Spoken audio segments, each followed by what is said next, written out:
to do. Could somebody come and take me away?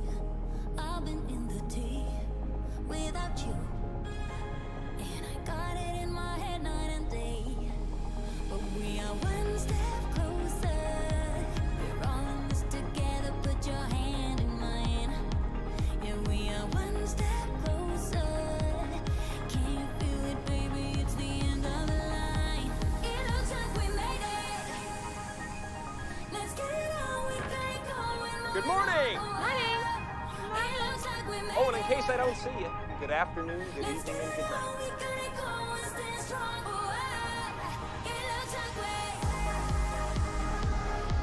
It looks like we. Yeah, it looks like we made it. Let's get it on. We got it going. Stand strong. It looks like we made it. No, shut down! I said, are you ready? G'day ladies and gentlemen, and welcome to another Leonard Rapier 709 Microsoft Flight Simulator stream. As this evening we are taking the Fly Simware Cessna 414 Chancellor around Colorado. So taking off from Rapid Bay, Rapid City Regional, and going to end up in KTEX. So going to be an awesome flight, this one. A lot of scenery, flying into Aspen, various places like that, so it's going to be really, really cool. Some challenging ones I reckon as well. It's going to be a lot of fun on this one this evening. But before we get underway, we're going to jump in, we're going to say a few quick hellos into chat, see who's here, and say g'day. So first one off the list is Mr. Sean Dale. Morning everyone, I hope you're all safe and well and have a great weekend. G'day Mr. Sean Dale, I hope you're having awesome fun there with your family. Buddy, I hope you're doing well. Welcome to the stream. And we have Mitty. He says remember to like and subscribe. G'day Mitty, welcome to the stream. Thank you. I hope you're doing well. So yes, don't forget to hit the like button and subscribe button and a notification bell as well. But gently caress that like button like you would cook your steak. Because you don't want to smash the like button, you know, you might break it. So gently caress it. And we also have Mr. William Kelly. He says good evening. Good evening, Miss William Kelly. I hope you're doing well. Welcome to the stream, mate. So we are in the and someone else has just popped up there. I can see Kanga. Kanga is hanging around. He's in the 350 King Air. So g'day, Kanga. If you're watching, welcome to the stream. Hope you're doing well. So we are, as I said, taking the Chancellor 414 for a spin. It is an awesome little aircraft, this one. So I'm going to jump inside. Now, I do have the wingtips and the tablet on this today as well. Just keeping on weather and stuff and bits and pieces like that. So we'll turn it on. We'll get some ground power into it. Just so we don't flatten out batteries. So ground power is on. We'll turn on our batteries. Our avionics can go on. Marcus is here. Marcus Simmer, good evening everybody. He says, hey Marcus, hope you're doing well. So we're going to check out our fuel. So our our distance this evening is about 1,300 k's, I believe. How many nautical miles? 426 nautical miles, which I don't believe is correct. So we should have enough range, but we are going to get a bit more in the tank.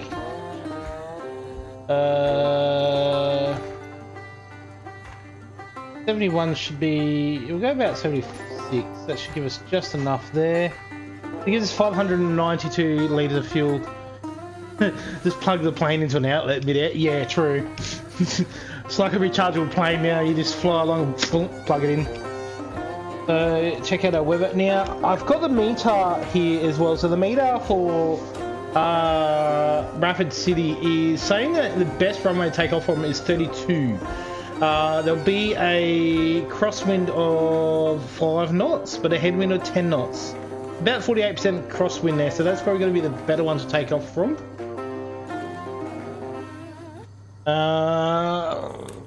So yeah, we've currently got a nice headwind there, so we're good to set there.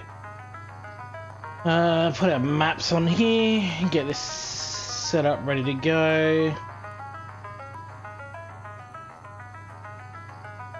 Turn our fuels on. 10 knot headwind run. Yeah, that's what I was thinking. So yeah, 10 knot headwind. So that's a lot better than what we were originally going to have on the standard runway there. So I'm going to set this up. We are going to cruise about 10,000, 12,000.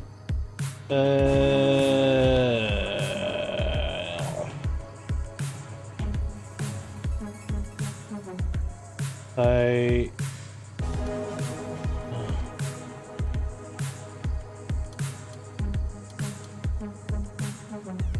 program that after.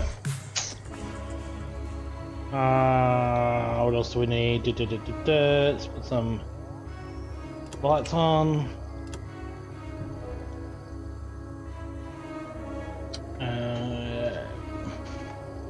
Put some magnetos on.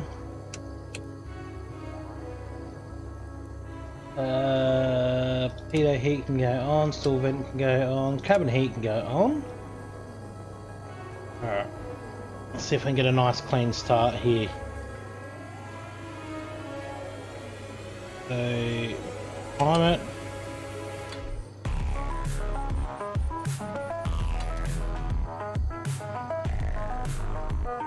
Put some fuel in. Did we get a start?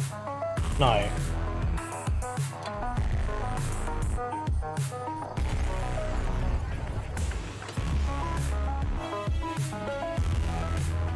Did we get a start that time? And we did, yeah, we got a start. Drop out after he put out RPM out because we just want to get a bit of airflow into there. We'll let that even out. Start the other one.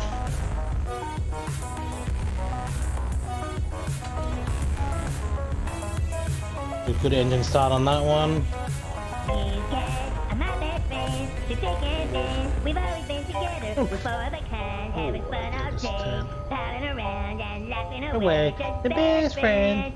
Best friends are we? I love you, yeah. I love that soundboard. Thank you there, Sean. So click that across GPS. That's going really quiet now, isn't it? No, it's still there. So what else do we need? We need to put some aircon on. Altair. Set that there. We should be good now. Be good for a takeoff. Yeah, we should be good now. So, as you can see, I'm over this way. Now we've got to find runway 32. I believe it may be over where Sean and that are. I love the engine sounds on this. It sounds absolutely beautiful. A bit cold outside though. But we are going to get into some icy conditions today as well. Like it is going to be a wee bit cold.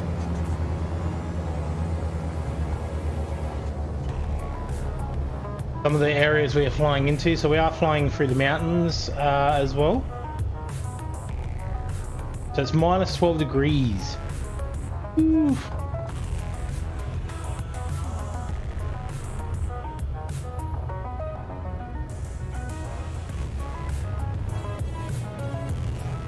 I love the little wind display on this thing. It is so good.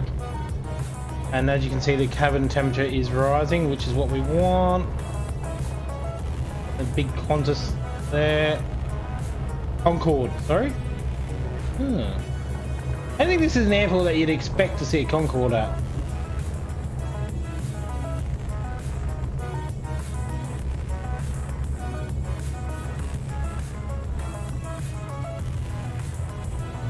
I mean, when a Cessna 404 did a low pass over me this morning. Sound amazing. Oh, they sound awesome, don't they? So I've actually been in a few Cessnas myself. So I've been in a 310. I think I've been in a 414, or that, or a 402. And obviously the Grand Caravan. Infos when loading the airport restart, not a problem. Yes, Been a bit buggy on that regards, and some people their markers as well.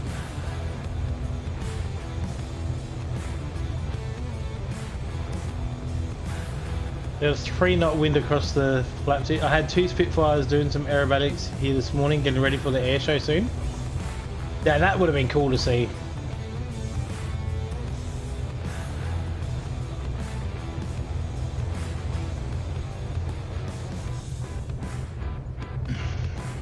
That would have been awesome to see.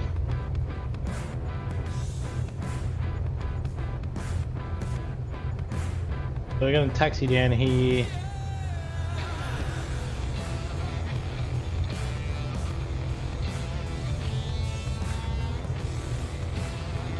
I just love how well this thing just behaves.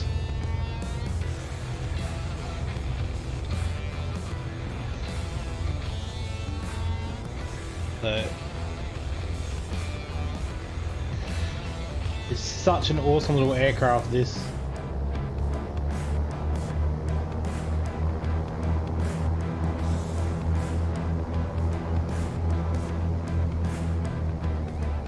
Doesn't even need that much of throttle to actually get it up to taxi as well. It's just unbelievable.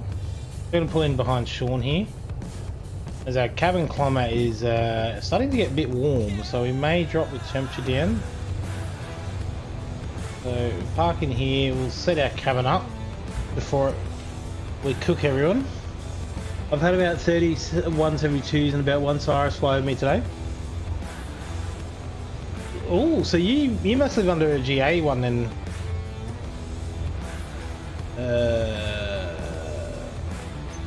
That up, open that up, open. No, keep them closed. So need to drop it.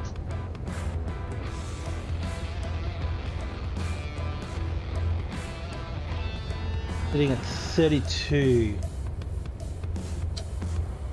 There we go. That should keep it. That should cool it down a bit. Cut the blower on. So just so listen to that. You got 2 414s there. When you're already there, Sean. True, but I had to say to contrast. Well, see, I've probably had a Sile 340, a Dash 8 Q300, and a maybe some PC12s fly across.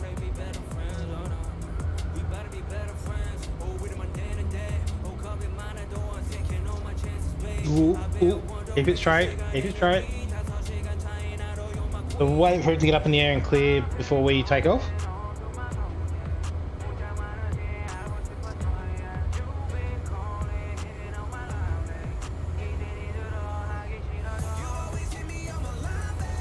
So he's gone, so we'll throttle up.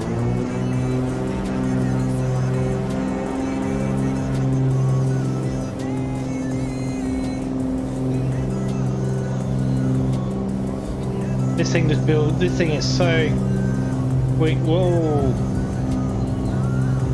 You can feel the crosswind a little bit.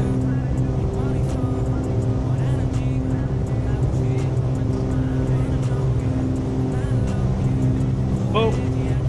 Whoa! Whoa!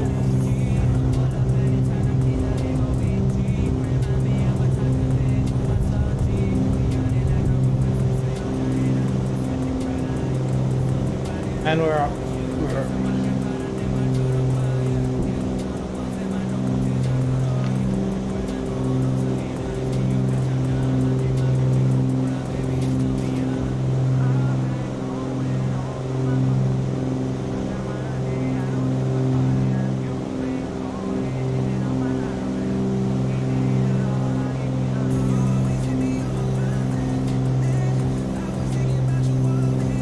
Good wind, eh? Very good wind. Alright, to our turn.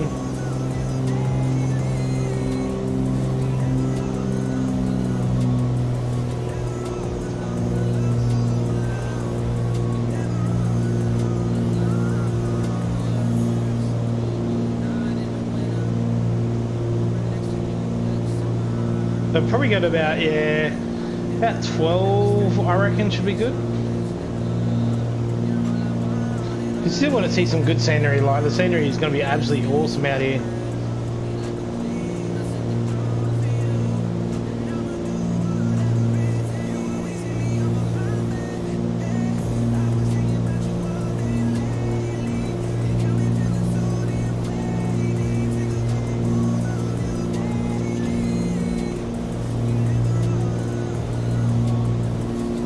Let's see if we can get the autopilot program itself. So we can climb, autopilot, nav mode, nav mode, BS. We've got about 1,000 feet, I reckon.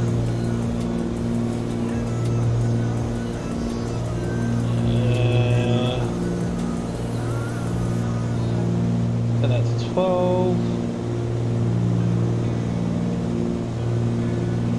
And our landing lights off. Taxi lights can go off.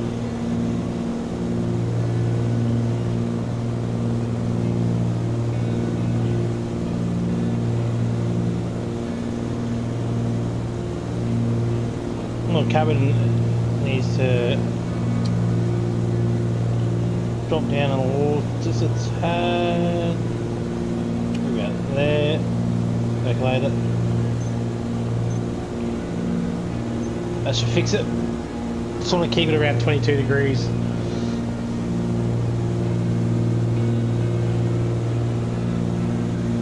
No, I want to climb. Thank you.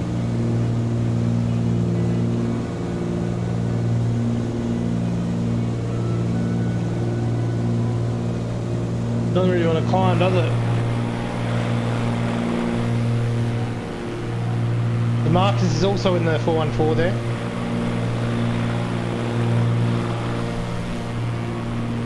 I don't know what happened to Kanga. I can't see him anymore. It still doesn't want to climb. No, I said climb.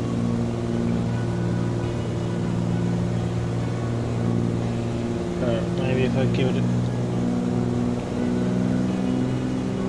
a bit of stick, see if that's going to work, get it to settle and be happy. 15 knot headwind with 21 knot crosswind, so she's pushing against the wind.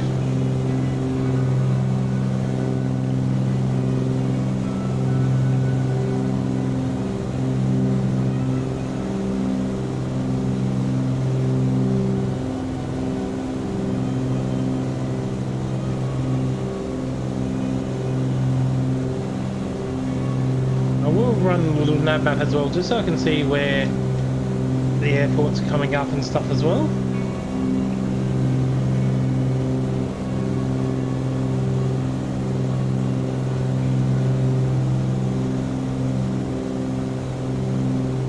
It's pretty.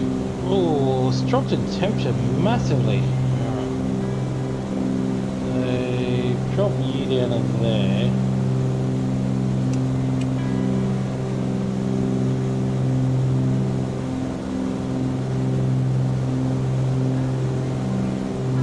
Open up our heaters a little bit.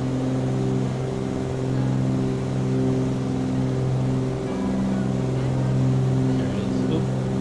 This should do.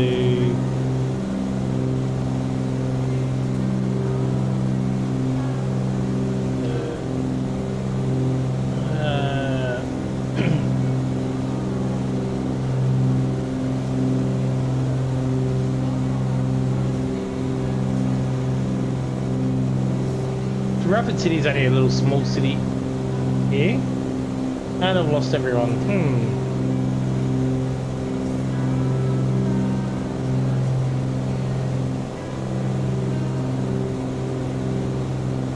Stream's still going, so that's plus side.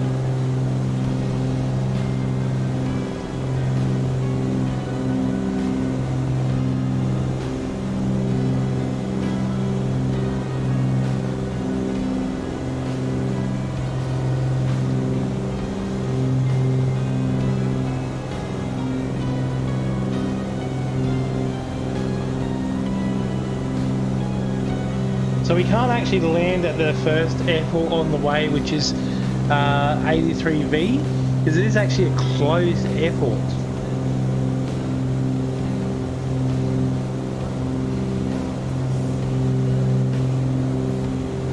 So no, why have I lost everyone? Oh no, Sean was there. Right.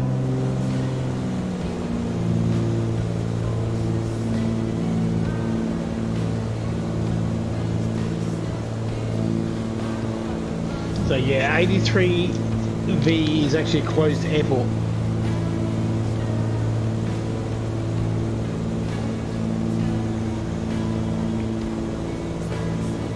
So we're getting some, what is it, 38 knot crosswinds here. Whew. Minus 18 degrees. Wee bit cold.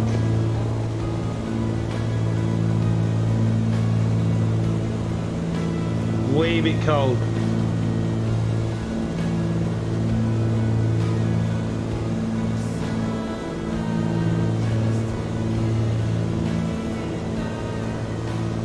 We may be around at 10,000 actually. Yeah, 10,000 should be good at the moment.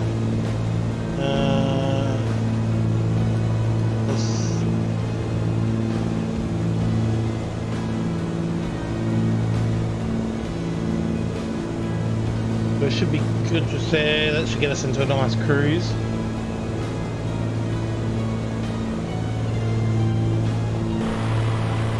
Such a beautiful aircraft, this one. Awesome scenery though, like that, it looks stunning. That looks absolutely beautiful.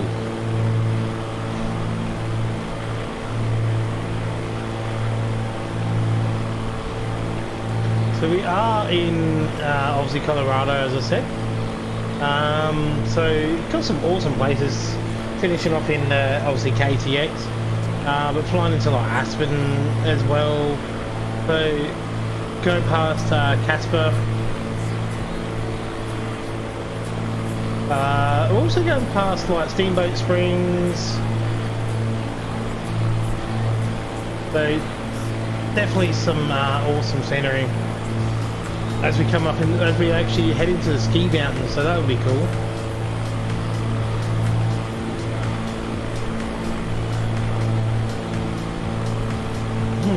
Why am I getting... Oh dear. So I am on live weather, just not live time.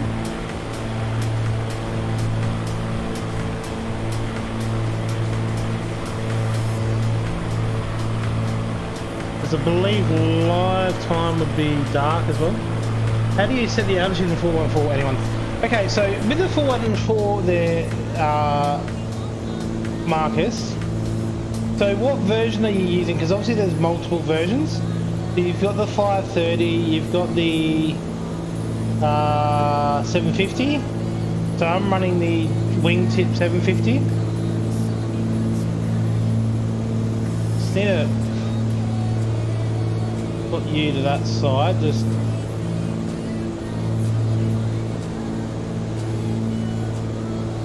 Thank you. Well, that didn't fix it. Trying to get the stop the sun glare from there, but that didn't work. But you set it just here on this one, just here, the 750. Yep. So set it just here. This is your alt set. Just set the Honeywell.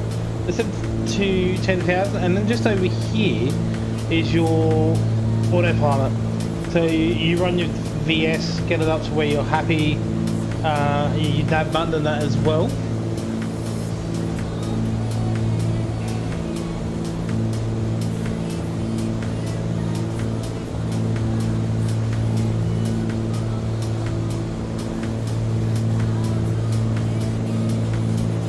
Under the artificial horizon, there's a digital display. That's the altitude selector, and then make sure you have the alt set on the AP panel. Yes, correct.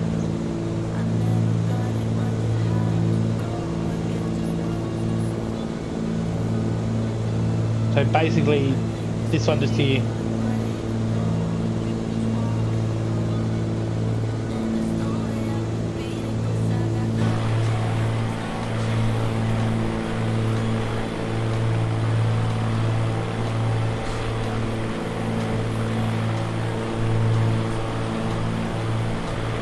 Yeah, so it won't come alive until you have yaw damper, flight directors, and the autopilot must be lit.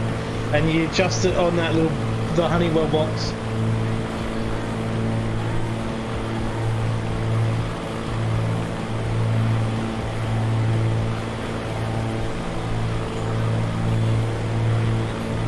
All green. Have you adjusted it on the Honeywell there?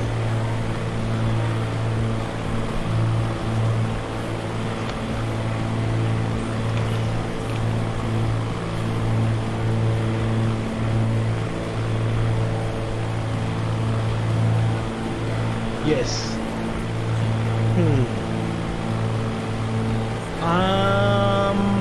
That's a bit strange. That is a bit, yeah, a bit strange on that one.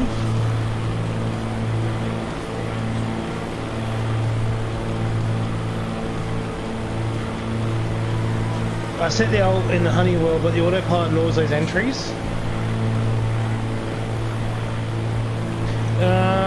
The only thing I can think of then would be to climb with your VS and get it to where you're happy.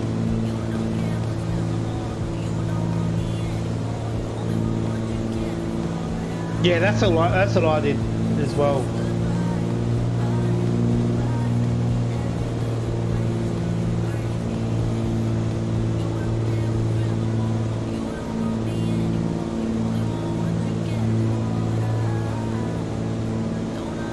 Pretty gnarly winds today. It's ground speed of 180.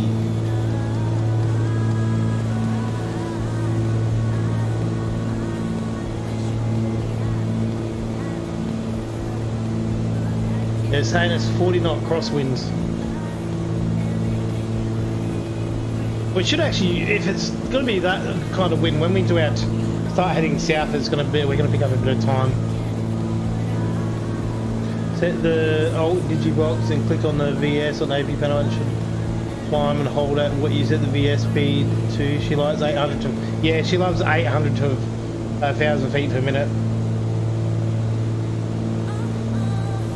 Mind you, she's not happy cruising today. She's yeah, definitely not in a happy chappy. A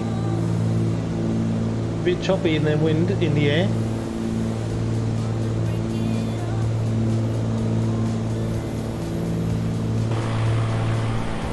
But look at this beautiful scenery just here. Absolutely gorgeous scenery in Colorado. So the flight choices today were actually between this one and I had another one done up for the Caribbean. We were going to take the 414 through the Caribbean. But I decided to go to Colorado just for more of the weather conditions as well.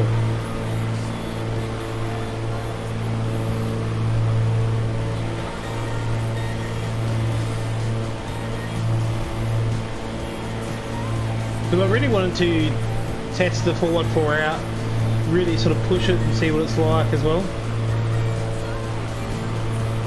Here's an interesting one. Does it actually, when you press the LEV, so the level button on the AP, does she level out?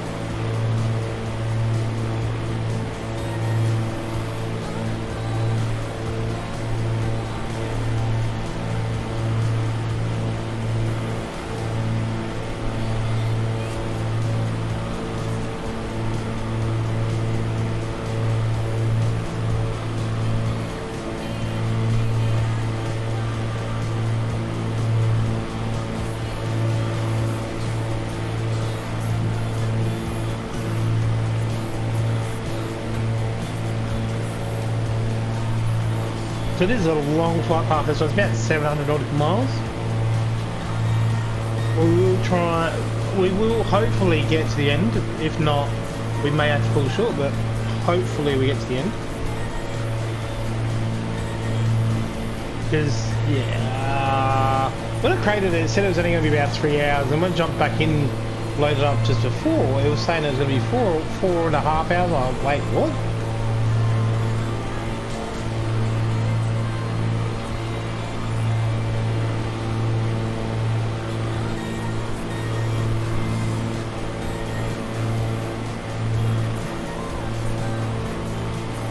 It is.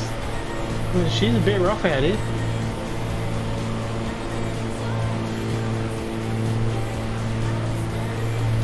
But yeah, Upton Mun, which is A3V, is a closed airport according to Little Nub Maps.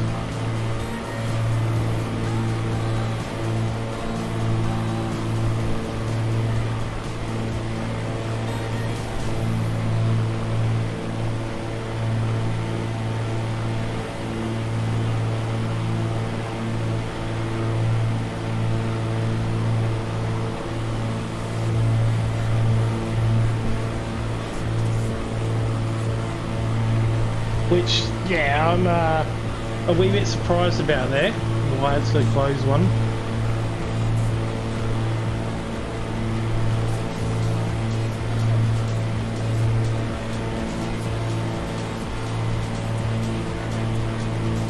What I do in the 750 version, set the digibox.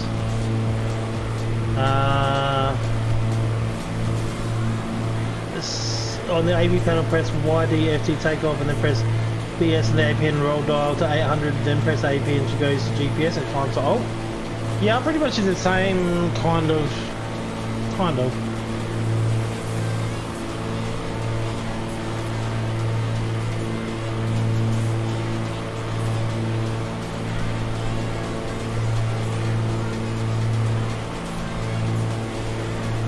Well, kind of close to the same.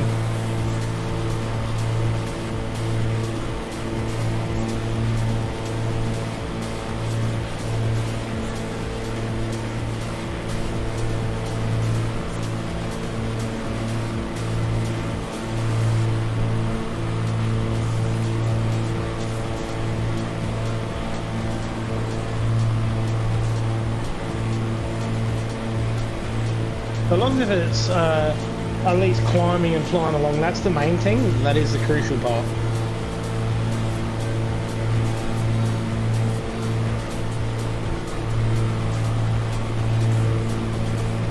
So welcome to the 5 viewers, welcome to the stream, hope you're doing well.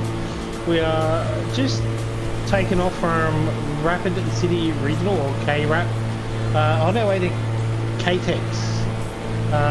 So we're going to head through Colorado and down through the ranges here. So break away 15-20 minutes, sorry, rule off. Not a problem there, Sean. You're all good there, mate. When you pop back in, let me know when you do, and obviously I'll let you know what airport we're close to.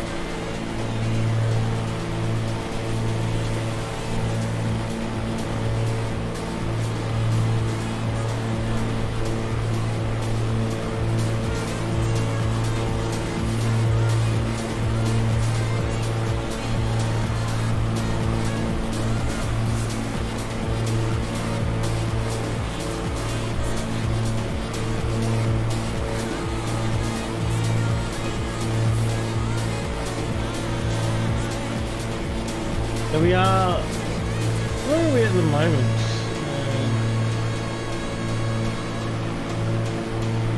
So we're near the Antelope Valley. So in Crestview, or going to be basically just south of Gillette.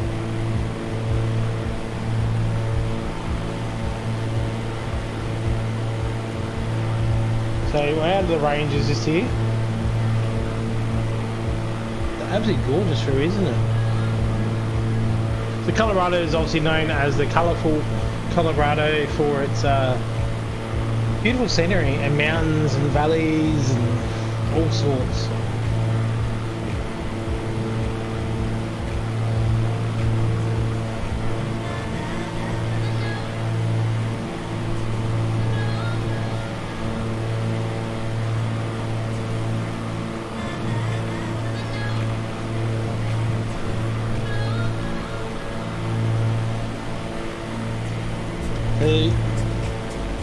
We will need to obviously fill up during the flight as well, so according to this we have an endurance of about 448 nautical miles, which is still pretty good.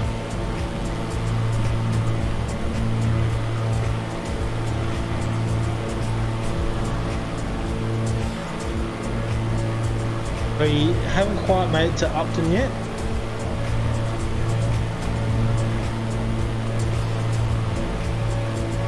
So it says that actually says the minimum safe altitude for this is 14,500, but that's towards the end when we start getting into Aspen. So yeah, there's some pretty high areas we're going to get to. I mean, K-Tex alone is 9,500 feet, and we took off at 3,178. So we are sitting up there for a fair chunk of the journey.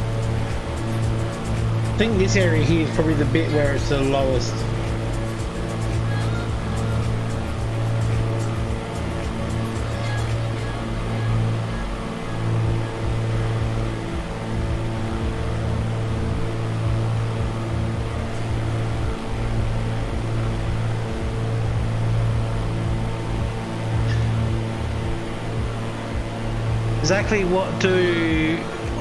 Exactly what I do, but she doesn't level out at the alt selected and never see the digibox alt in the settings of the AP screen. Oh, so the digibox there, Marcus, is just under here, so right above your yoke, just here. There's your alt select, just there.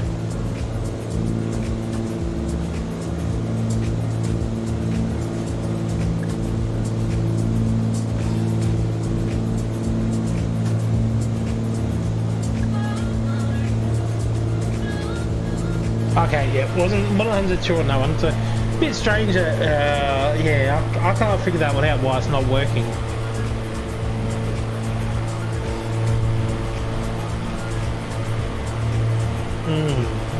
Yeah, I can't figure that one out. I mean, I technically stopped myself at a height because I originally had mine set for 12.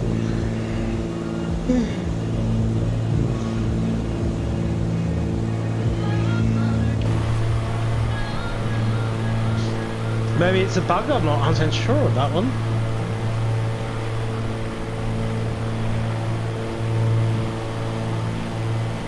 You need to arm the AP in this thing? Not that I'm aware of. I'm assuming you wouldn't have to, being that it's a... Yeah.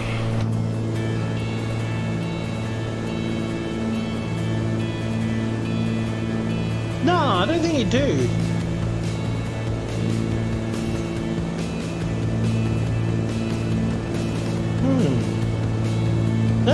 That's an interesting one though, because maybe you have to. Don't know.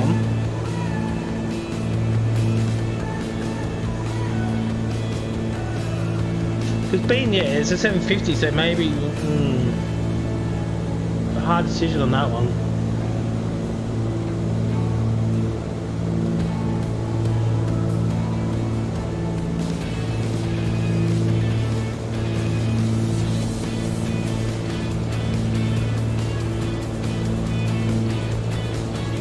I turn the AP off and on, no difference. Yeah, I'm really confused on that one, Marcus.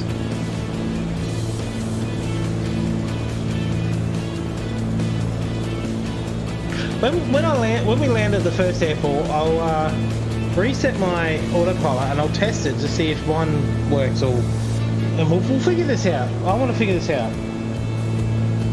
But I need to be obviously from the ground up to work it out. So when we land at the first airport, then I'll obviously set, I'll play around.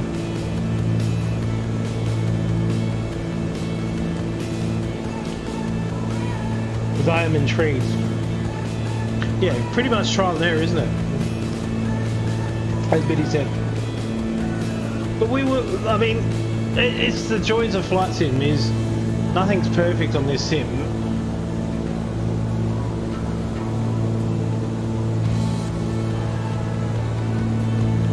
The amount of times I've had issues with aircrafts or something like that. Do not have the 4-on-4, but in most Microsoft aircraft, you need to cycle avionics power, not just the AP to reset things. Yeah.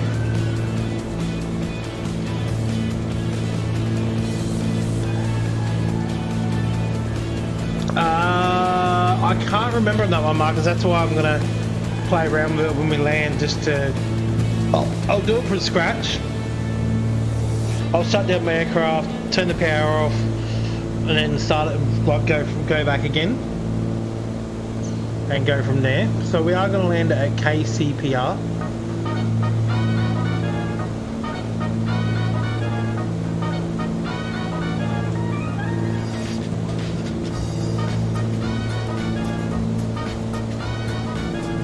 But yeah, we'll play around. I want to fix this. I want to find a way of fixing this.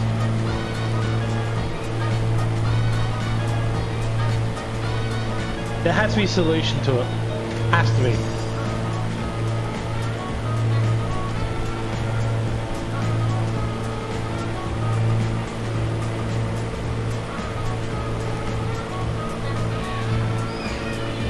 Just change your alt to 9,000 or so. Now, and we'll see if it shows up. Okay, yep.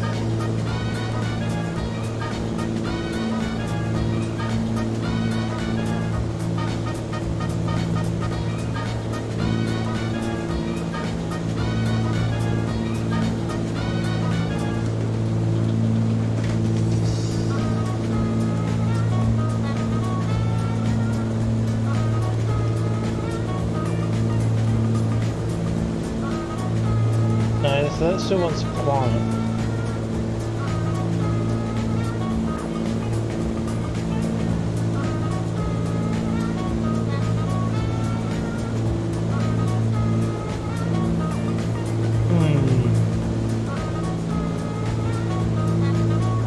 I'm confused by this.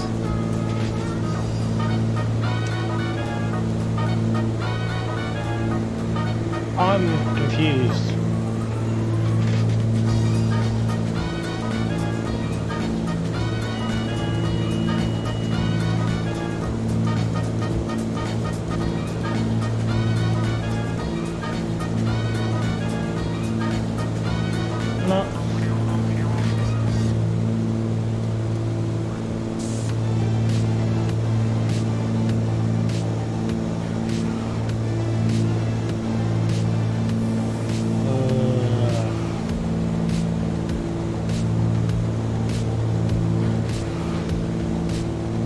Intrigued by this. I want to see if it does it.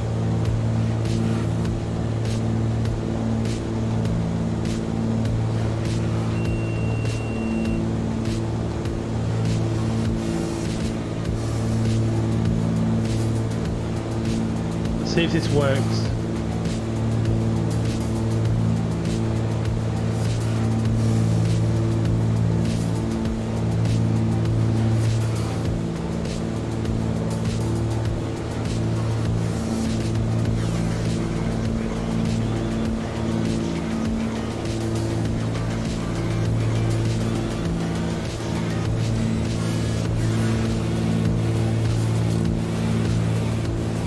Yeah, we'll see if she levels out.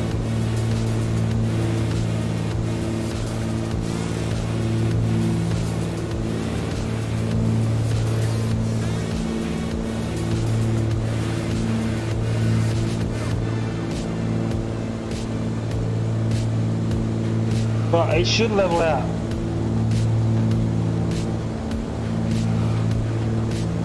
Okay, so it leveled out. So that works, right? Let's get it back up to 10.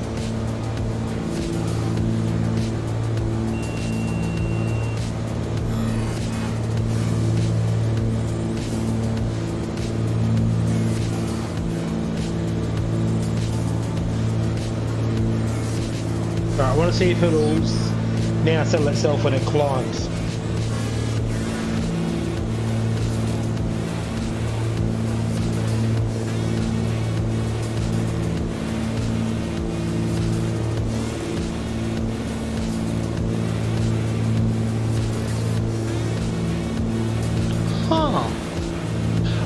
Actually, have you got the Marcus? Have you got the GTN 750 installed?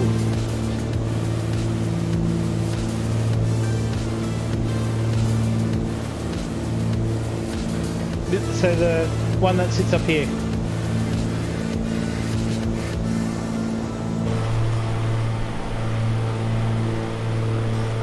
Loads. Odd. That is really odd.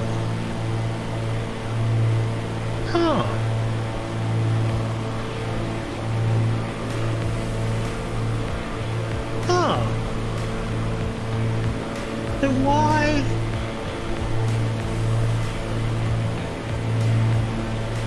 That is strange. That is really strange, isn't it?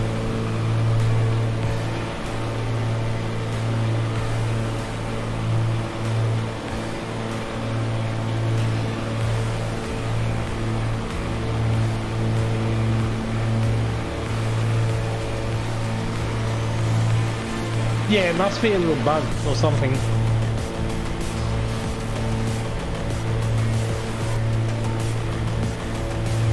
What's our first one is basically alright, I'm just doing a METAR check for this one. KCPR.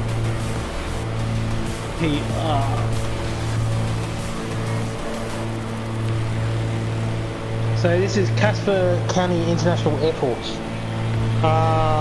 This has one. How many runways do we have? We got a fair few here. So the best one for us is, let's have a look. 3 town.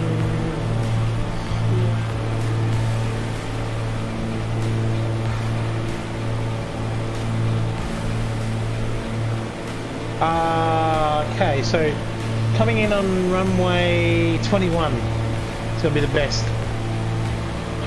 If it's going to capture, should alts while climbing and flip alts once altitude cap.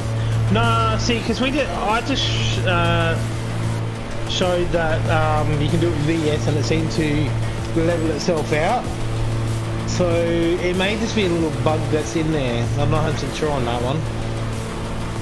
In theory, like what you've said, Glenn, should work, but yeah, unfortunately not. Because the 414 is still beta as well, I believe, so there are known bugs in some of them. But they usually do regular updates as well, so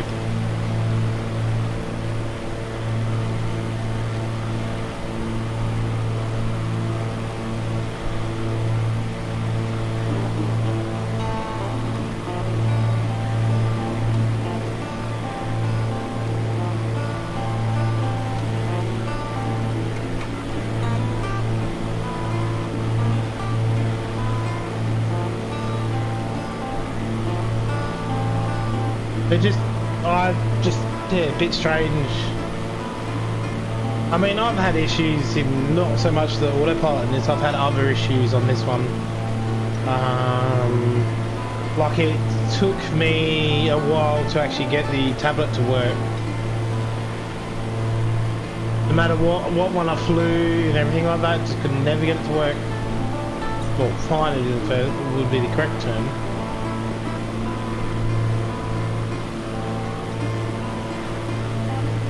So you got some little mountains just down below there, which is really interesting. They're like just here. Look like little dots or pimples.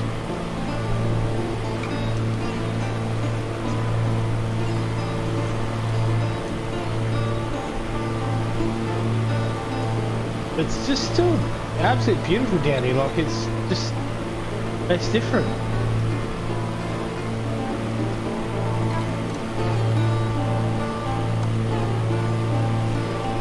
Yeah, it's really, really odd. It should, but it's not showing it. So,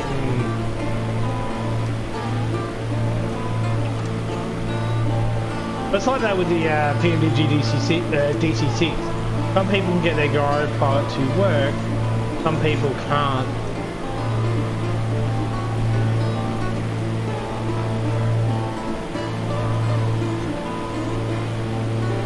I mean, it could be that. Yeah, it could be a conflicting nav mod install.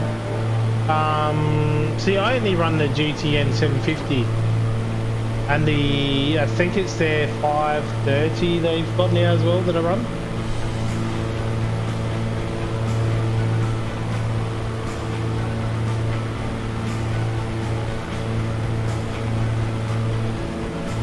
But I don't think it would be Navigraph or anything like that. Yeah. I completely agree on that one. So having some 530 boards can confuse the 750. That's why you're best off using the GTN 750 and the 530 that they make, because it seems to work the best. I haven't had any issues, knock on wood, from that.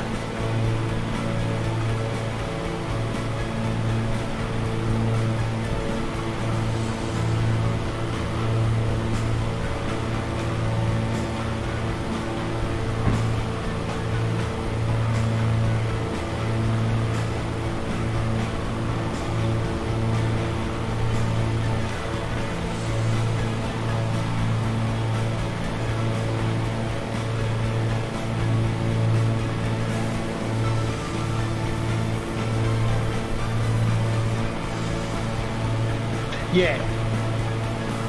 So I'm running the GTN 750 wingtip version of the Cessna 414. The 530 and the GTN 750 wingtip I find are the best ones. The 750X and what was the other one? Oh, I can't get my screens to work on the avionics. I don't know why. I've never been able to get it all to work.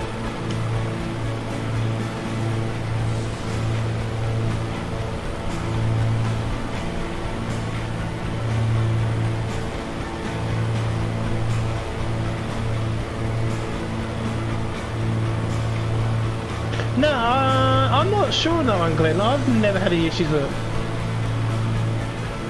Yeah, that's what I thought. I thought you were in the same one as mine there, Marcus. That's strange. Really strange. Unless you've blown... The only thing I can think of is... Have you blown something on your... No, because you can't click... Yeah, you can't pull them out. Oh.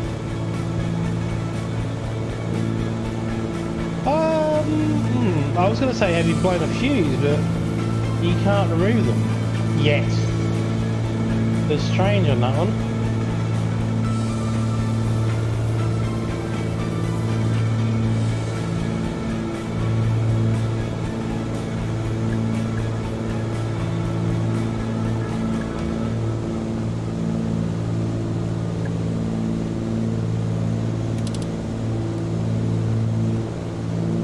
Blend the mixture out a bit. That is pretty cool. So synchronized pillars, set power, there's features there. Yeah, weird. It's really weird on that one. Wingtip was a 414 that had a fix, the nav autopilot thingy. You don't need to have the wingtip now, as there's a patch that fixed it a while ago. WT isn't wingtip. I thought it was wingtip. I thought it was. M50 itself works fine in my set 414 and all the other aircraft, so no issues off. Yeah, I had the same. Don't have any compatibility issues. Working title. Yeah, that's just makes no sense. But as I said, we'll try and figure it out there, Marcus, because but the thing is though, anyway, like I must admit, this aircraft is beautiful to fly without the autopilot. It is a beautiful aircraft. It handles so well.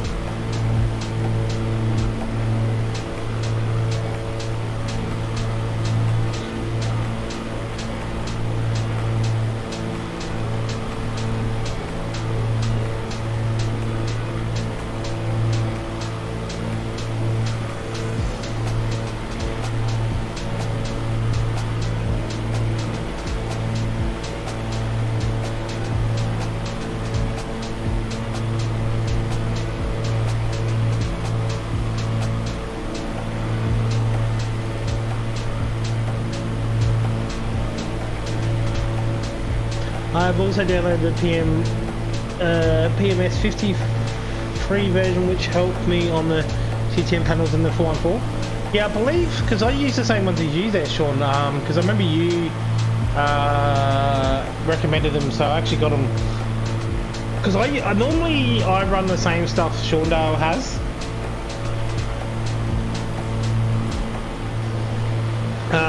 Because I know that usually if something works for me, I pass along vice versa. We usually try and keep it the same. Oh, you've got the paid version. Here's a question, Marcus, though. Is the paid version any good? Like, I've been very interested in that because some of the features that you get. Oops.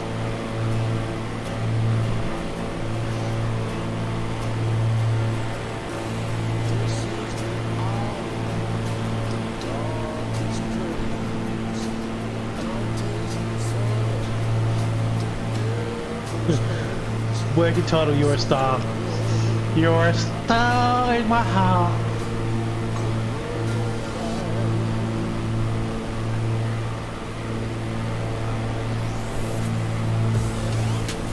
So we did do a bit of Beam and G last night as well, which was a lot of fun. If you guys have want to check that out, make sure you do. It was absolutely hilariously funny. Paid version excellent, but I can't justify just now. But I had a I completely agree with you on that one there, Sean. So we are doing our turn here, so we are going to pick up some speed now that we're heading south. I thought the same thing, Willie. I thought I'm thinking, oh yeah, this got wingtip, you know, fuel tanks. Apparently not.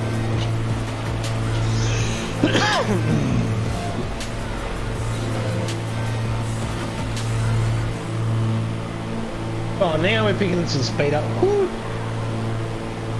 212 across the ground. Alright, we do need a... is it straight off? Yeah, alright. So we are going to land at this first airport. I do like the 750 premium version, but I think the only main difference to the free version is Navigraph integration. Yeah, we'll see, because the Navigraph would be a useful thing in that as well. G'day 2DB, he says speedy words. No, just tailwind. Just a nice 34 knot tailwind, kind of. Hey, welcome to stream, hope you're doing well. Hey version has Navigraph and Web Radar among other things, but I still can't justify the annual cost. Yeah, the Web Radar would be good on it. But, I mean, like, when you get aircraft, like the black box simulations, black square simulations, Caravan, for example, that has the weather radar for free, well, you pay for the aircraft, but it can't deliver it. There's no point having weather radar in the 750, so... And, one of the things that Ozflight has showed me, or Shane, was the meter website that I use. Is really useful because I don't need to check on the weather, because obviously if I run a little nav map and I do the meter check, I can get a fair chunk of the weather as well. Yeah, I've seen that, the Bonanza had the weather radar, but it'd be interesting to see what aircraft they do next. Like, I'm interested to see if they're going to do the TBM. That would be a cool one.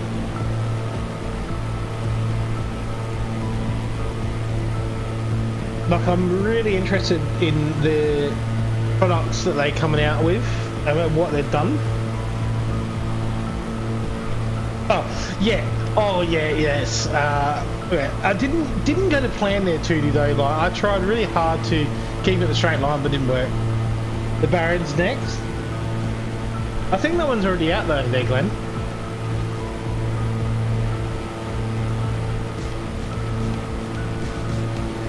I mean, are they going to do like the business jets as well?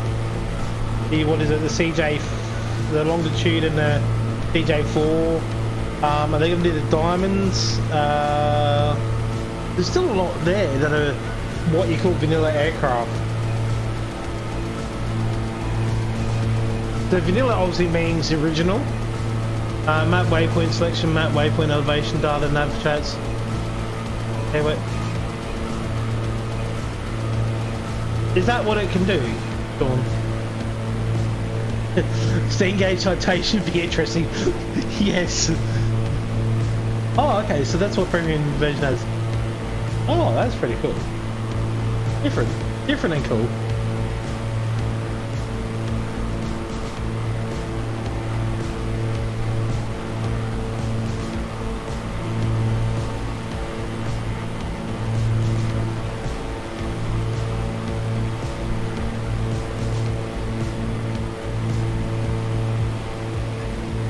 Sorry, can't paste him.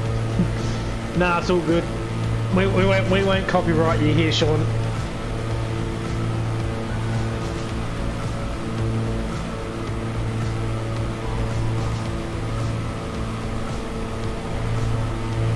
But yeah, definitely check out the link there, guys. It is a very cool add-on. Pretty much works in a lot of GA turboprops, that type of thing. I know it works with the Bandit, the Braille 110 Bandit. It works in the Cody, it works in the Twotter, it works in the King Air, the PC12, the TBM, it just, yeah, pretty much a lot. Apparently London is due for a big MFS update this year. I did hear that. I am looking forward to it, actually, really. I'll be, you know, the one aircraft I reckon would be good for flying around London and all that would be the Britain Norman. Just that nice, slow aircraft just to hang around. And all the Just Flight Arrows and Warriors as well. So I'm actually interested with Just Flight at the moment because I reckon the Fellowship is very, very, very close to coming out. And I reckon that is going to be a really awesome regional jet.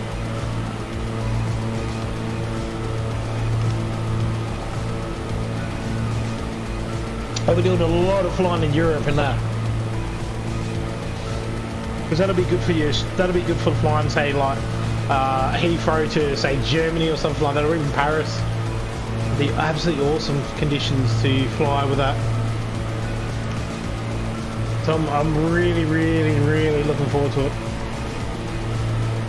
I have undergone about the Just Flight Arrows and Warrior. I mean, I've got the Archer, and that is a very well done aircraft. Like, flies so well. Need to fly it more, actually. I've got the 146, which, I mean, the 146 is in a league of its own. The hairdryer on steroids. It's, F28 should be the first, and RJ, if enough time, the Tomahawk, then I hope the Vulcan. Love the update pics. Yeah, I've seen that as well. I've actually got them on YouTube now as well. But the Tomahawks looks interesting as well. I want to get the RJ, but at the same time I don't, because obviously the BAE 146. But the Vulcan does look unreal. Yeah, I completely agree with you on that there, Glenn.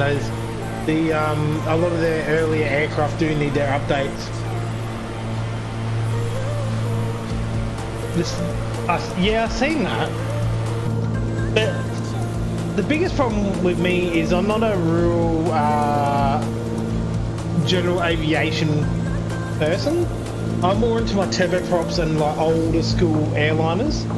Obviously like the DC-6, the Mad Dog.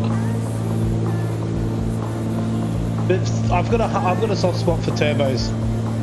I love my turbos.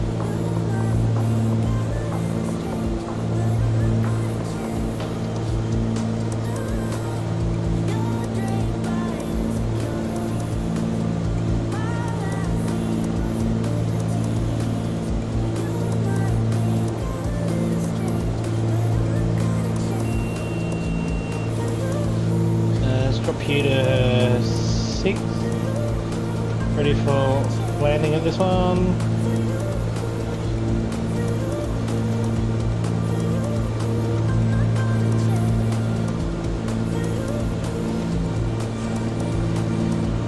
The Sterling has 4 engines, wow. Hey, g'day, Ozflight 2, welcome to stream, hope you're doing well. He says the release lineup will be in this order: Bonanza, Fokker, RJ, Tomahawk, I believe that'll be correct, because Shane's actually pretty cluey when it comes to that stuff. But welcome, Shane, hope you're doing well. That is some awesome aircraft coming out though. Just like do the same as a TDI and allow pre-order on Vulcan. I'm first in queue. Ready for the minute one buy and play with the true legend. I reckon they should do some pre-orders with some of their products actually. Well, there'll be a lot.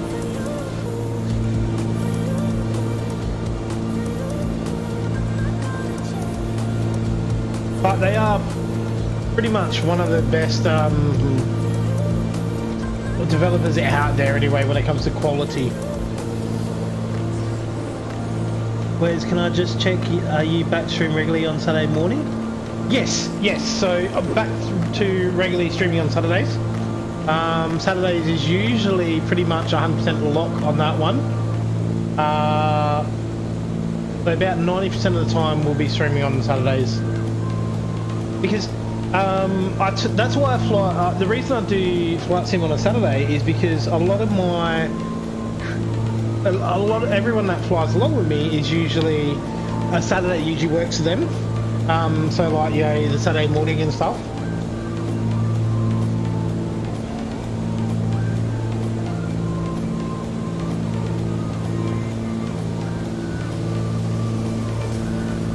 The Vulcan is a fair way off, second part of the year for sure. Actually, that wouldn't be a bad slot to put it in though. In that time slot. Yeah, and that's the other thing as well, because a lot of the people that fly with me, they're to the obviously from America or UK as well, and even works with Australians, because I mean, like, it's for me it's 9 PM here as well, so and I've always done flight sim on that Saturday. I'm thinking quarter 4 2023 or quarter 1 2024. The Vulcan, if it comes in, I'll be happy. Good morning to Oslo. Hope you're doing safe and well. Yeah, the Baron could be an interesting one there, Glenn. Actually, another one that I'm looking forward to see how it goes would be the ATR. I reckon that might be alright. But obviously, guys, make sure you do check out the news video that Shane had just dropped yesterday. It's got the latest updates, the latest developing news, and what's happening in the sim. Make sure you check it out, because obviously it is awesome content.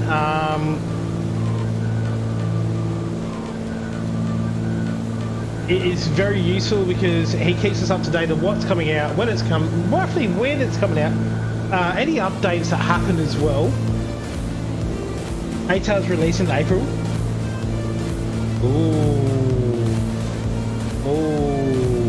I've got some ideas for that one. But the ATR is a very common aircraft used by Virgin Australia in Australia back in the days as well. It's recently, probably about a year, 2 years ago, I reckon it was.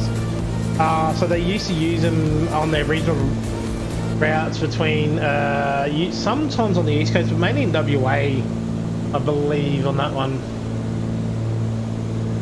Yeah, great. It is. Thank you for putting the link in there, Sean.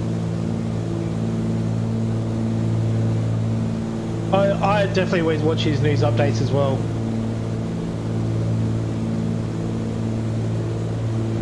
Oh, there's a lot to fly, and there's some awesome developers as well. There's some absolute ripper ones out there. But even like this, who's the one that? It's one that's out at the moment. It's been released.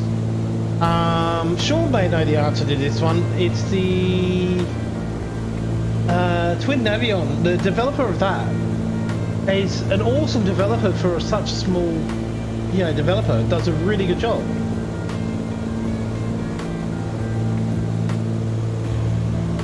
But it's gonna be interesting to see how far this sim progresses this year. Oh yes, B4 got it. Yeah, absolutely awesome developer there. It'd be awesome to see what this sim progresses like regarding content in the next 12 months with everything that's on the cards.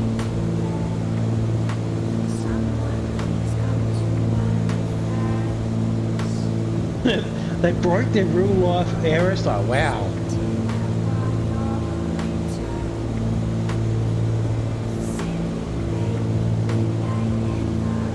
But here's a question, ladies and gentlemen.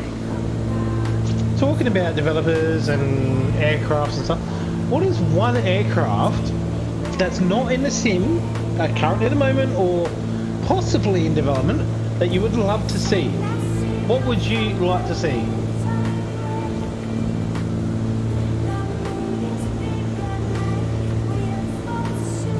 Yeah, is that... Is that the same one there, Sean, or not?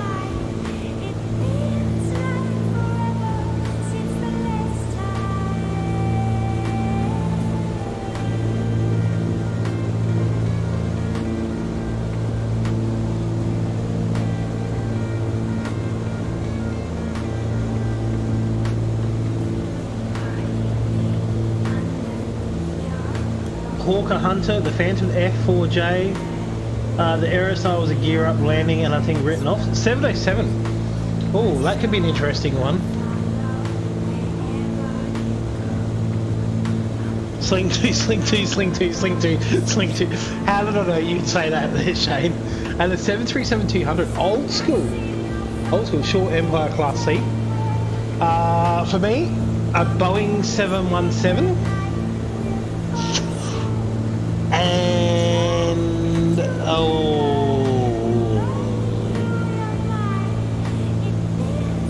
a Dash 8,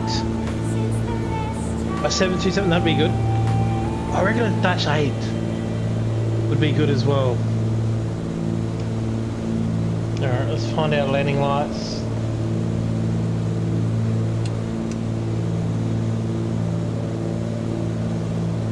So we're going to land in Caspar. De Havilland Rapid, so that'll be good. The De Havillands actually do look nice. A C-160 would be cool. C-130 with a cockpit. You mean a Crafton sim that actually works? Actually, you know what I'd love to see? A half decent Embraer jet in here. Because the Virtual sim one is just crap, and I haven't bothered to look at the beta one yet. The one that's you can buy, that's they're sort of updating and it's not fully done yet.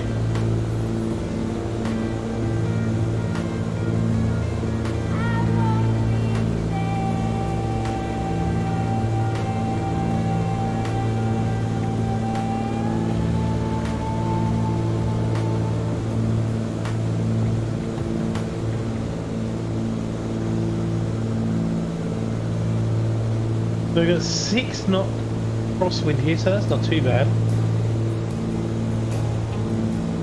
Minus 8 degrees. Yeah, I never bought the C-130 though because it just was crap. Like, everyone said don't get it.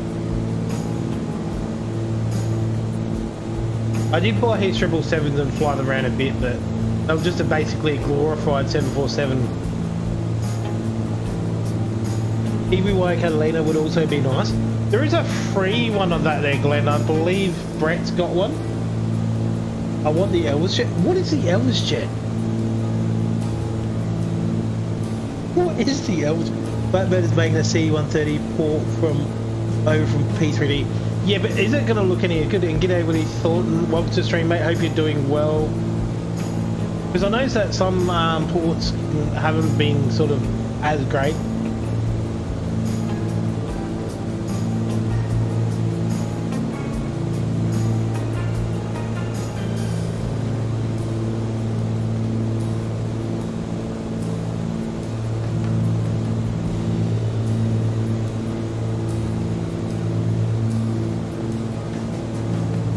Actually, one that I'd love to see, it's a bit left fielded here. I wouldn't mind seeing a Beluga. That could be an interesting one to see in the sim. Jimmy has turned the Elvis jet into holiday stay. You can rent it? Oh wow.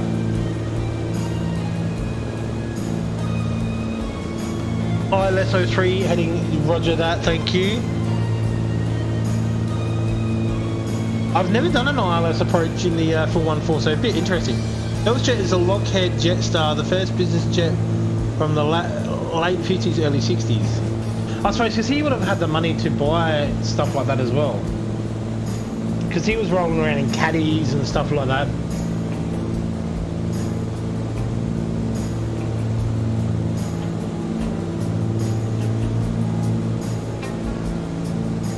It had 4 engines. A U2 would be cool just to fly 80,000 feet. Yeah, that would be cool. That would be cool. But if you want to think like that, like, yeah, a space shuttle would be good. but then that's more blowing up Kerbals. But there was a Kerbal update, so I have to jump on back into Kerbal and try and bring Bob home. He's been stuck on Mum there for about a couple of weeks, so poor bastard's probably dead and skeleton ran out of air by now.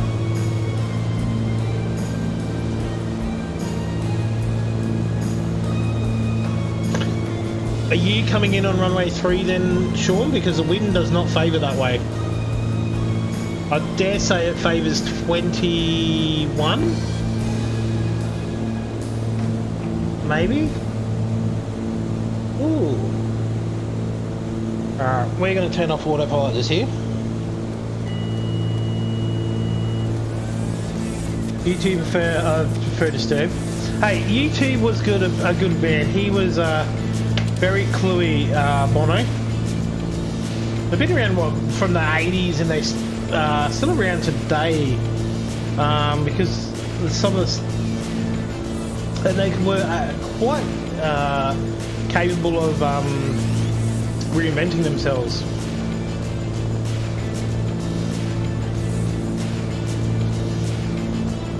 Gap between the stall speed and the VN and the U2 is like 5 knots.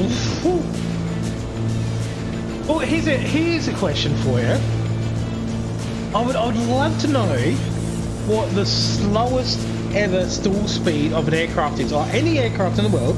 But what would be the slowest one to the point, like, you know, is there one where you could actually just basically do it at like 10 knots or not? Since we now have the AN225, we need the C5 Super Galaxy. I haven't jumped on the Antonov 225 bandwagon there, Willie. It doesn't really appeal to me. Look, I don't mind the aircraft. I like the idea of the money going to it, but it's just, I sat there and thought, am I actually gonna fly enough to make it, like, you know, to make it worth it?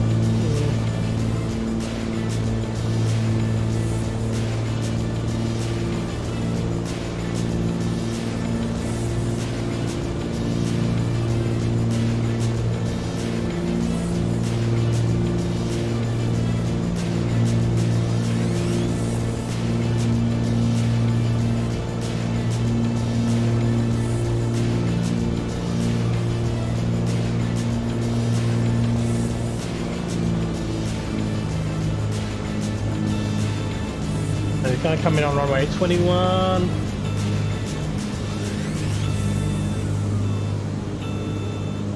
Yeah, that's what it's got me thinking, like, it's the more the cause that I would be wanting to do it.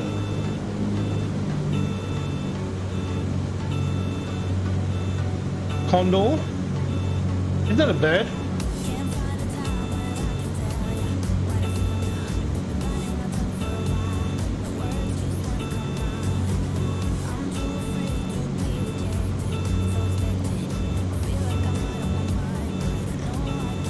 Slowest aeroplane is the Gosmo Albatross Power Blast Cyclist, 15 knot cruise speed. So pretty much, like, you could walk faster than it. I used to fly the airliner jets, but since I've started GA flying, it's hard to go back to big jets. I must admit, like, some GAs I love, like, I really do like obviously the 414. The Arch is so good though.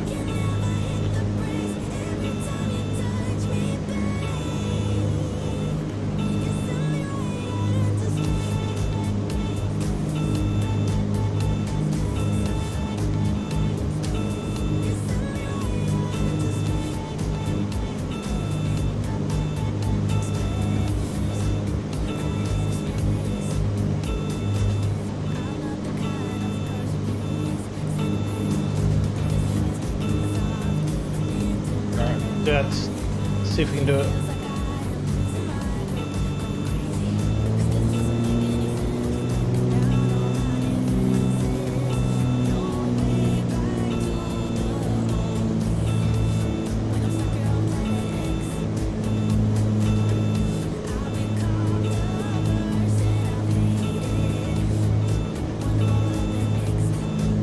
I stuffed this up. Oh.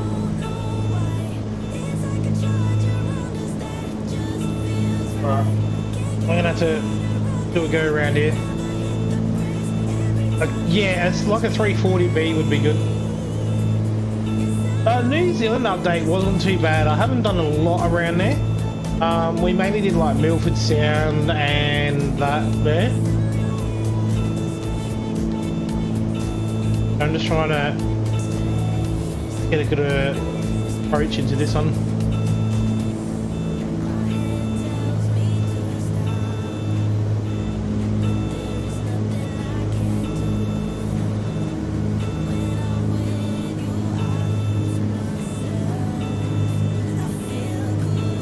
Sketchy bang.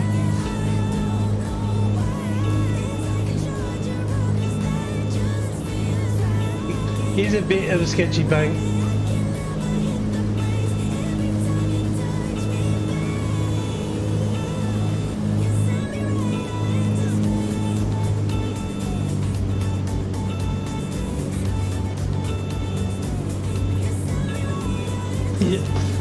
I don't know what it is going off. I don't know what the noise the buzzer is.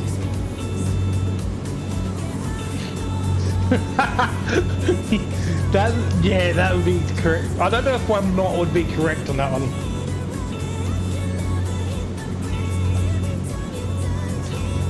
Still way too high.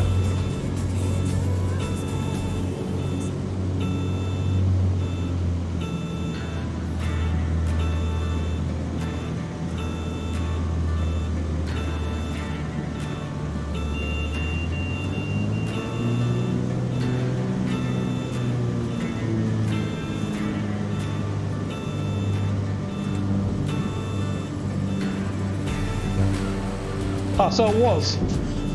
Thanks, Oz.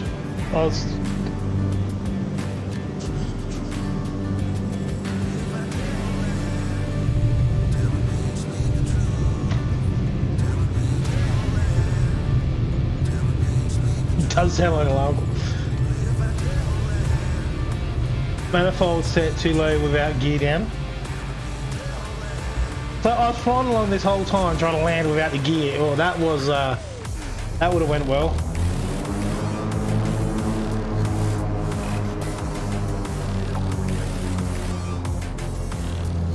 Yeah, F14 stall speed 179 full flaps, is that kind of slow? No, that's still pretty quick. So what would be the fastest one then, stall speed? Should hit the stage button. I know, I should have. You wouldn't want to fall asleep in the aircraft with that going off. You'd wake up and hear it.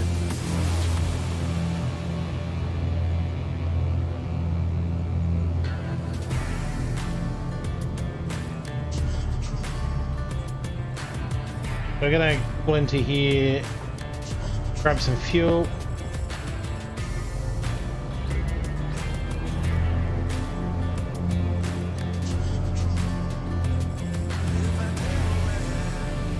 This is, we've got a awesome little bit of flying coming up as we start heading into Aspen. Oh, the direction if no, still got half a tank. No, we should be alright. We should be good. We'll be able to push through. We'll be alright. Taxi down here though.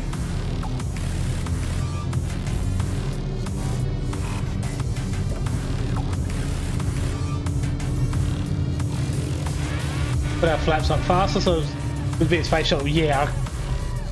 Yeah, but they got parachutes, so it should, you know, different.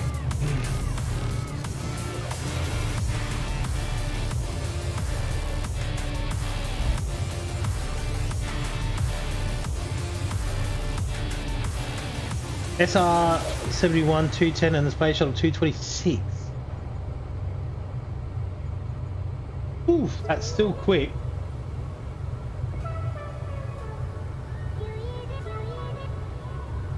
That's still quick.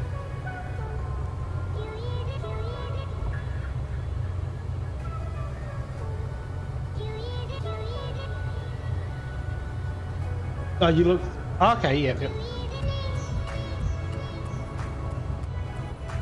210, damn. So what's that in like miles per hour, kilometers per hour? Then that'd still be pretty quick. Because that's what, 400 Ks, give or take? That's just... It's faster than a car.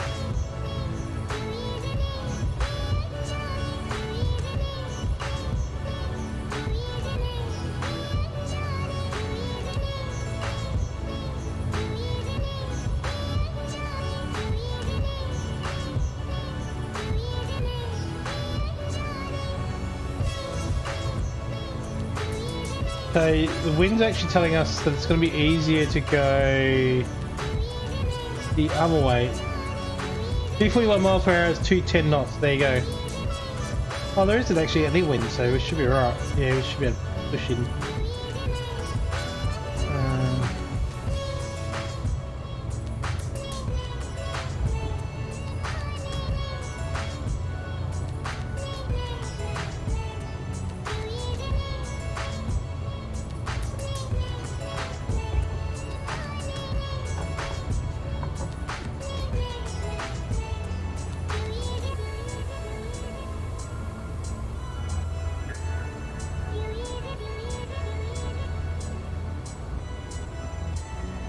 G'day Alex GT, welcome to stream mate, hope you're doing well. 388.92 Ks. Damn!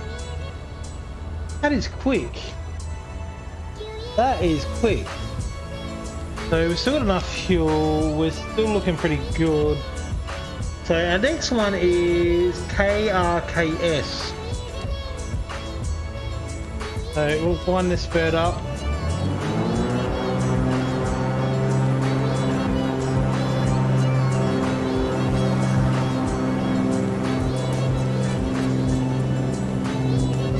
So we will do a pit stop break at KRKS.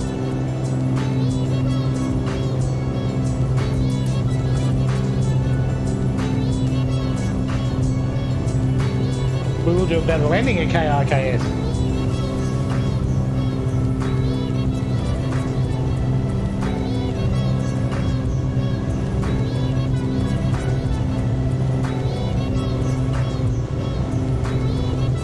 Oh, up you get, up you. Yeah.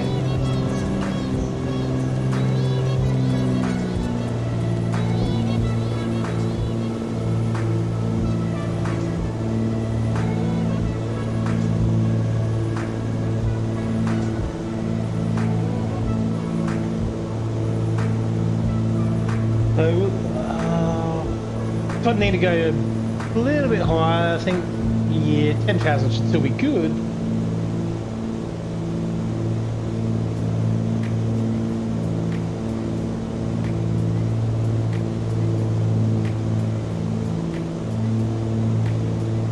A nice little sweet spot in the engine where it's happy. Yeah, turn.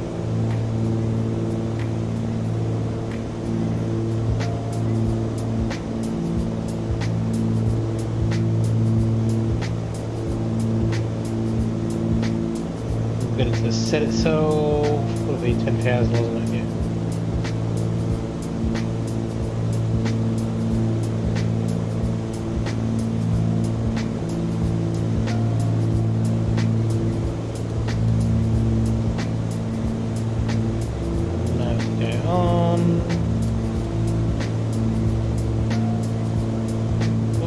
Get to sit at about 900 should do. Should be good just there, and let it adjust itself.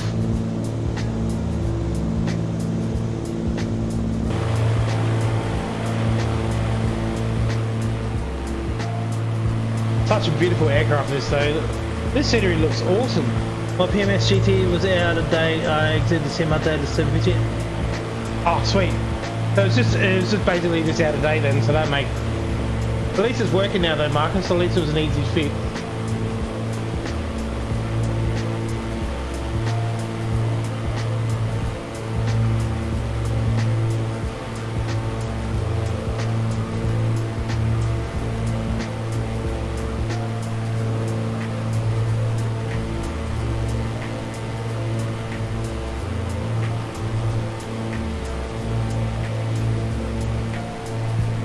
But how good is the 414 though? Like it is just, they've done a really good job.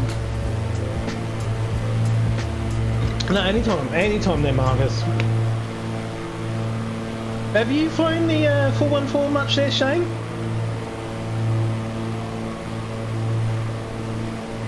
Look, landing lights should come off.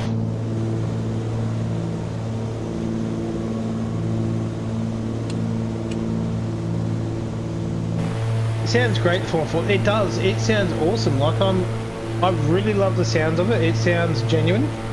A F-104G landed 279 after mid-air collision in 1965. Ooh, that's horrible. You don't have it.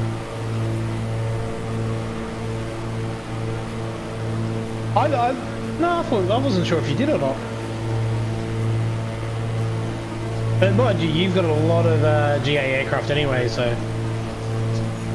Well, hello there, Mr. Brett Bates. Welcome to the stream. Hope you are well. Yes, completely agree on that one there, Sean. So, if you ever do have any questions in regards to aircraft, in regards to how to get things to work or anything like that, anything tech-wise or stuff, feel free to hit any one of us up in Discord. You know, I mean, there's obviously Shane, there's me, there's Brett, Sean Dale. There is a lot of people out there who would be more than happy to help you out in some way, shape or form. So definitely hit any one of us up there if you ever need any help. I want the 414 but waiting for a sale one day. I would highly recommend waiting for a sale as well, Willie, because if you can get this thing for a bargain price, it is so worth it. Brett said, sorry it was late, was re-watching Nobody on Netflix. Oh, is that a new one there on there, Brett, or?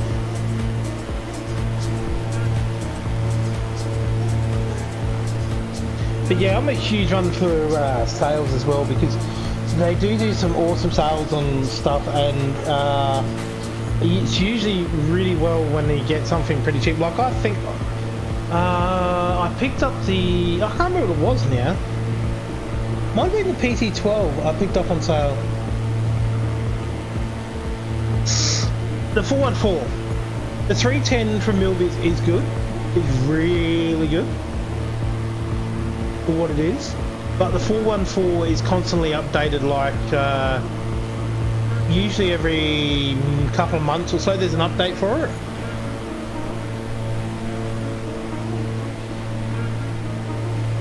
But yeah, 414. Just that sound quality is so good. But I tend to go back to my Embraer Bandit 110. Is it my top 5? Is it my number 1 favourite aircraft in sim? No, unfortunately not. The 414 isn't. That's still a toss up between the 146 and the DT6. Cody is up there as well, so top 5 for me would be 146, DT6, Cody, PMDG 737. I want to put the Mad Dog in there as well, but the only problem with the Mad Dog is, and I think Shane will agree with me on this, is the price. It is so overpriced, but it is good for what it is. I'm big into the twin engine GA now. I've been looking for a good one. Yeah, I would play the 414 or the 310.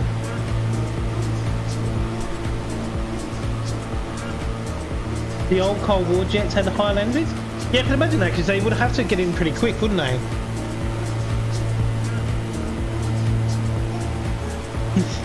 No clue why you never show in my living area. G'day, Gawin, on stream. We're in Colorado, mate. Colorado. Getting closer, getting closer. Sean says 414 DC6 Vision 737 Cody. Yes, the Vision is in there for me as well. The Vision jet is really good. An honourable mention must go to the Brit Norman, but I also do really like the Steam Gauge's Caravan. I do fly that quite a lot. Twatter should get an honourable mention there as well.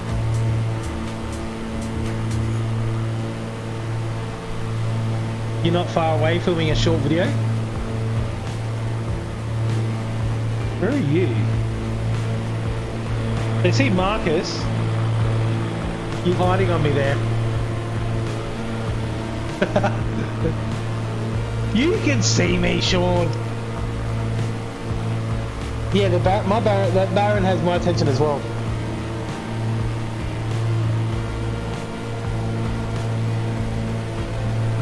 Oh, you're in East USA. So you're not good enough for the West USA. With a bargain twin navy on his pocket buddy. Yeah, it is. I've seen it and played it. Seen it. It looks good. Is that near us there, Gawin, or not?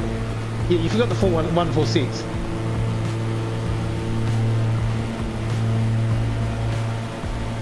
What is written over your face cam?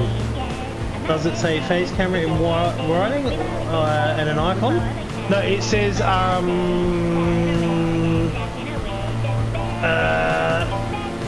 explit cam. So the green screen I run is called explit cam,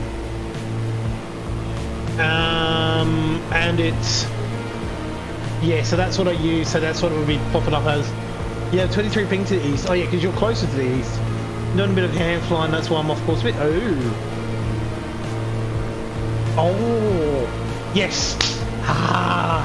I'm not mentioning anything about that one. They're going. I'm not saying anything. Just me and Garland's got a little surprise up his sleeve there, ladies and gentlemen. I know what it is. I'm not saying what it is.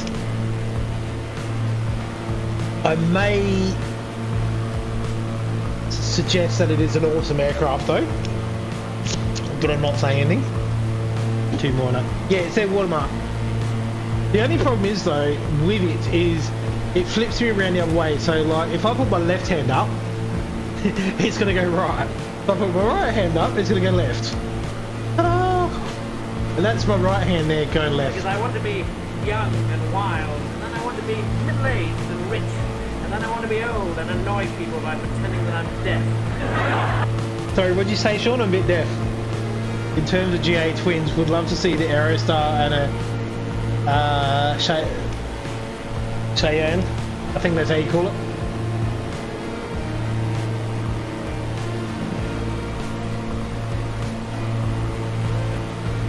Yeah, I'm a wee bit deaf there.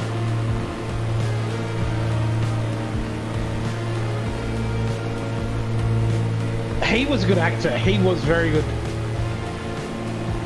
He was such a very good actor. But Rowan Atkinson, I was gonna say Rowan Ramsey. Yes, that's great because you're facing us. No, I'm not facing you. I'm facing the wall behind me. So, oh no, sorry, I'm facing a screen. There's technically a screen, and then there's a. That didn't go planned. I knocked my microphone off. Anyone not right to left across the window? Oh damn! I need to look that up. I'm gonna look that up. The Shannon.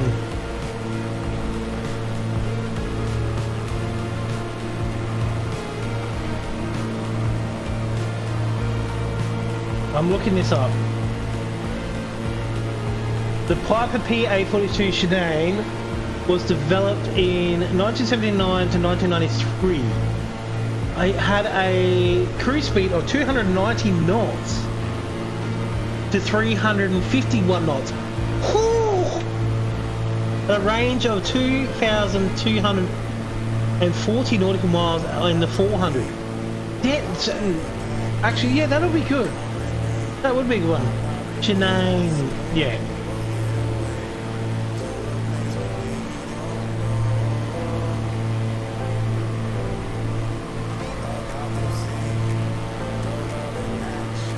Shannon?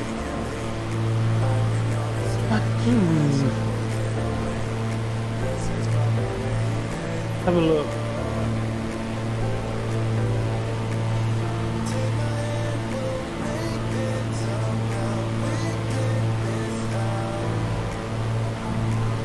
It's got a T-tail on it, so I know that much. What's it? It's comparable to the Beach Super King Air, the Cessna 441 Conquest 2, Embraer EMB 121, the Mitsubishi MU2.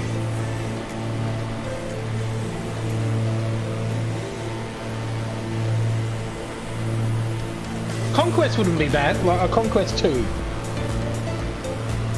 The 441. Let's have a debate on how to pronounce pecan. Pecan. We're having pronunciation lessons halfway through the stream. That's going well. Well, here's one for you. How do you pronounce Aaron? Like, is it Aaron? Aaron or Aaron? Or, you know. Oh yeah, Cheyenne.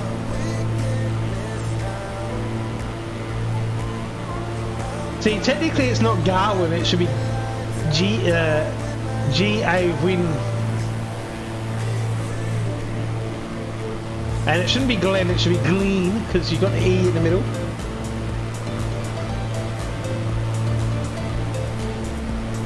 Or Lloyd.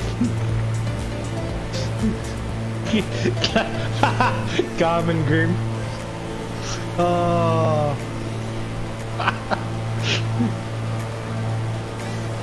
And it's not Sean, it's Sha'un. Sometimes my genius is... it's almost frightening. Yeah,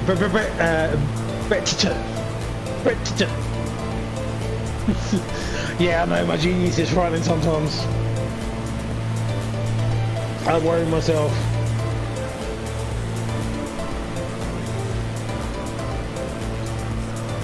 In saying that, like this, look at the scenery now. Woo! Microsoft Flight Simulator.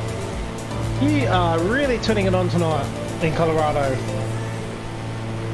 That looks absolutely beautiful with the snow on top. Has anyone actually been to Colorado or anywhere in Colorado? Right now I'm hooked. 9 Neo Flight 4 give my flight a purpose. Are you talking about Airbus there, Willie? Sean or Sian? Yeah, there's multiple ways to spell it as well. Same as Owen, like, because isn't the Irish version of Owen E-I-O-N? Well, there is no Z in Wes. Yeah, true. Darren's been a few times. You have been to Denver. Brett's been to Colorado.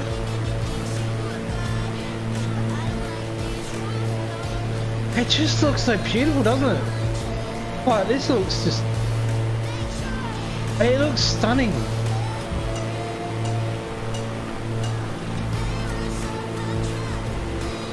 Because I'm one for, in the sim, one of the things I look for is... Uh-oh.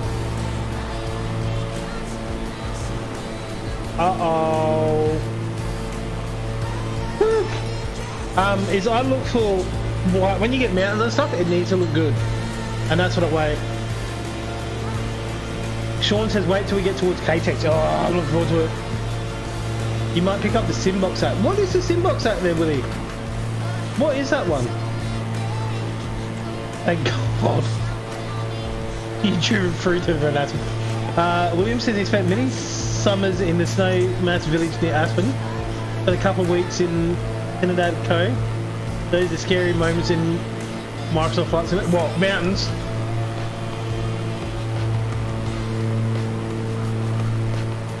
No, mine is usually rivers in mountains. I tend to like to have a bath in them, or this, or as we call it, this.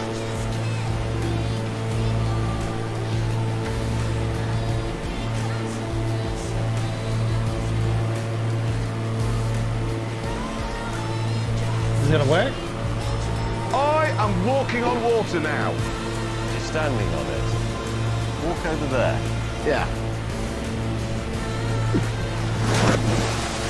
Miraculous, that, mate. I've invented swimming! It puts the FMC to your tablet or phone. Are you able to post a link into my Discord there, Willie, about that? Because I think there'll be a few people that'll be quite interested in that as well. I, for one, would be extremely interested in that. I spent many years in Wales, Swansea, but lived the longest at Duxford. We have a better air shows in Duxford. So, what? I mean, So are they obviously like? Oh, because yeah, because I'm just. Is there much distance between Swansea and Duxford there, Sean, or not? I'll look up. Thanks, Willie. Played with the Simbox demo version a bit. Nice idea, but I decided not to buy it. Yeah, I'll have a look at it because it might be an interesting one, especially when you do airliners.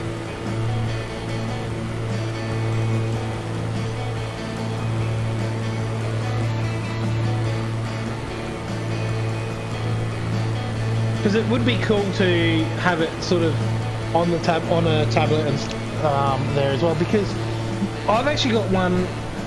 If I can find it, where's my little? So I've actually got a tablet, and what makes it cool with mine is I can actually use my little S Pen. So I could sit there and just go click, click, click, click, click, click, which would be handy as well.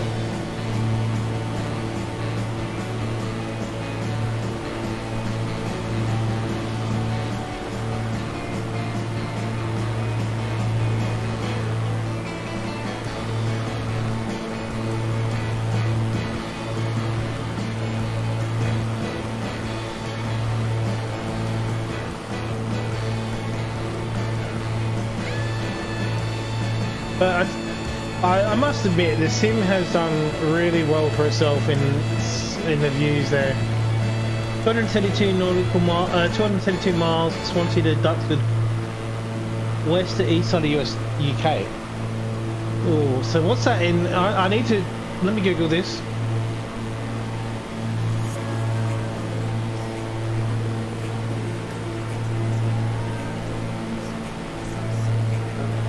Oh, so basically, yeah, 4-hour drive. That's not too far. I mean, like, I suppose over there you can drive. We can take 3 days across one state, and in 3 days you could cross how many countries?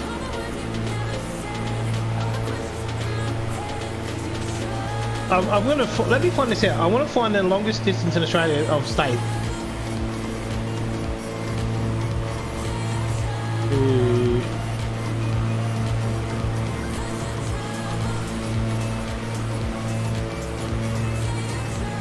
I'm just googling this for a sec.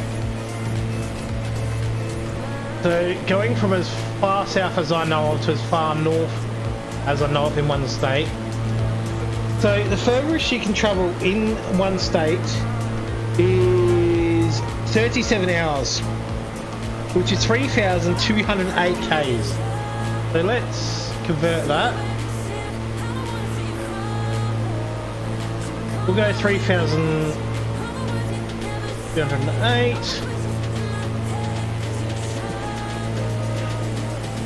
So we can go, so about 2,000 miles in 37 hours for one state. That's from the bottom of West Australia to the top of West Australia, or the most tip that you can get to.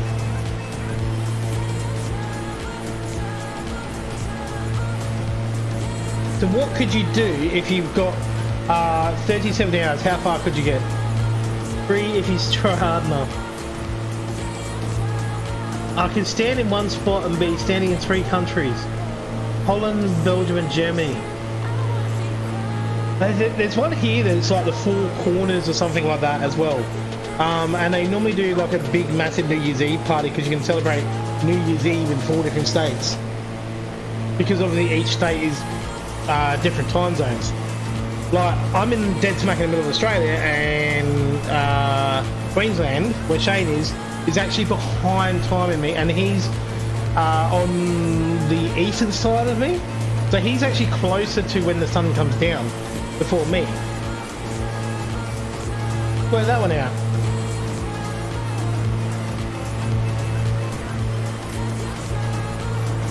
Is there a free version of Duxford Airfield there, Marcus? I'm gonna have to look. I'm gonna have to look at that one.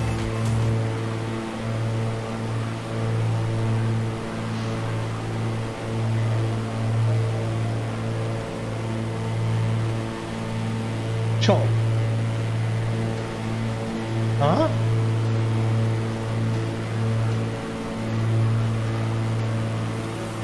One of the best free airfields on Flight Sim TO. Yeah, I'll have a look at that there, Marcus, I reckon.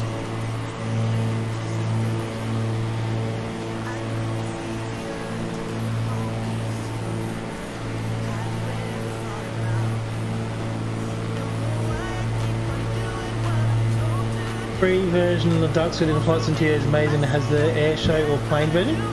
Oh, the air show one will be good. Yeah, that's what I was thinking. Wrong stream there.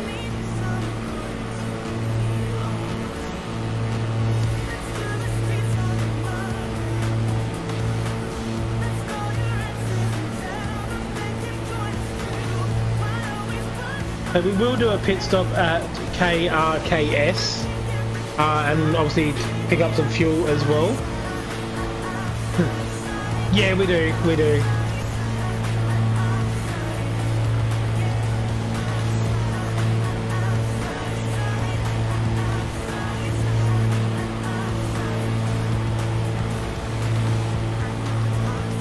Go for the full version FPS killer, but worth it, very detailed. See, that's what, yeah, detailed airport is good, like, it's really good. I think someone needs to redo Adelaide though, because Adelaide's changed a bit since Orvic's done it. But they've recently just opened the international side and a few new areas in there. What do you mean, Sean? Yeah, what do you mean? But yeah, it is always good to get some really nice, high quality free stuff as well in the sim. Obviously, one that springs to mind is the fly-by wire. They did it. The Salty Simulation 747 has actually done really well as well.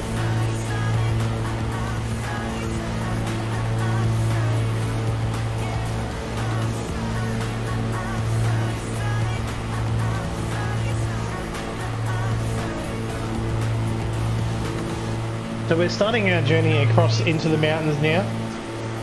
We're going to work our way through.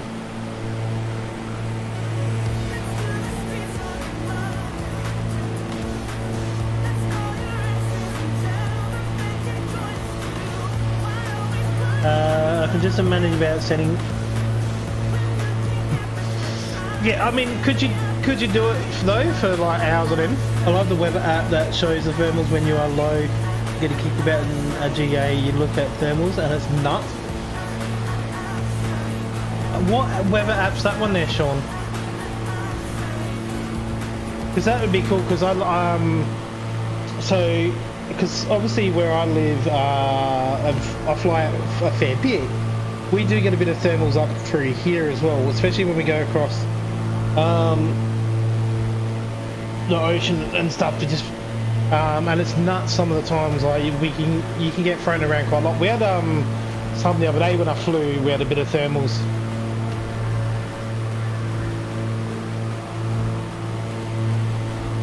Obviously we sometimes get that hot northerly as well as the ocean breeze and stuff as well, so that doesn't help.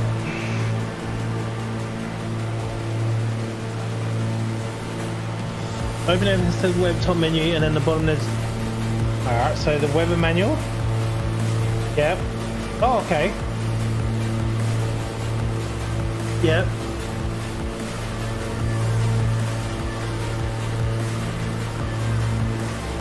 Oh, that is nuts! Oh, that is cool.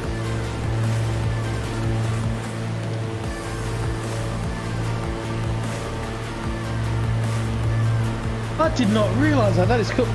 On a flight like this where you're going across the mountains, that is cool. What do we reckon, guys? Do you guys like that as well? Look forward and see them coming, and you see them coming?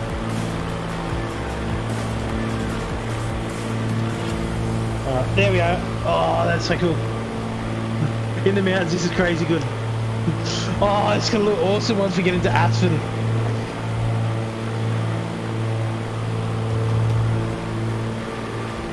That is so cool.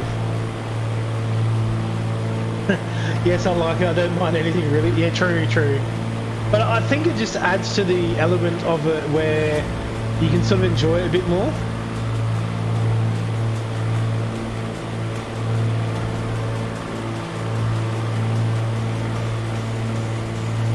actually that wind at the moment, it's only 9 knots. So it's slowed down a little bit in through here.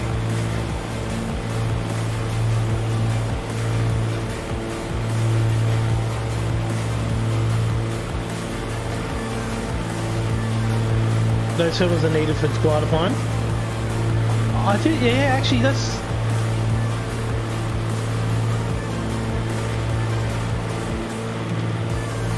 I didn't think of that. I didn't get into a glider flight.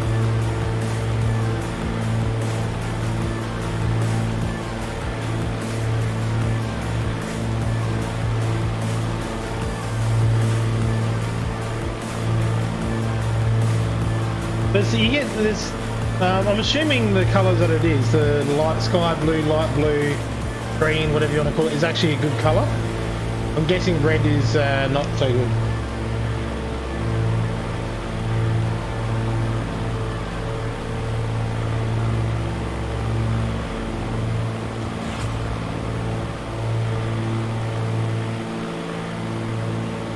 Gliders and helicopters don't tickle my feathers. Yeah, not a fan of the helicopters. Most of the ones that I've seen come out, if you have a look in the marketplace, they actually have good reviews. I don't think there's too many that are actually like up there that are good quality.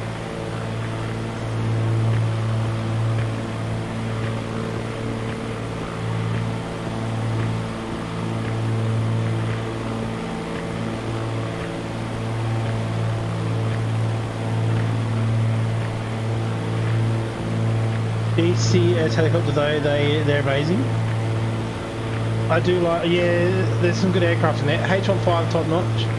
H-145, that's the one Vruden flies, isn't it, Gawin? Because there was a free one of that was pretty good, I do remember that one. Good freeway is the 135, oh yeah, the 135 is what I had. And fast cat, I was going to say fat cats, fast cats as well. Oh, Zell would be good. Helicopters are fun in VR. It can lead to VR sickness. Why do I feel like you may have experienced that there, Marcus? Just from the way that you wrote that, I'm just thinking, I wonder if he has. Bruin loves the 135 that he used to fly when we... Yeah, I remember that. That's one thing we haven't done for a while, is the flight around the world with Bryce. Yeah, there's no hiding that one there. So we are going to land at Rock Springs. So KRKS, which surprisingly actually has an ILS as well.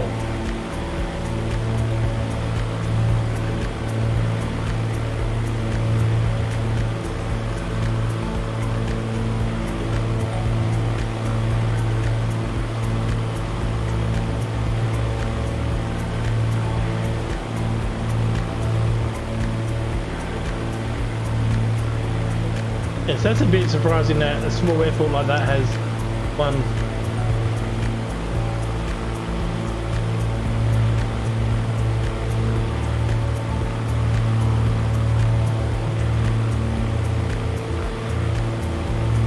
I'm going to land ILS 270 or 270. What's the KRKS? Let me just get a METAR for that one.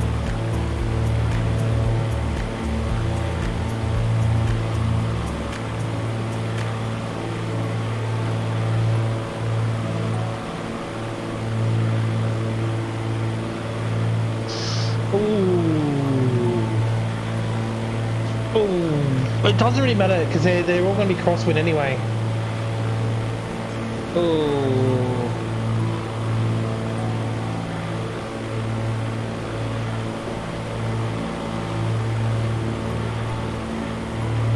Yeah, I'm going to come straight in on 21, I reckon.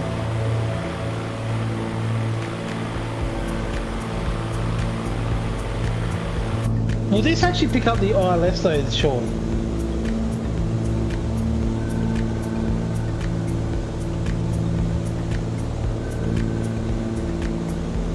What is it? 109.3.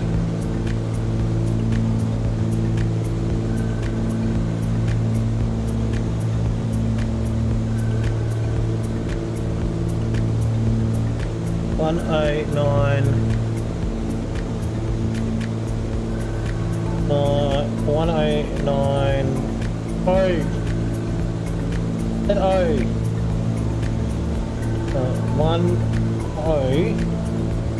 No.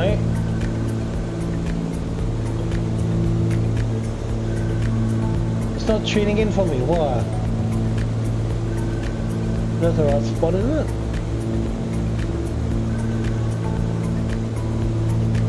Oh, there. Duh.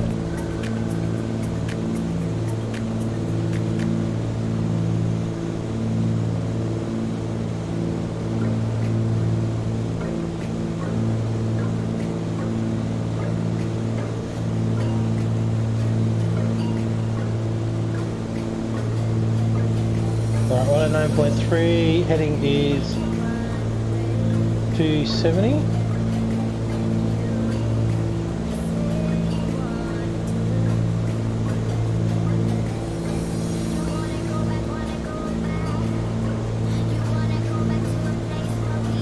Yeah. But it's pretty much a straight in, so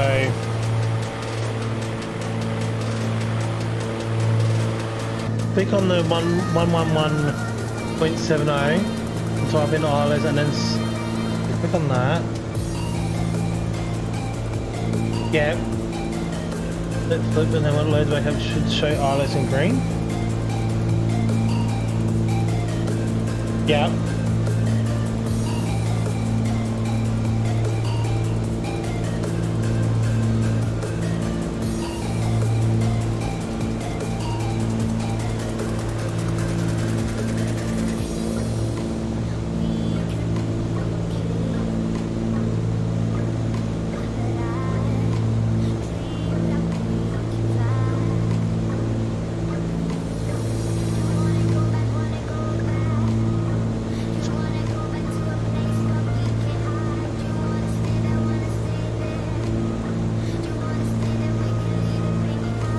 Yeah, it does a bit. Oh.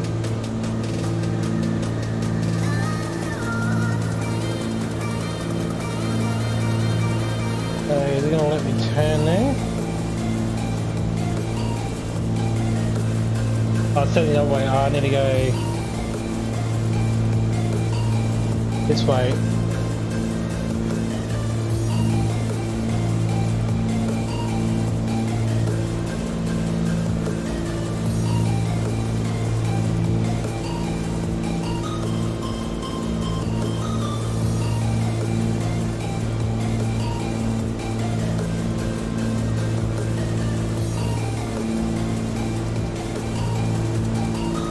Makes a lot.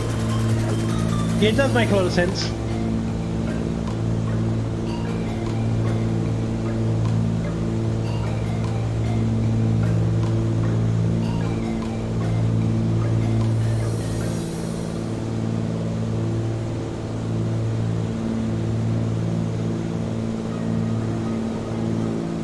Oops.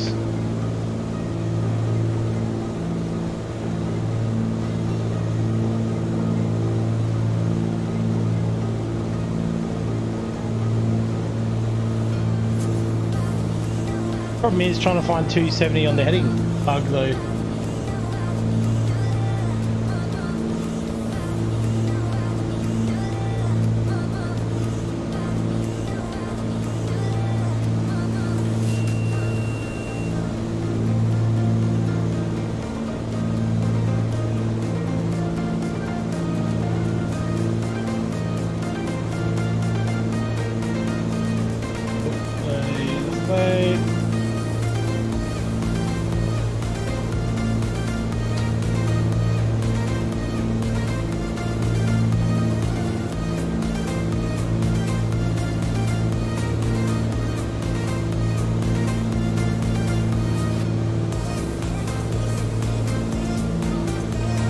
We'll give it a try, see how we go.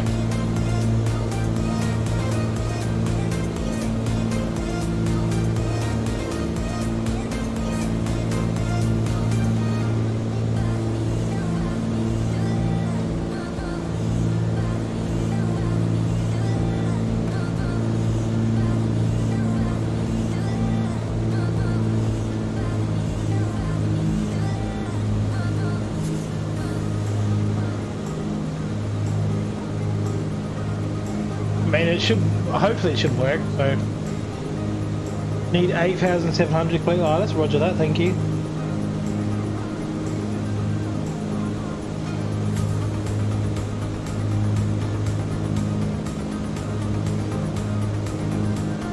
Heading 270. Roger. Yeah, I'm using the heading to sort of line me up there.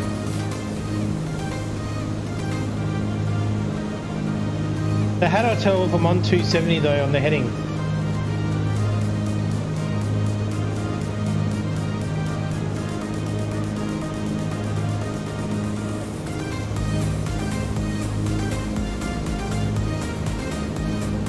Oh yeah, that one, yeah.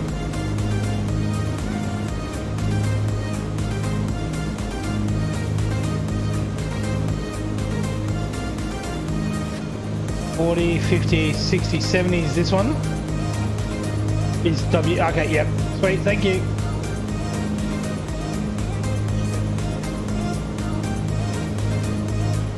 Just watching a little nav map so I can work out when to swing.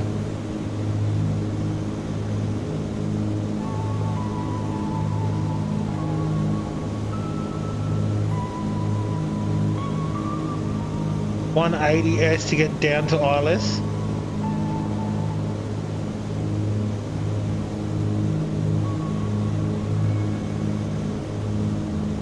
I'm just off of there, I think. ILS? No, not quite.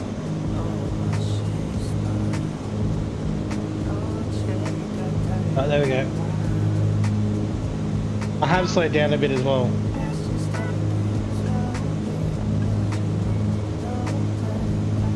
And CDI there to change the V-lock, yep. Thank you.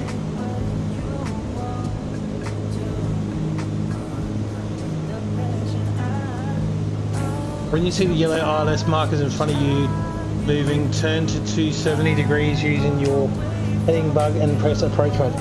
The, as in these markers just here?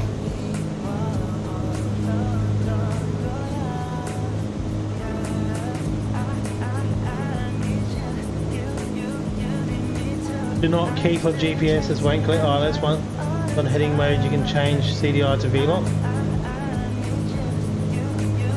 No, I'm not, I'm on V-lock now. So just see I've already changed it.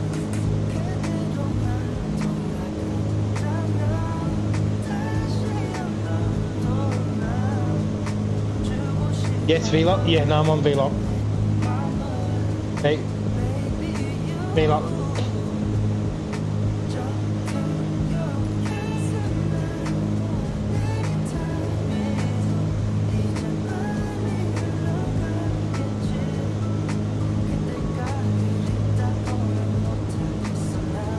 Then I'm guessing the only thing you have to do would be to adjust your throttle and your flaps and your gear, obviously.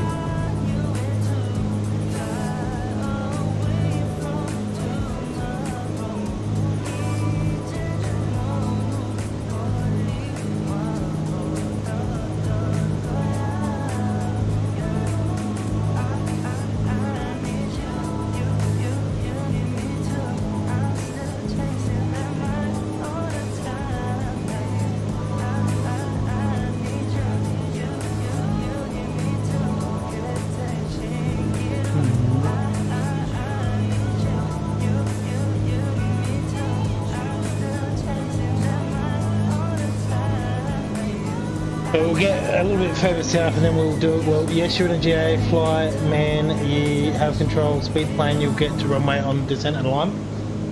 Yeah, but I'm going to full throttle it and just go, nah, I wouldn't do that.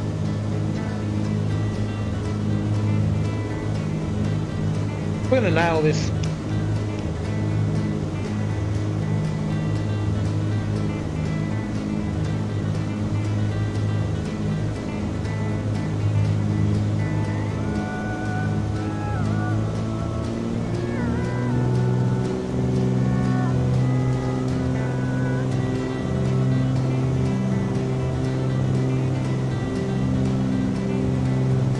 not too far if I've actually been wanting to turn actually, so that's good.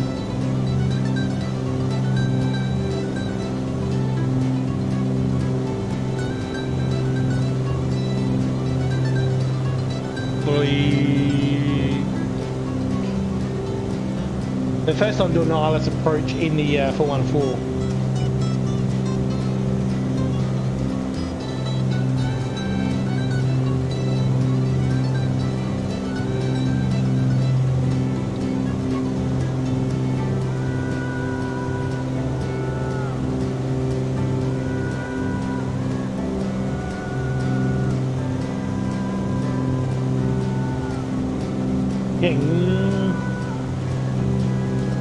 Somewhat disconcerting when you're flying along and your engines all sort of roll up on their own if you realise it's a stream you're watching. No, it's just me putting my props back up.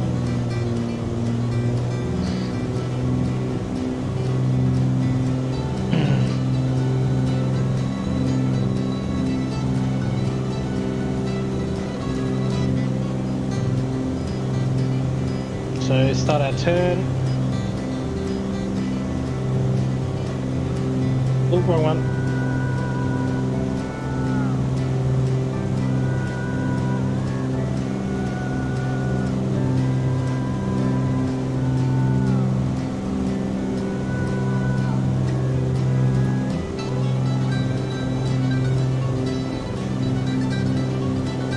Reset our camera so we can see what we're doing.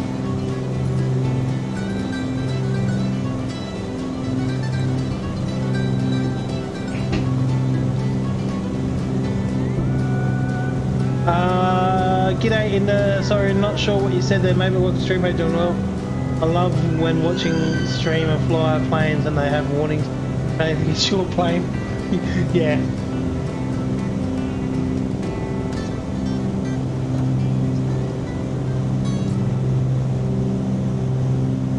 Oh, I may be a way bit too off here, I'm not on 270. Alright, I need to go this way a little bit more.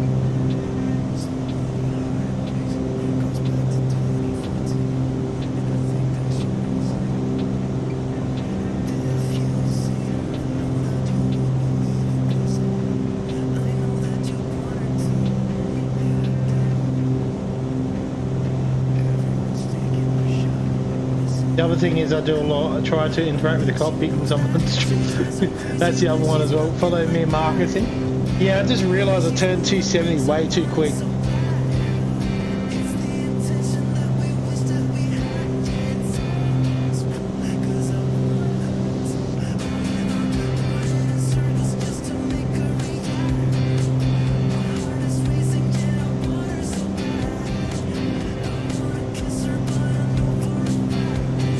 We're good now though.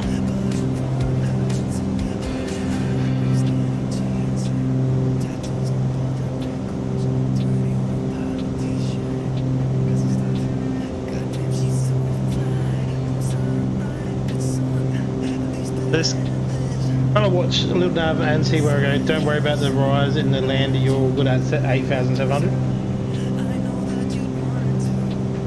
That's a worrying thought though.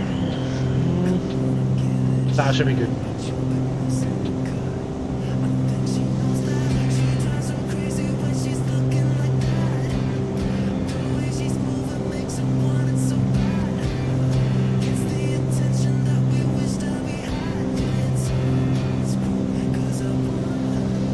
Nearly should be able to in a minute. We'll make sure we get it lined up with this particular waypoint and then we'll swing. Should be good now.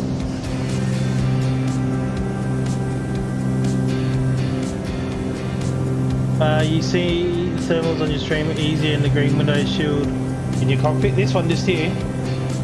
Alright, let me bring it across. Oh yeah, you do too. Oh.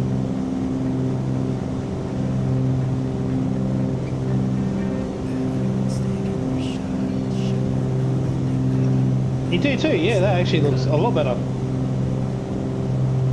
Your plane didn't catch the ILS.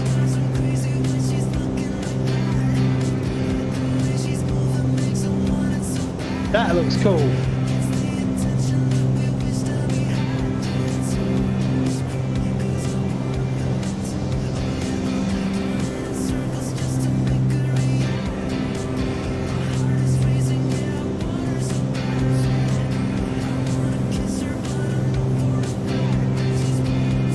How come it didn't catch ILS there, Sean?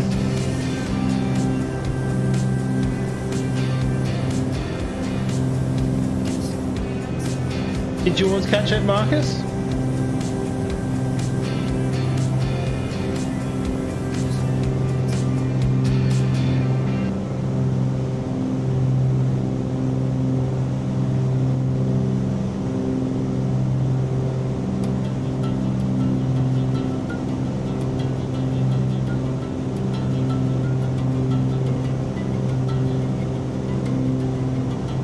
Let's wait. So fingers crossed. Can we get 2 out of 3?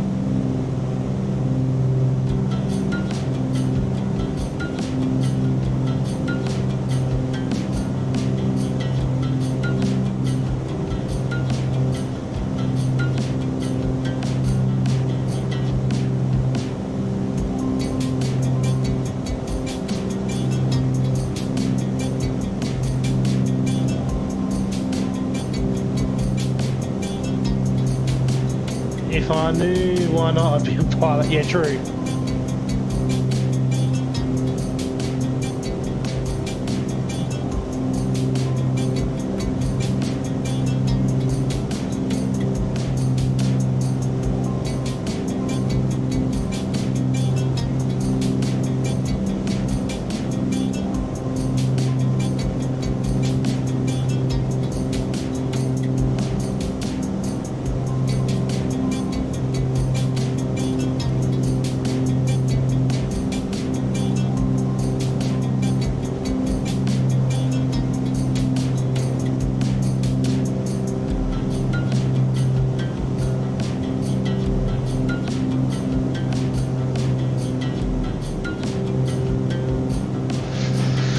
Did it pick it up?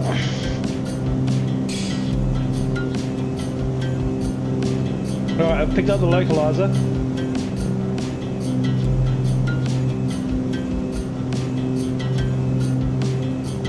Alright, I'm gonna make sure the wheels are out this time. Alright, the wheels are out.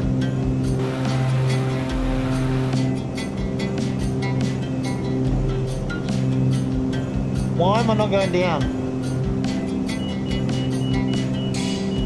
Why am I not descending?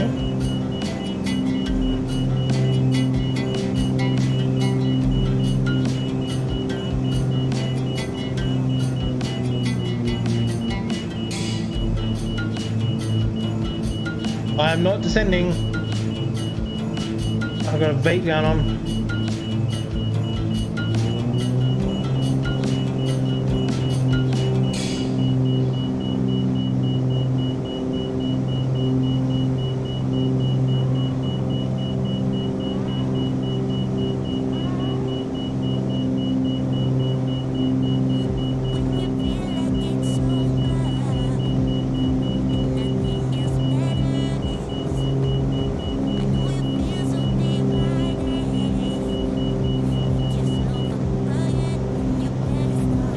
Right, I've got the glide float down, there we go.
It's looking good.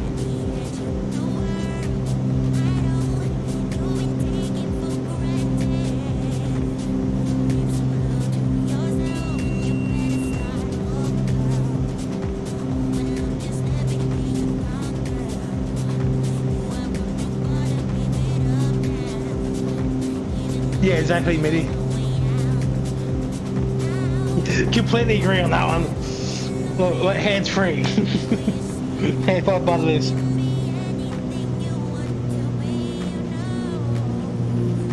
I had the ILS lines, but the plane didn't want to pick it up. It's minus 75. Well, that's not bad though.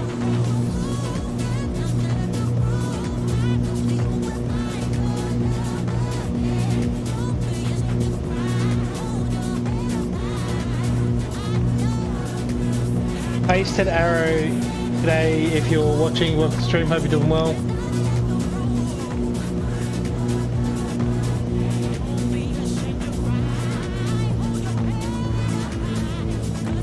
Pilot room this airport? Yes, pilot room this airport.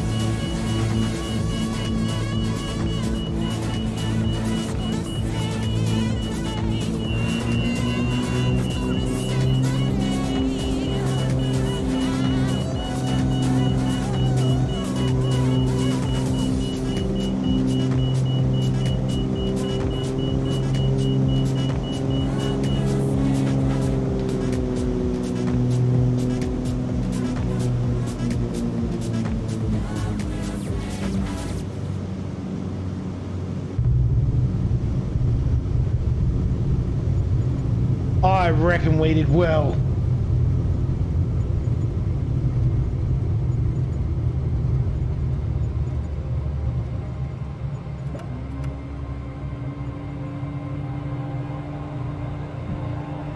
I reckon we buttered that one.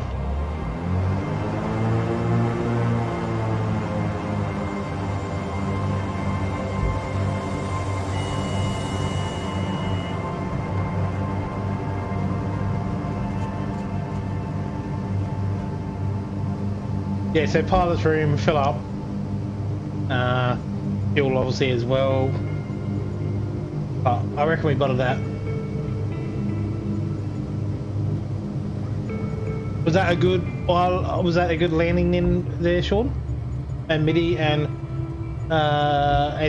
Marcus and William and everybody else watching the stream?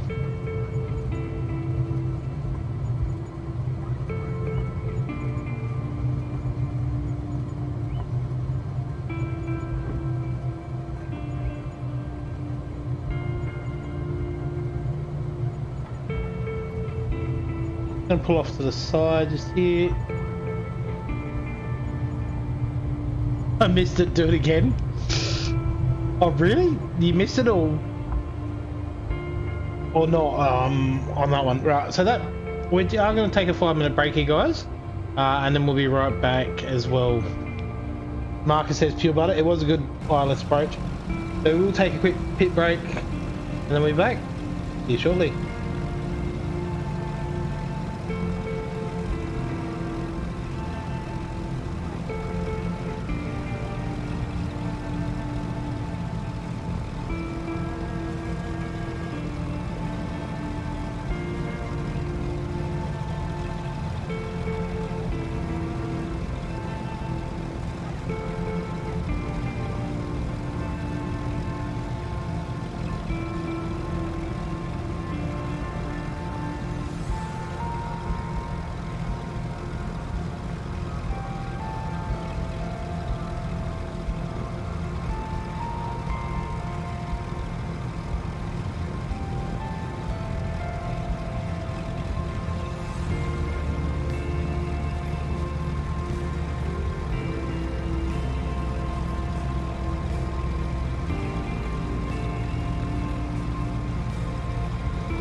I'm back, ladies and gentlemen. Gawin is going. Thank you, Gawin, for jumping in. And have a good day, morning, afternoon, evening, whatever it may be over there for you. Thank you for jumping in. So I'm back. I do have some snacks as well. I bought in a little bit of dinner that I had. So tonight in our household, we made some homemade sausage rolls. So having some homemade sausage rolls this evening as a little bit of supper. The ILS in MFS, it helps to enter the VLOP path a slight angle, 20 to 30 degrees, not directly in course. Okay, thank you. And yes, definitely check out the virtual airlines there as well. There is two, Drifter Air and Access Air as well. We are going to chuck some more fuel in to get up to 80%. Back this over the side for the time being.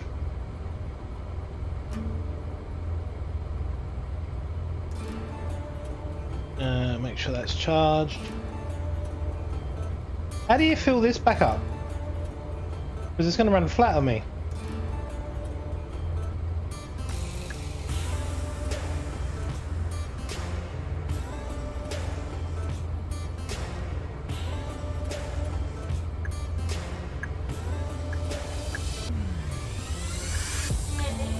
My tablet just went flat. Huh? Fuel tab on bottom.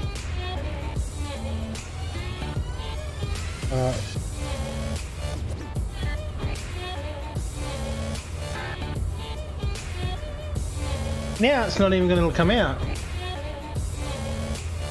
Yeah, so... Alright, come on. There we go.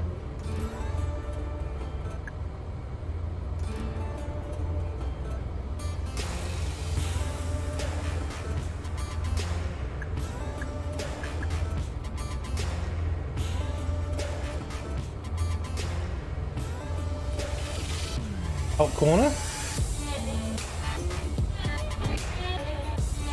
Let me put this away then. There we go.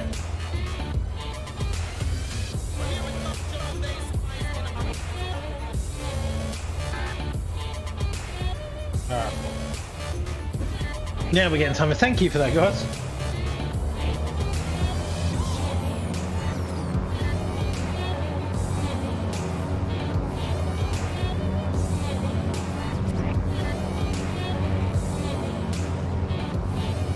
Fuel icon. Yeah.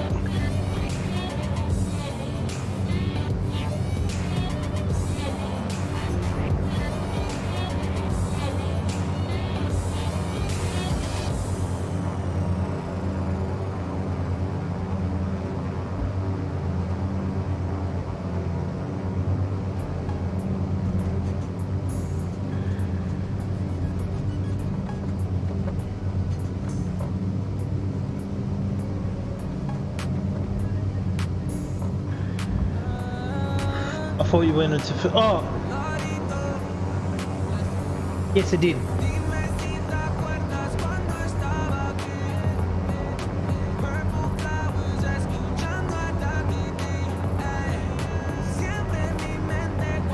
Now it should be good.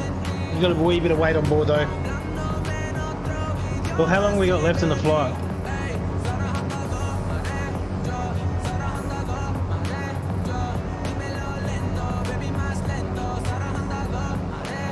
Alright, let's have a look. 402. What are we? 903, so we can probably take back to the pad. Yeah, that should be enough. There we go. Alright, let's take off.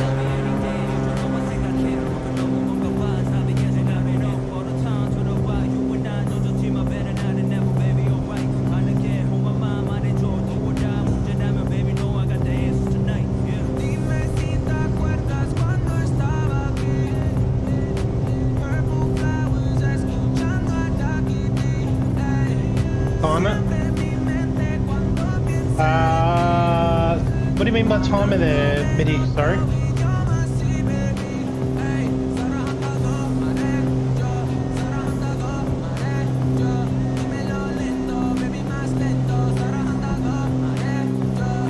So we're going to go up to 14 this time.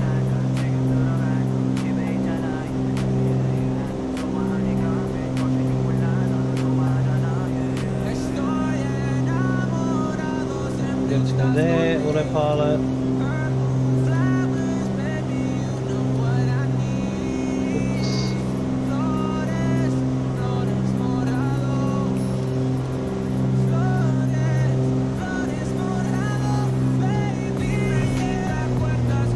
Yeah, Gami, welcome to stream, mate. Hope you're doing well.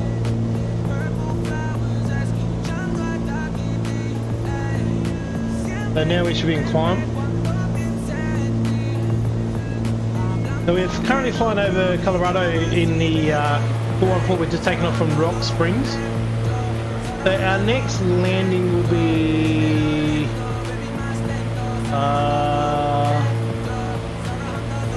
SR34, I reckon. We might do a touch and go there. And we're currently eating homemade sausage rolls.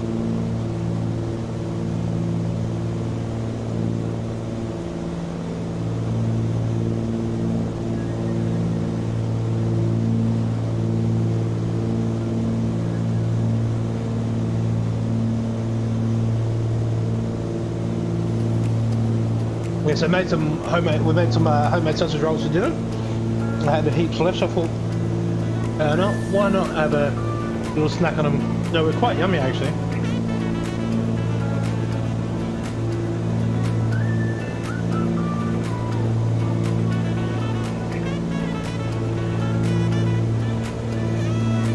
Are they going to pick up the nav line? No, it's going to swing back right. Yeah, there we go. But they are really nice.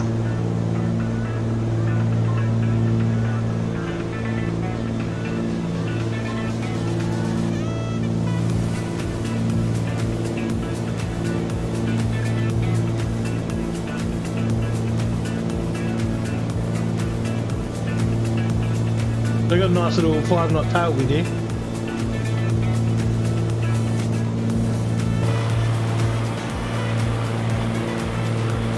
Beautiful scenery though, like absolutely stunning.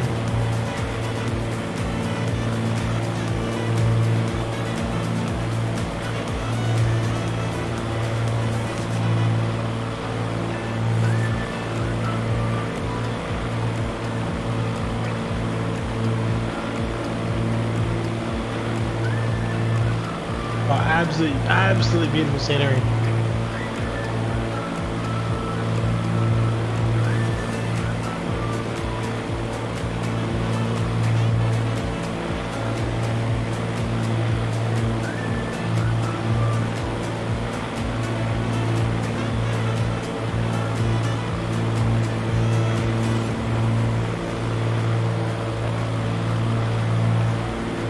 I think this is such a beautiful part of the world.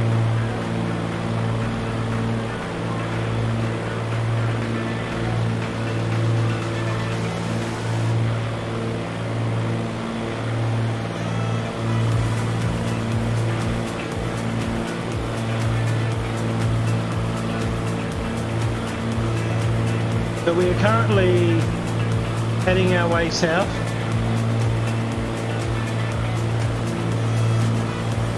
It does look amazing, it does, like, it is unreal. So we're just to the north-east of Salt Lake City as well.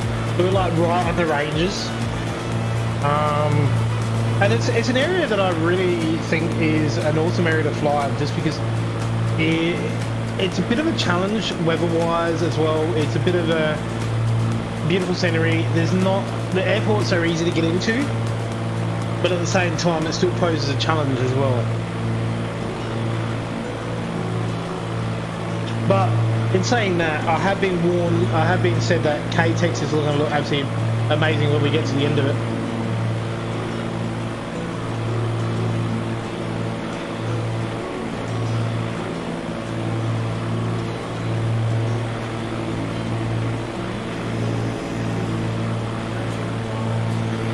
So I'm looking forward to that.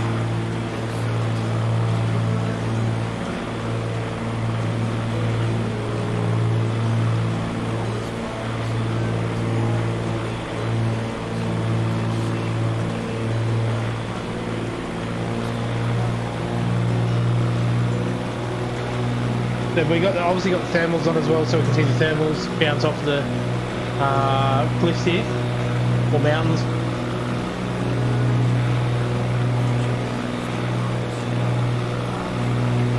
Oh no, SR34 is a waypoint.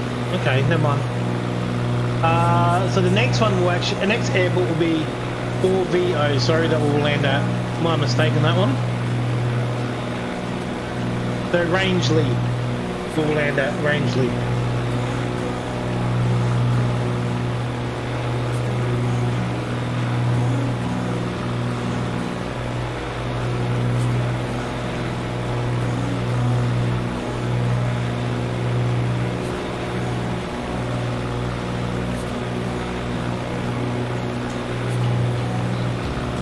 I just love how it's going like this over the thermals. That looks so cool.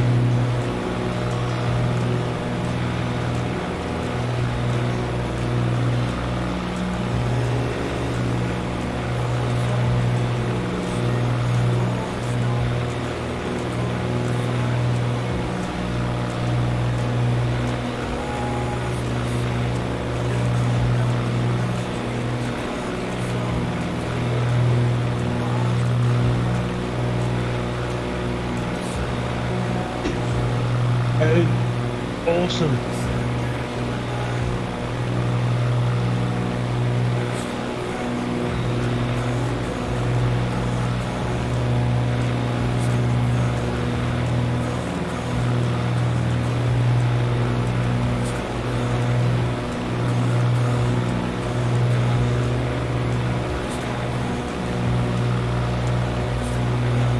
But yeah, it's from about 4VO that it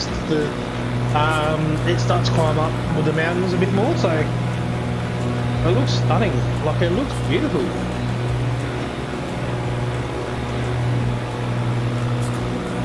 Have you got the 414 there, Gami, or not?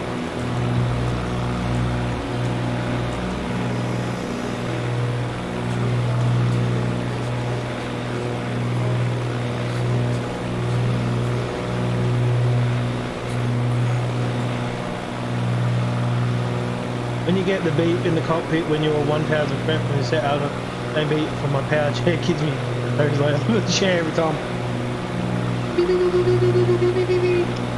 Yes, sure do love it. My favourite aircraft is so good. So good.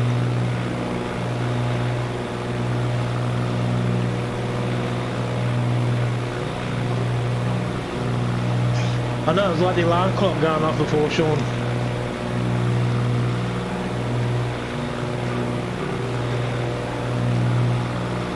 And it cruises so well, like I'm at 225 across the ground and I'm not even flat, like, it's not even flat strap, that's just cruising.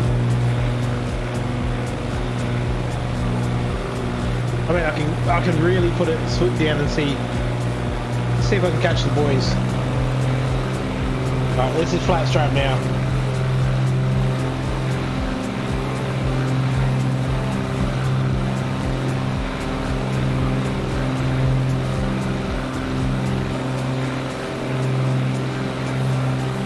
What's that? 233 knots across the ground. 235. 236.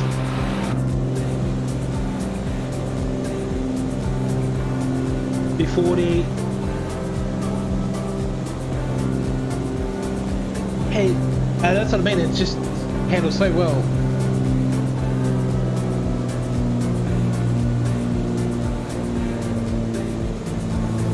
I like sitting it just there, just where it's happy. No hot dogging needed with the 414, unlike the 416. I love the rental 414. I love you. Yeah, rental. No, you don't need a hot dog this. Usually about 2,200.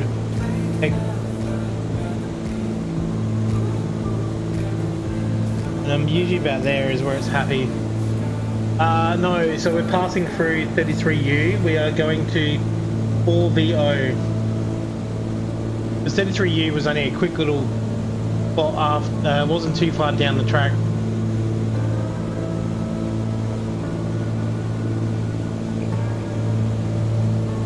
Unless, what does it look from your point of view then, Marcus? Is it 33U look like it's going to be a challenging one?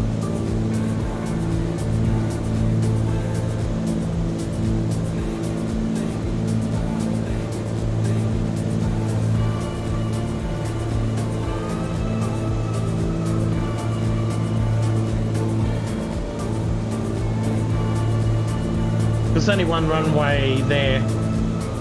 You got 11 and next 25.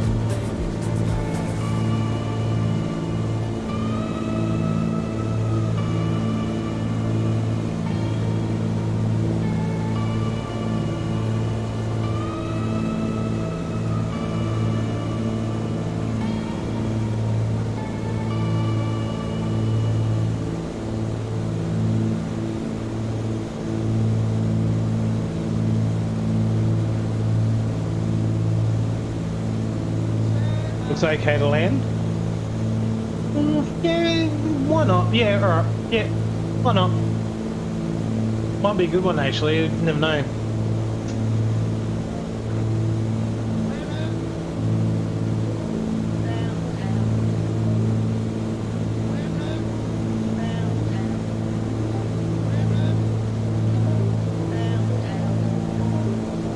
Okay, land. Yep, alright, roger that.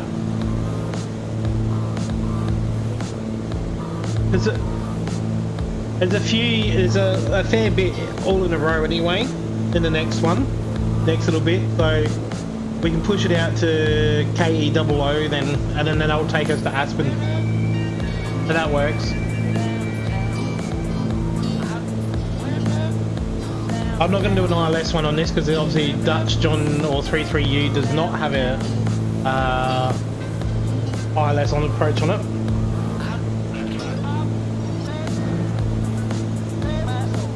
So I do not know what the runway marking should be for that. The 33U doesn't have a meter.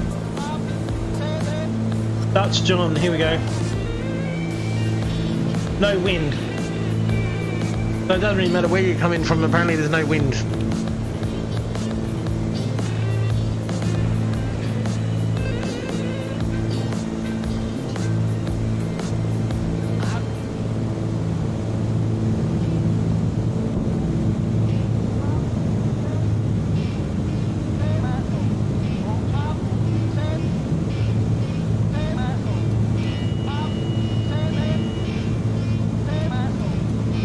So we're going to come in off 11.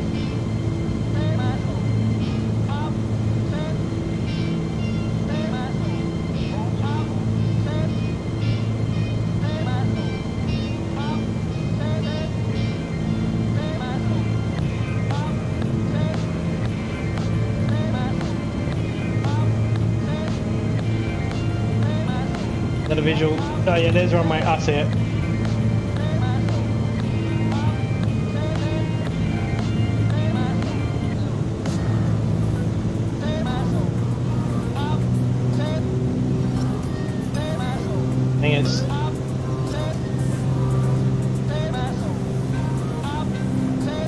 floors above this one, sorry. Not a problem there, Sean.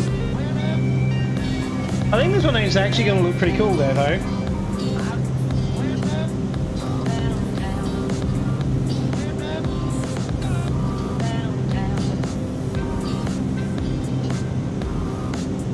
Like, looking at the approach of it, it does look pretty cool.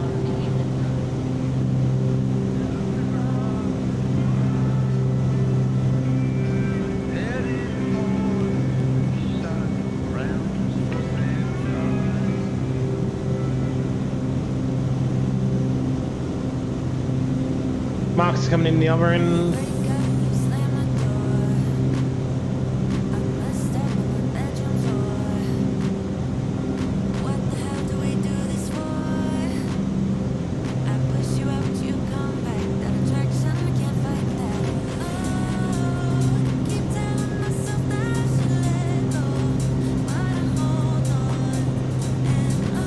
Not slowing down good enough though, that's the problem, there's no wind.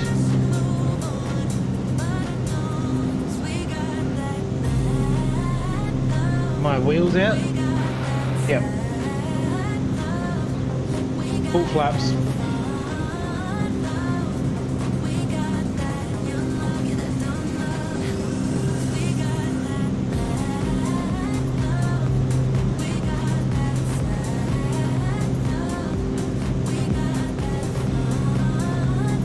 OTS thermals around here it seems. What are OTS thermals there, Sean?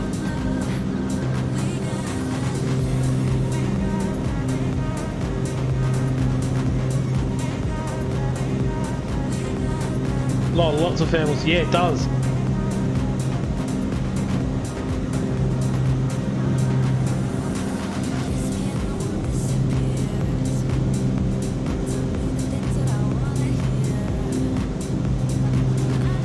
Oh, she is a bit rough coming down. As much as there's no wind. Oh, 6 knots. Crosswind. 6 knot crosswind. 10 knot. Yeah, there's a bit of a crosswind. Ooh.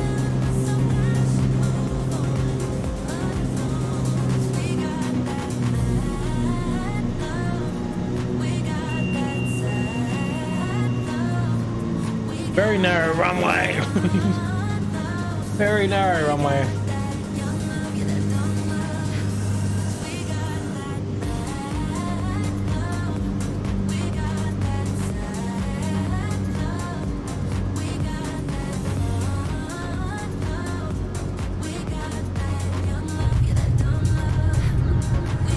Oh, that is a narrow runway.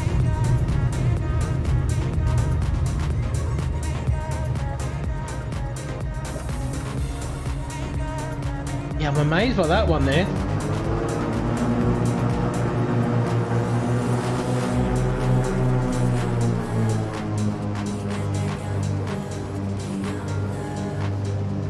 You landed with a strong tailwind? Oh, from the other way. I reckon I did alright there though, coming in like that.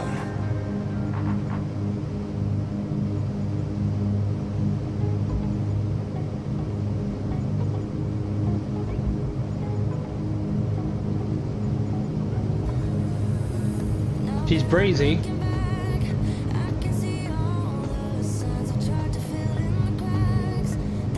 Let's spin her around. Wait till we get to the ice on the runway soon. They're great when you hit the brakes. Yeah, she skidded a bit when I hit the brakes.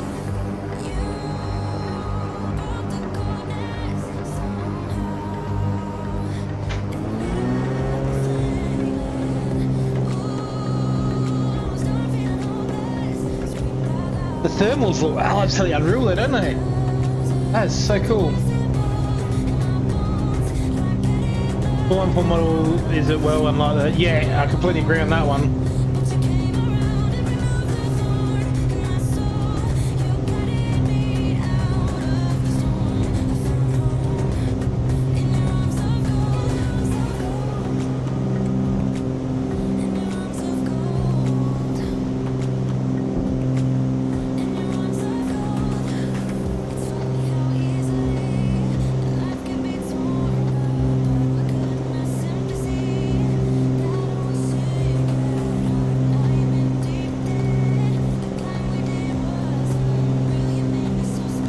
It does do such a good job of it.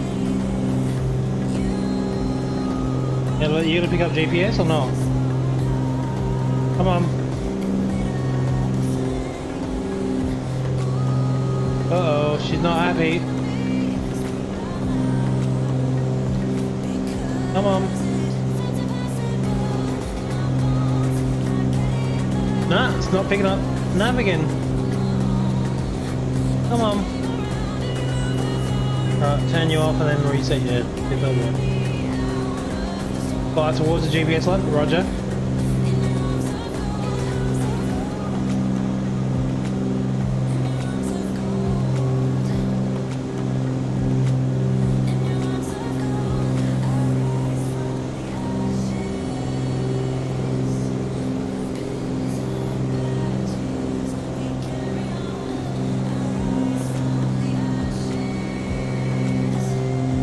I'm not happy with it, is it? He's heading to go towards if you need AP net. Oh, net, yeah. That's what I was going to do.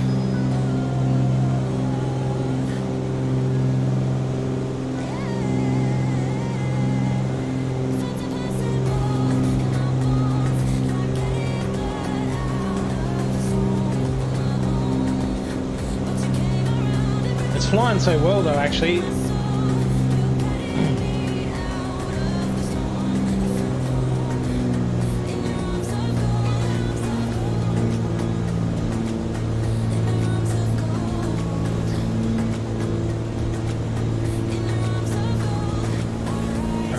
Just watching and look at that map to see when it intercepts.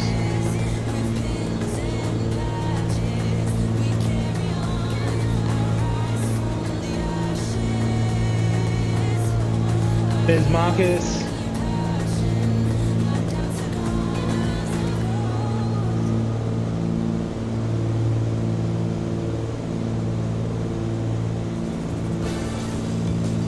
There's Sean.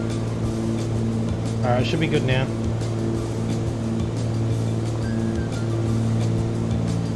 Let it implement the flight plan.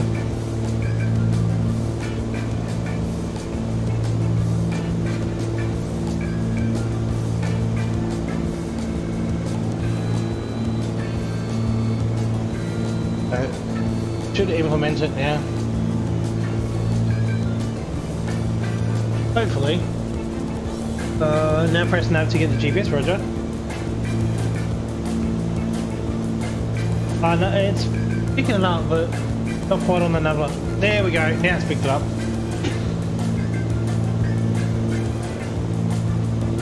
Our next stop will be KEEO. Do a touch and go there.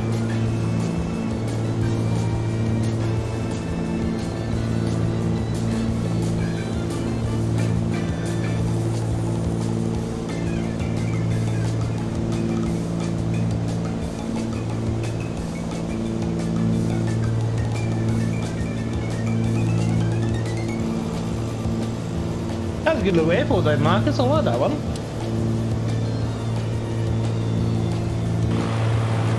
Yeah, I really like that airport. Nice little narrow, tight one in a good valley.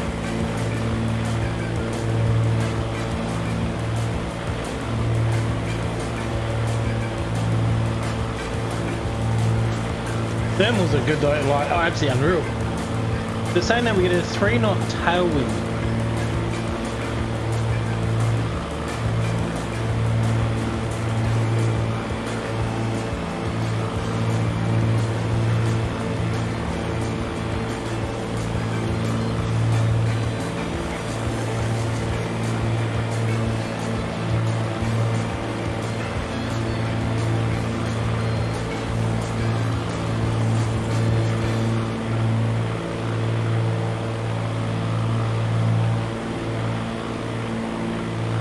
That looks absolutely unreal. Such beautiful scenery. You'll still get thermo. Yeah, it's still got them turned on. I'll show you.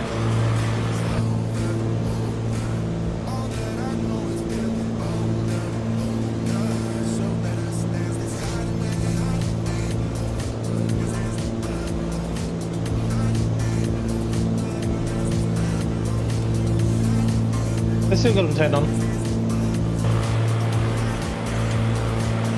Only light ones through here though. Maybe it's more towards the Aspen, it might pick up a little bit.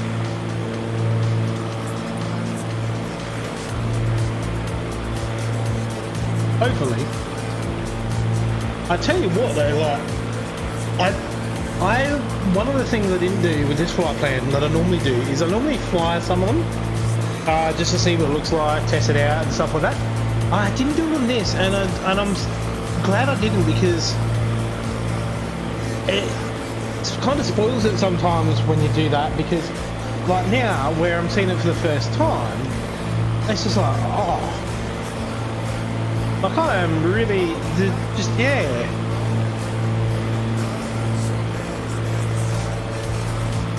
Because you could have, I'm just looking at what we've flown over so far and that, and thinking it'd be awesome in so many different things, like the Cody. Oh, it's just unreal. Even in Warbird, it would have been cool. Just that scenery, just, yeah.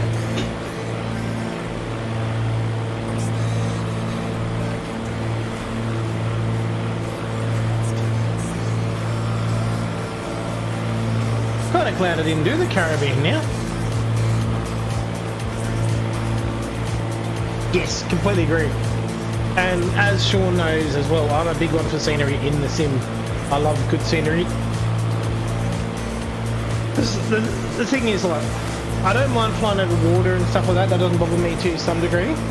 But you also want times where when you fly, especially the stream, where you get good scenery, because it, you know, allows for you guys to have a good flight as well. And I feel that, you know, flying in the right spot with the right aircraft makes a difference as well. And I think the 414 flying through this is an absolute hoot. Like, just, oh, beautiful.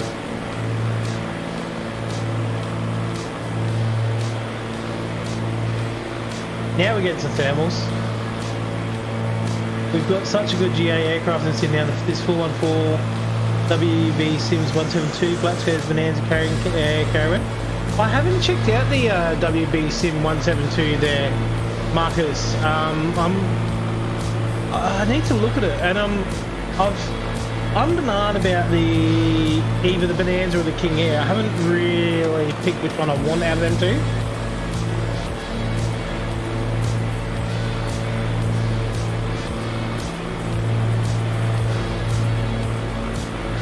But we do, honestly do.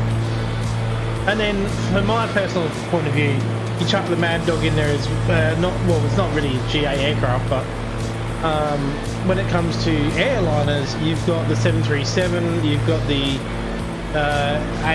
A320, you've got the Mad Dog as well. King every day, twice on Sundays. Ooh, I might have to go to King.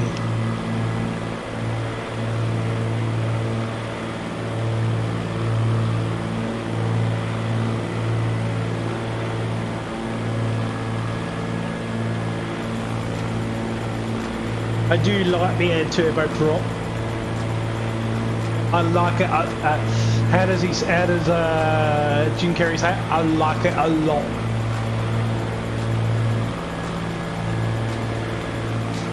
The 3 with 152. Ooh. Is that? Let me have a look at that one there, William. 3 with 152.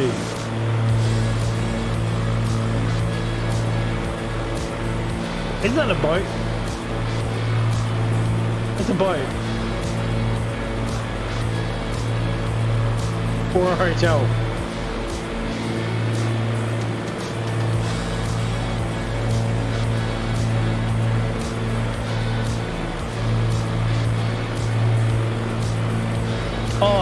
Oh, okay, yeah. The WB Sim.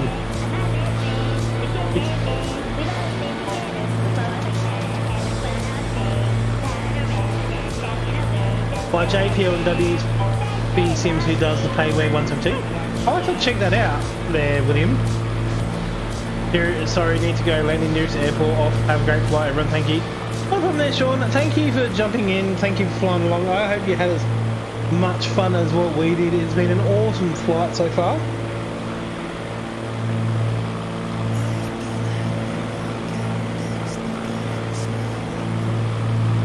Well,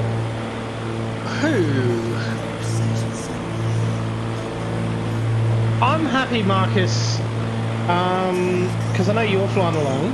I'm happy to push up a little bit higher and push to Aspen. If you want to push to Aspen and land there next. But it's free? Yeah, I'll definitely check that one out there, Marcus.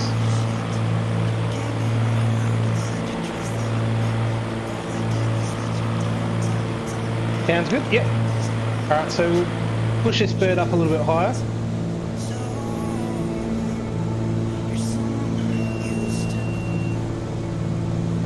But we've still got a fair way to Aspen anyway, so we'll push this up because the scenery is still good. It's got about 17.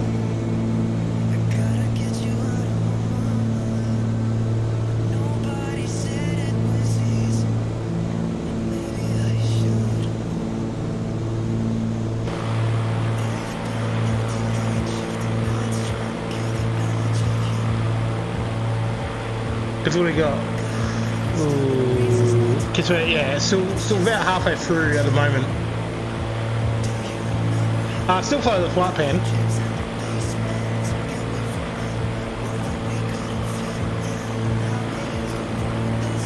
But it'll just allow us to sit up a bit higher.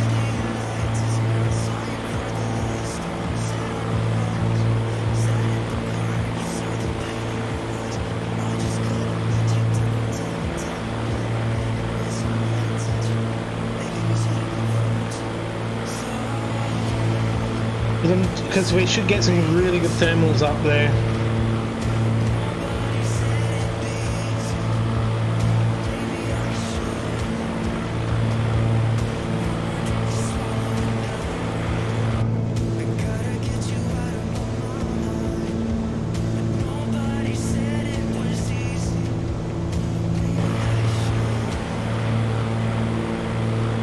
Because, yeah, Aspen's not actually, technically not that far.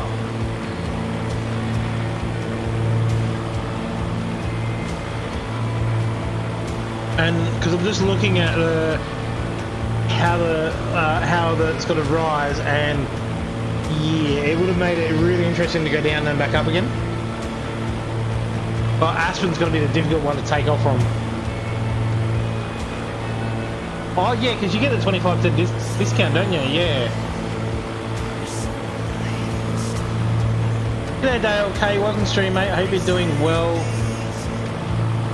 We are currently flying in Colorado, just passing Bern Regional, on our way to Aspen and then off to KTEX. So you're going to fly into Aspen, Colorado.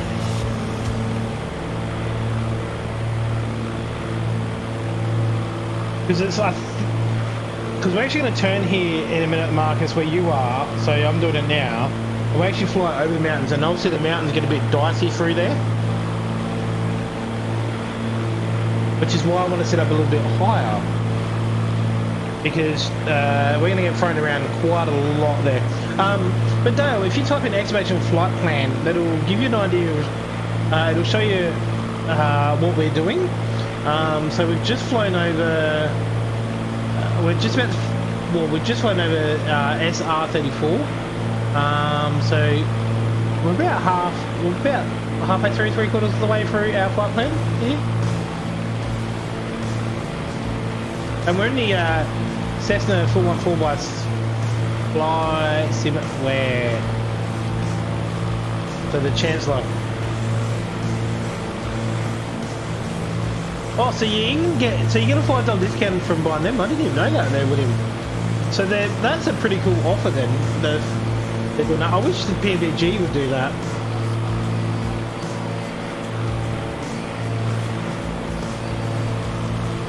Yeah, about halfway now. Part of the other reason I want to get up a little bit higher there, Marcus, as well, because it's taken us 3 hours to get this far. It's probably going to take us. I preferably do not want to take another 3 hours to get to the other half.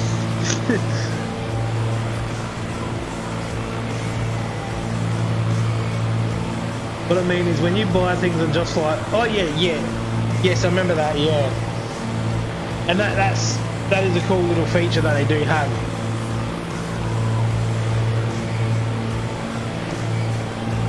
I built up a whopping $5, but still planning to use it.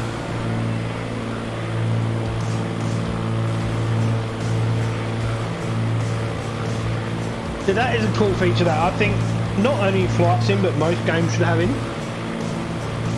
Yeah, I'm going up to 17 as well.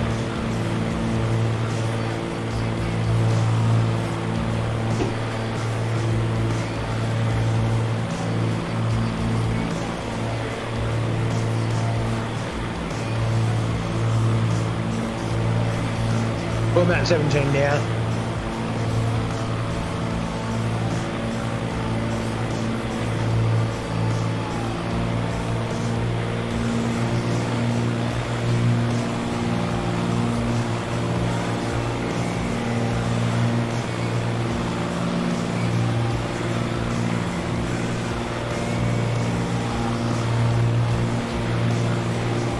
We didn't get really much. I don't know why it took so long to get this far, because we didn't really get much headwind. Range on that one.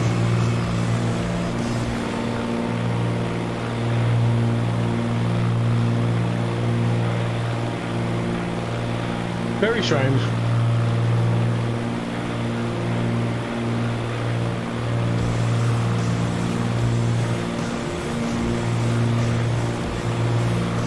Hey Dale, have you got the sim at all, mate? Have you got Microsoft Flight Simulator at all?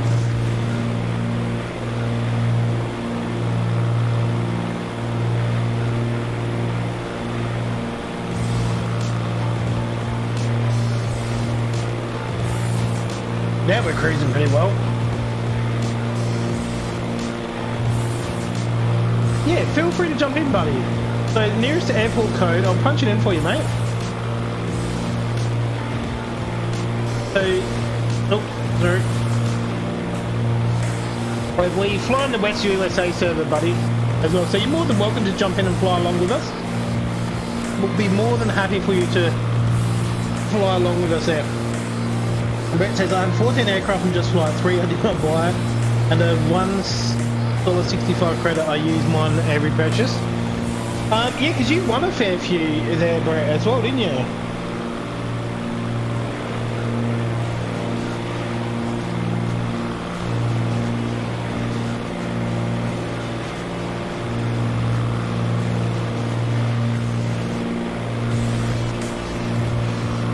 Did you explored the cabin and set up 2 tables to drink coffee? I had no idea. Did you not know? Ooh, I need to teach you a click point. So you got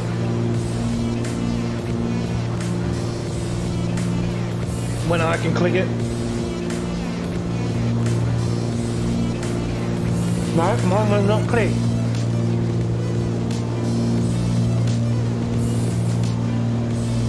There we go.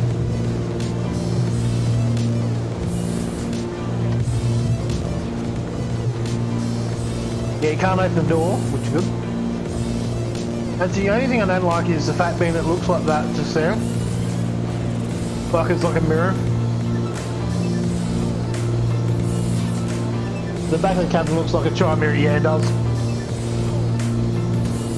But the views are awesome though. See what else we can click around here.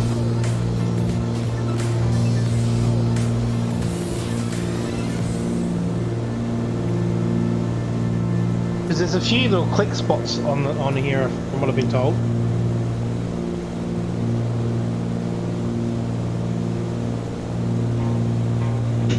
Oh, Brett, do you know Dale, do you?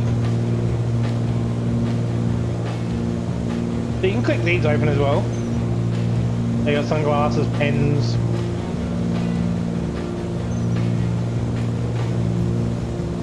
Hey, I listen. Listen, Brett.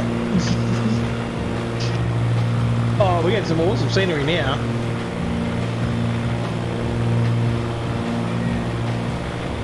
Oh, awesome. Awesome, Dale. So I'm a regular in Brett's streams on sometimes when I'm awake. I'm normally a late night person, so normally I'm asleep on Brett's streams, unfortunately.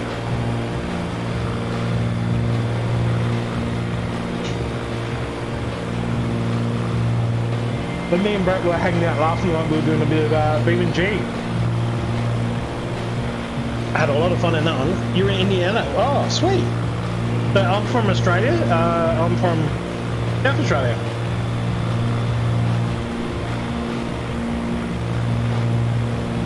So I'm kind of Brett's neighbour in a way.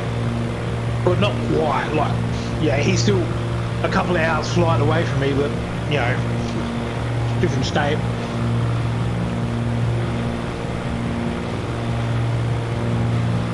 But no, glad to have you in here, buddy. So thank you for jumping in.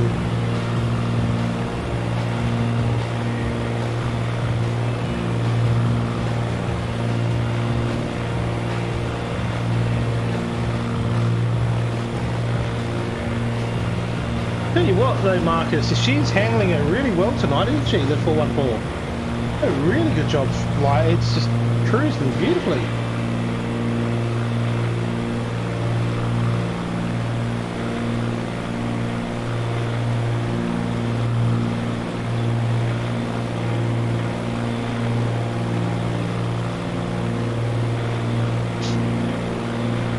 So we are coming over Rangeley, or so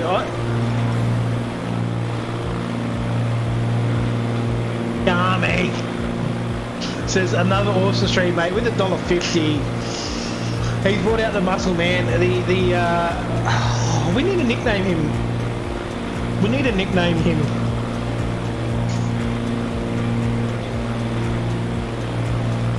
But he's brought out a $1.50 donation. Thank you, Gummy Wombat. Thank you for your continued support. Huge thank you. Go check him out, guys. He is a awesome streamer. Usually jumps in, flies, does a lot of stuff with us as well. Usually on the farm, snow runner, all sorts of things. The spinach man. Yeah. Predictably, Alan had binned it. No. How the hell did you get it there?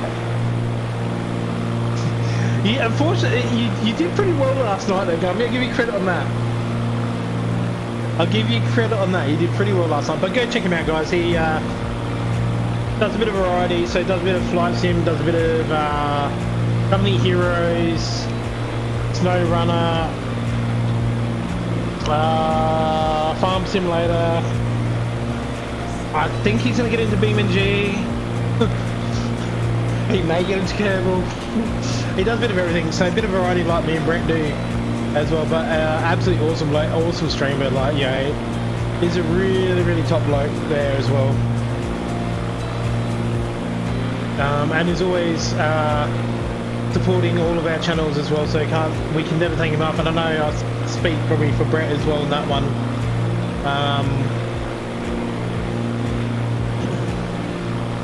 You need more time to stream. Don't we all? Don't we all? Brett, do you need any more time to stream there, buddy? I have thought about going full-time streaming, but I think I would burn myself out and get bored pretty quick. So that's why I try and keep it to the days I have, so I can keep a nice balance and enjoy it. Maybe. Well, just casual 12 hours a day, 7 days a week streaming would be good. Brett is an awesome streamer. He does a really good job. I love watching his content and the things he does. Yeah, I'm waiting for daylight savings there, Brett, to finish, because that'll pull things a lot better into line as well. Can't get enough of flights in. I totally agree with you on that one there, Shane.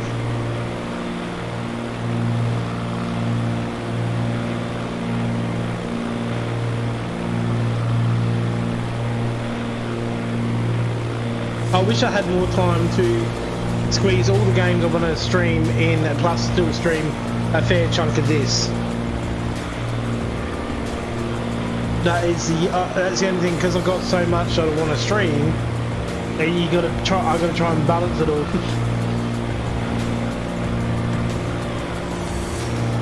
You watch some guy on YouTube for your flight sim fix? Yeah, I know. Isn't that is it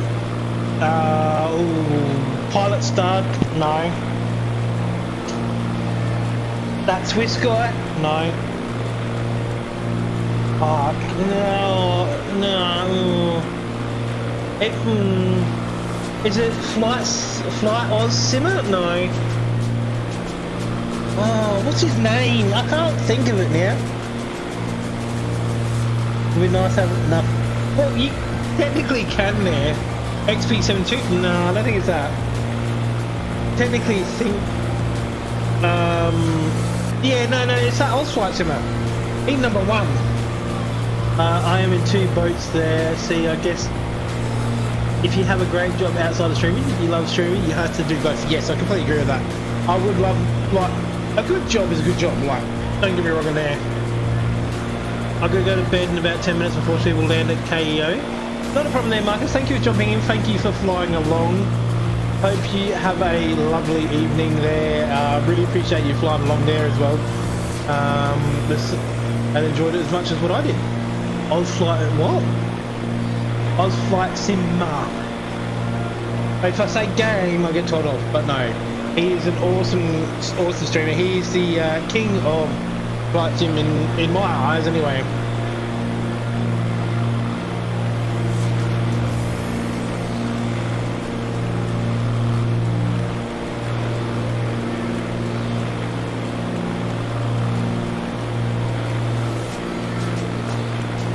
Yeah, I'm down for that as well.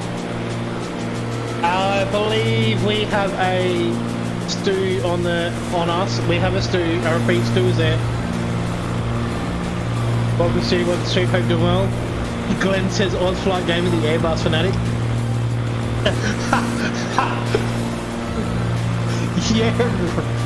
yeah, right. It's his first day. I will personally buy you customized L plates, Shane, just to put on for your stream.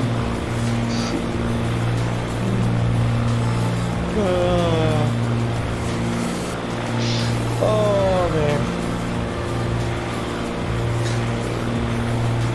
that's it. That is the excuse that you use when you sit there. You're stuffed up at work, but you don't want to get told off. But it's my first day.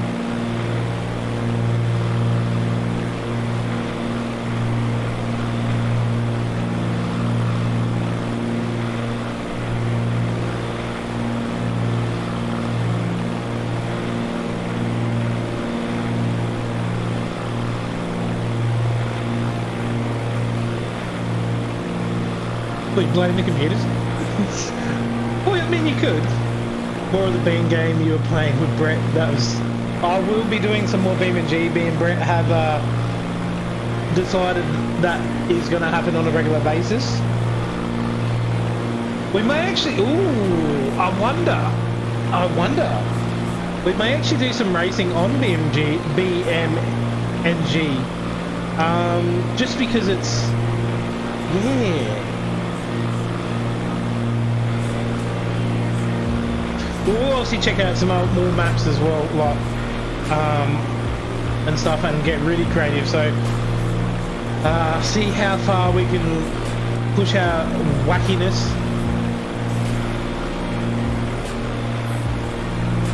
It was pretty funny though, they got me last night when I was trying to catch up on in the bus with Brett and couldn't do it. We're getting top speed, just couldn't keep it straight.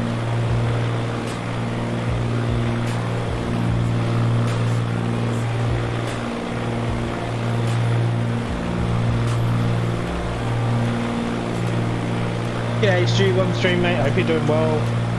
He's in the FRF 104G. What is that one? Is that a new aircraft you got there, Stu?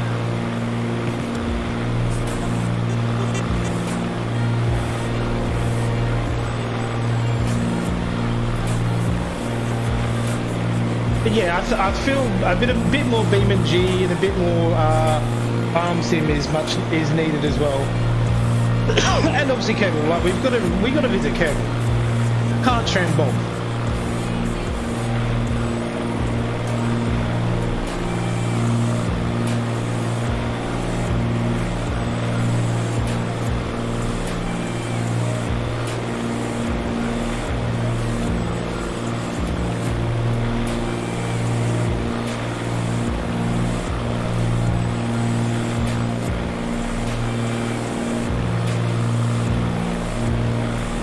Oh, so so Mark's still on the big up.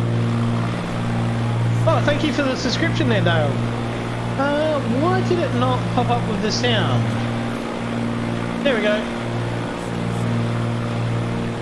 Thank you, Dale, for subscribing. I really appreciate it, buddy. And welcome to the community. Most of them were from Brett's as well, and chains and gamis as well. So, but thank you. Oh, Starfighter. Okay, yep.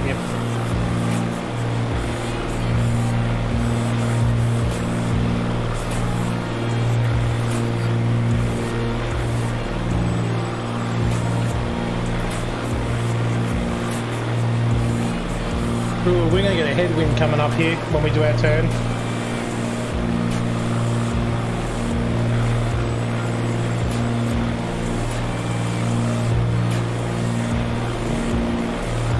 We've got 20 knot crosswind and we're about to turn into it.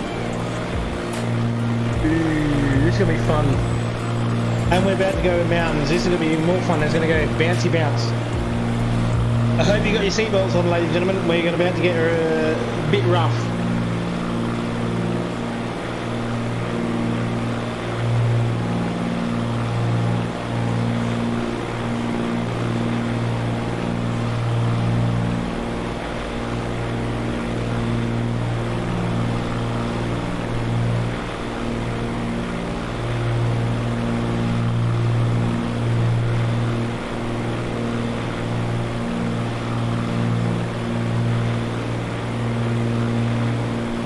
A wee bit rough in that regards.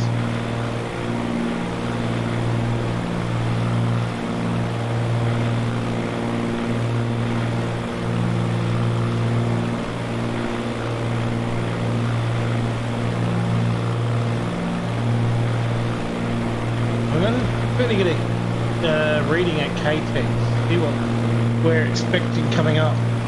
KTEX. Apparently no wind. I don't believe that.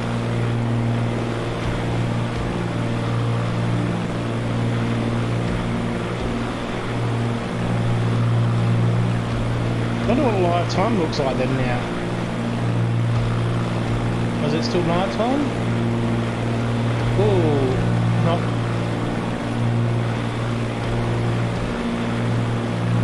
Nearly. A little bit further across.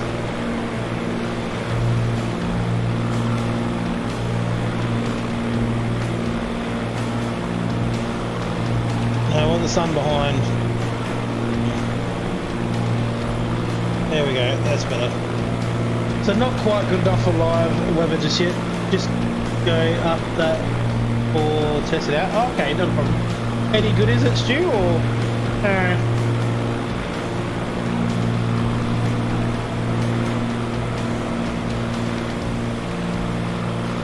We're going to fly over top of Marcus just here.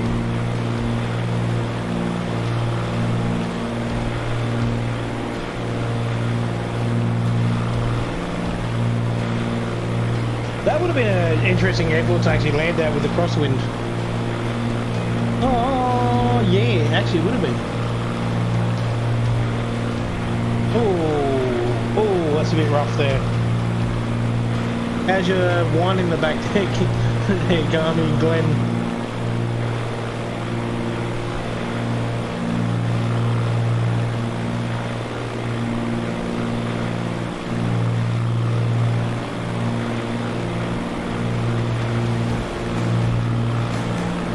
It's good.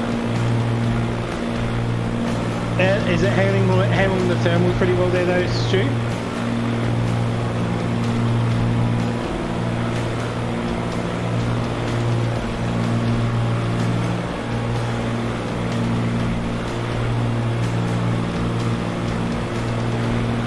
Yeah, this is a pretty gnarly headwind here. Give it a bit more kick. Grayscale Addo. You mean down the bottom there, Mitty?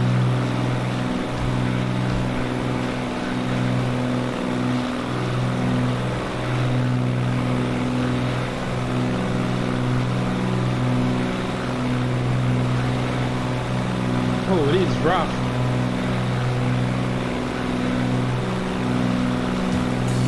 Colorado, but there's no colour. No, there's not.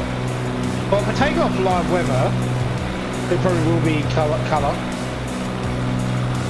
And that's live weather just there. I want to try something actually. Let's have a look. Small thunderstorms. I want to get some thermals going.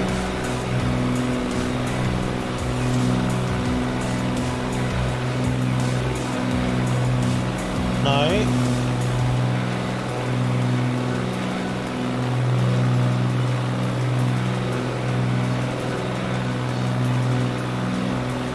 What would give me thermals? Atmospheric? No.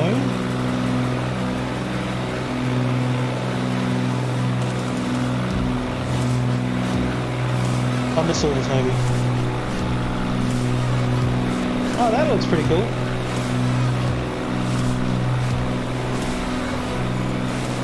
Hot day. Well, that's what, 15 degrees. Alright, let's play around with the weather. So we'll go breezy. Crank the temperature up to 43. Let's just see what it does. Hi Stu and goodbye everyone, I've got to go, enjoy flight tank. Not a problem there Marcus, thank you for jumping in.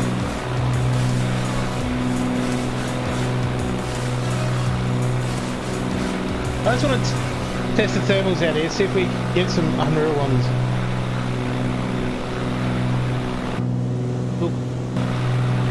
So that is on breezy, of around 41 degrees there. Bring in some humidity.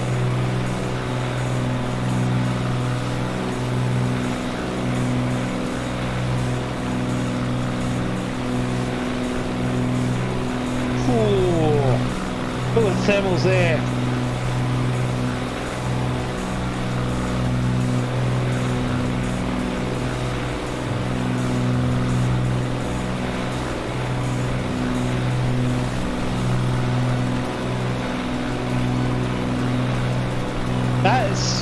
That's implemented really well. I do like that.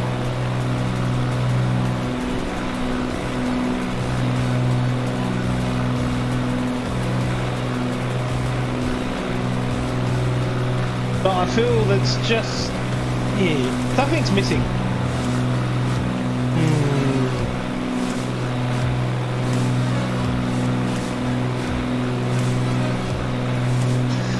Something's missing. What could we add to it to give it a bit more kick? Do you have tropical storms? Ooh. Yes, I have a hurricane.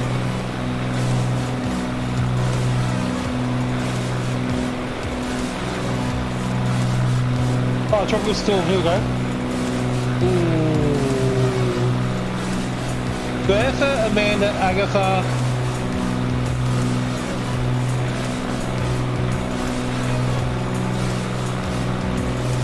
We could have Cyclone Charlotte. Ooh. Cyclone Typhoon. Fictional hurricane. High humidity storms, there we go.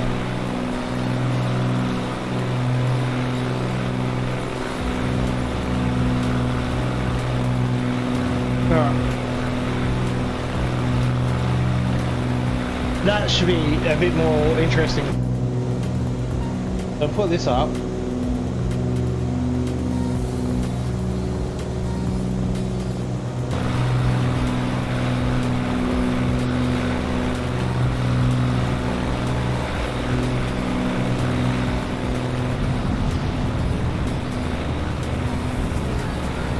I feel like this is an incorrect weather for the area though. Funny, it's the wind's coming this way.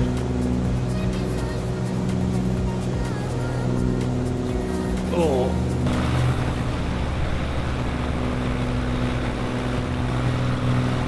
Yes. It does look cool. I will go back to live weather though, because the live weather did look good. But that gives you an idea of the thermals then. That's cool to play around with.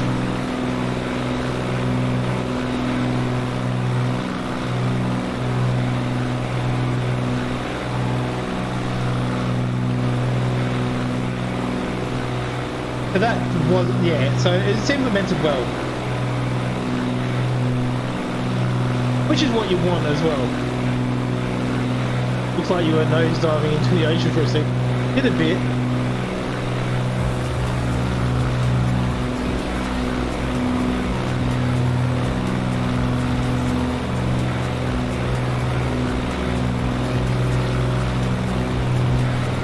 Yeah, flying through storms though on this, like the stuff like that, is a bit of a challenge.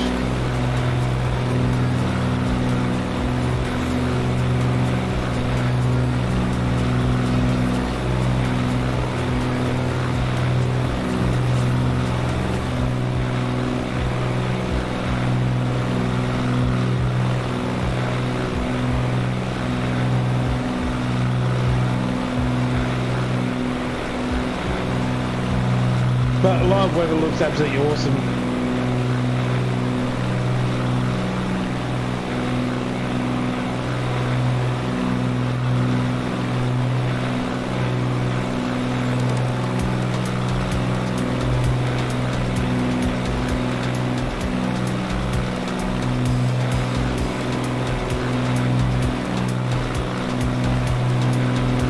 So it's got to turn over Craigie. Storm radically tamed down per message. Oh yeah, that definitely will. I've flown in one before, Glenn. So it was a 40, about a 40-degree day. I was flying back home and we started 340, and we hit the cold front that was coming across. There was a big storm front coming across. Cool change. And we actually hit it and flew into it. The only time I've ever seen the cabin baggage compartments actually open, and it's just yeah, it was to the point where it's the only flight I've ever been on that's had service where they couldn't even do it. That was rough as guts. But the issue was we didn't have any option to go, because it wasn't too bad when we took off. It was more that it developed really quick by the time we started getting into the air. And if we wanted to fly around it, we would have had to go all the way south and swing back around and come back a long way, and then it just, yeah, it was better to go through it. And they couldn't get on top of it either, couldn't go under it. It was just, well, it was a brutal little front that come through.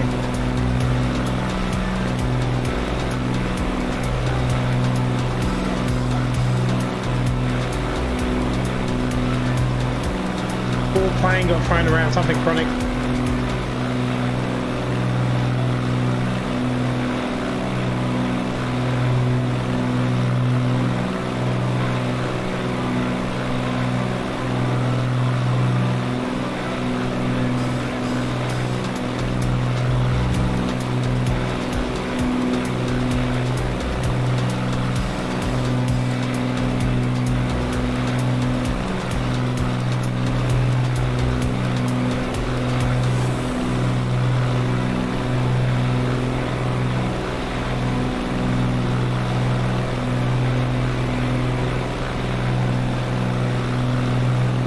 But it's some real ones, like you get the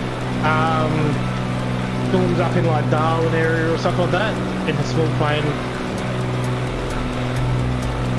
But some of the cyclones or the hurricane typhoons you can get as well, you wouldn't really want to fly in them in real life, would you?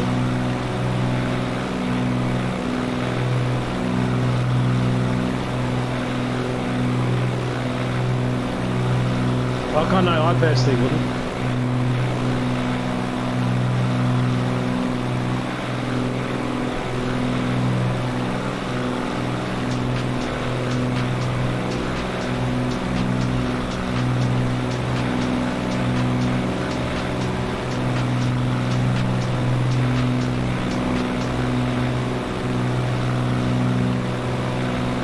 But it'd be nice to see some proper storms implemented into the sim.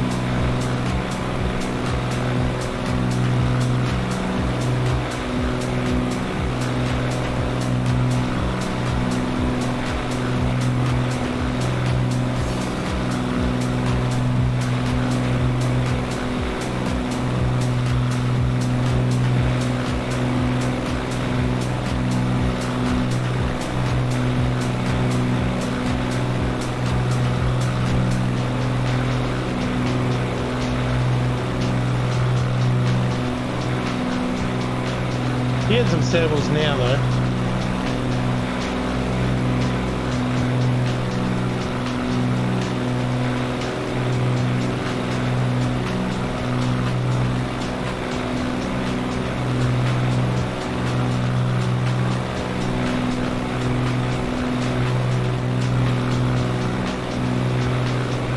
So we'll do a quick check, make sure we're got plenty of fuel and that as well.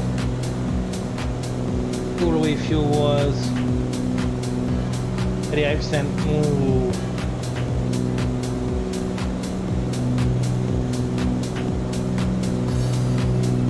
Minus 26 outside. A bit cold, but we're looking good.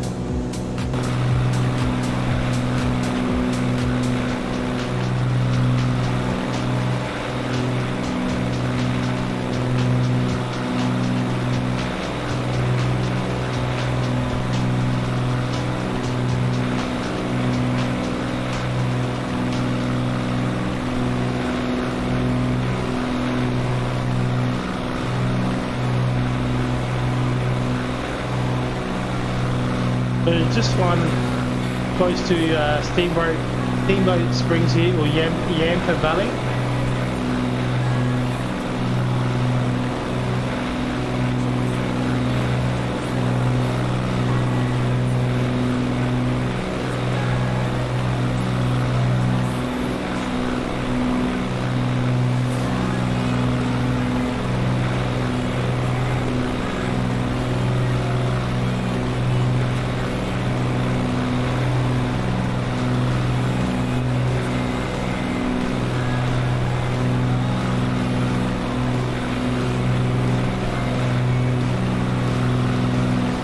Still beautiful scenery though.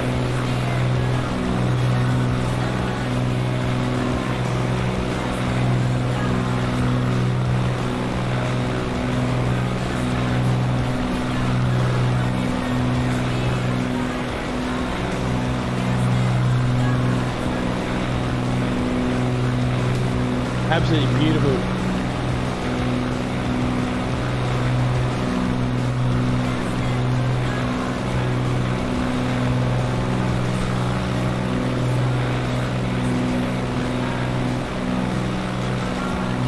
Oh, we've got someone flying in the MD-11 there.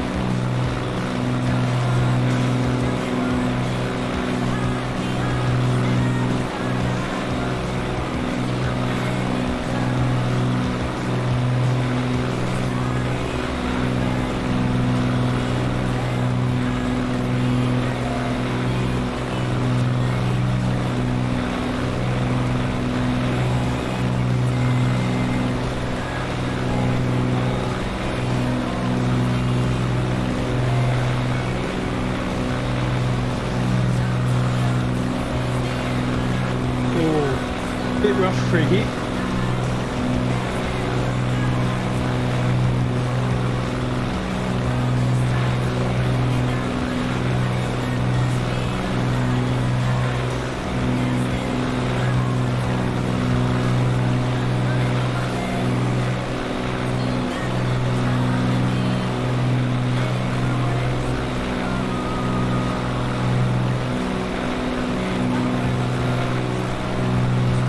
definitely good on live weather, actually, like really good.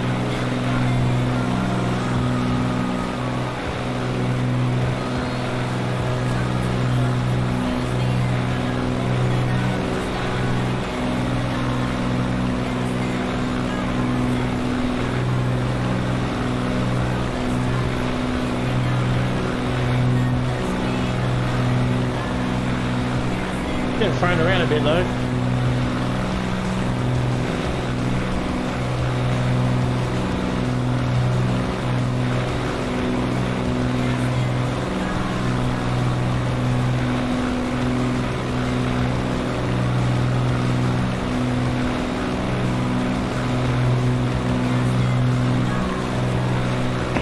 So I wonder if this is like up through this way would be where there's some of the ski outs would be, whether it's actually Aspen itself. Because I'm assuming this area would be very, very popular for skiing.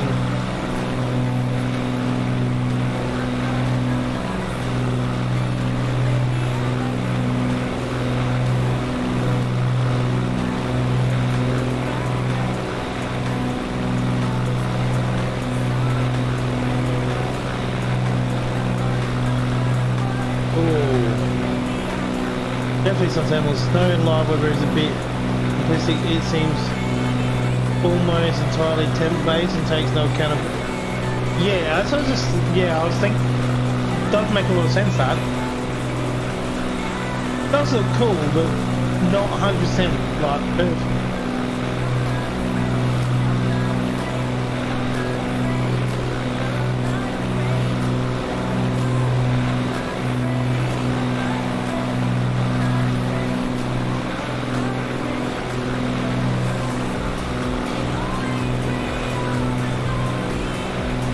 I mean, 'cause there's not a lot of cloud around, so it makes me wonder if there will be actually snow in the area.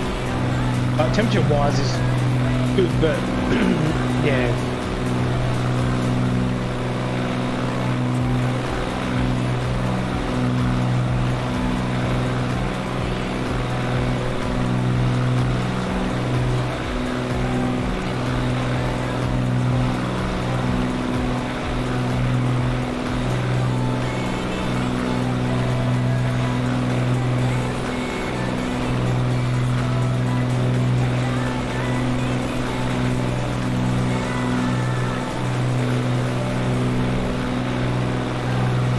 Because I mean, you look at it down there though, it just looks white.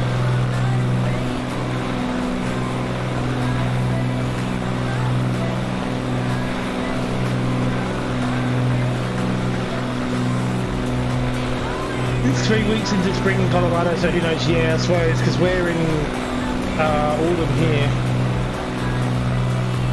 We're still quite warm for like 3 weeks into autumn though, which is really strange.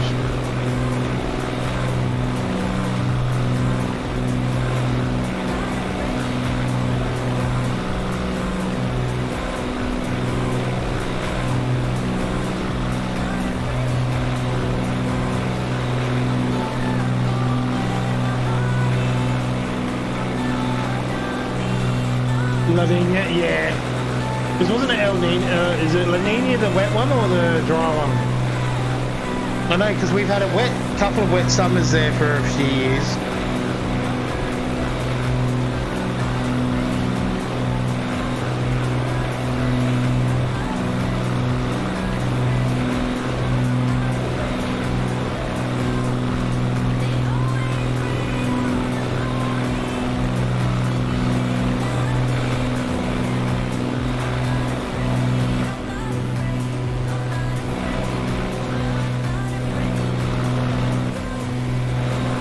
I think it was a wet one, but it's about to flip. Yes, I know, because I remember it's supposed to get drier and hotter or something.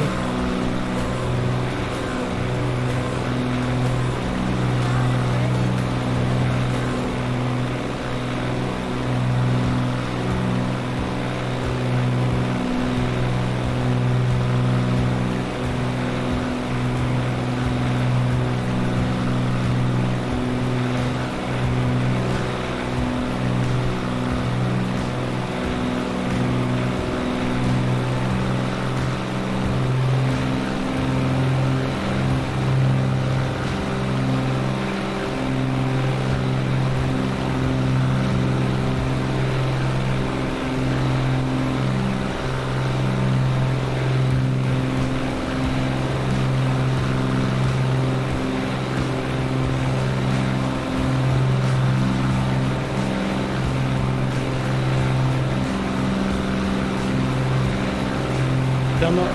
There's also yeah. Because I was talking about that with the cyclones and stuff.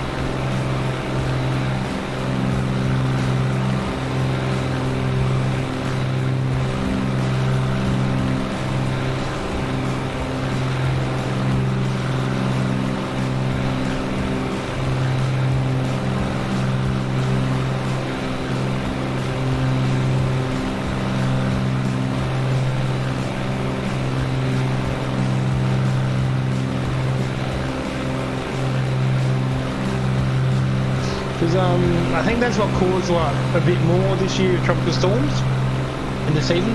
Because I know there's a few, there's one hanging around which is really late in the season.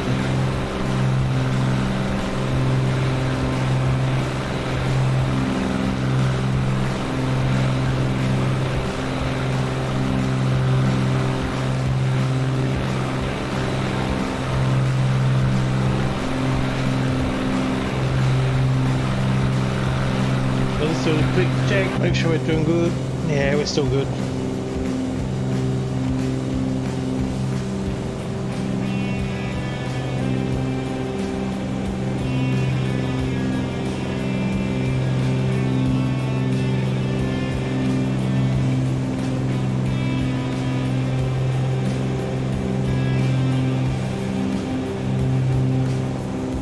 Yeah, but normally monsoon season usually ends towards starts winding down towards about now.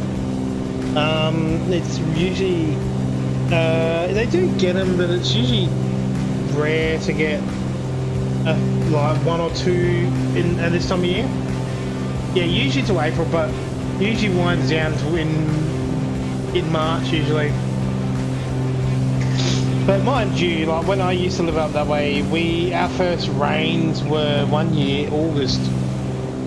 Like our first good rains were September, which normally we wouldn't get good rains till late October, November, so it was really early.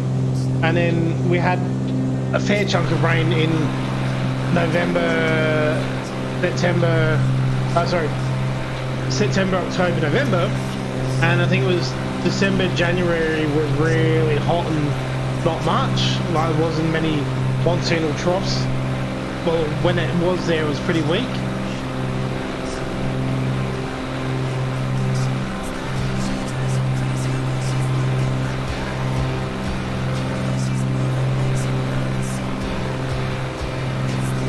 So, yeah, you were pretty much the same as us. Like, I'll have a quick look at my weather.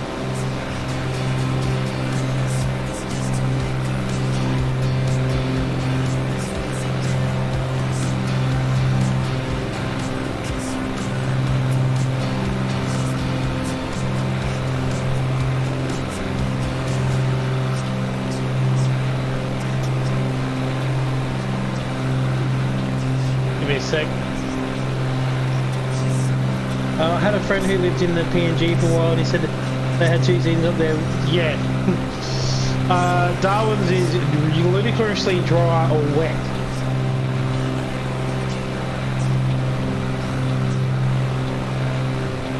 So, let's have a look.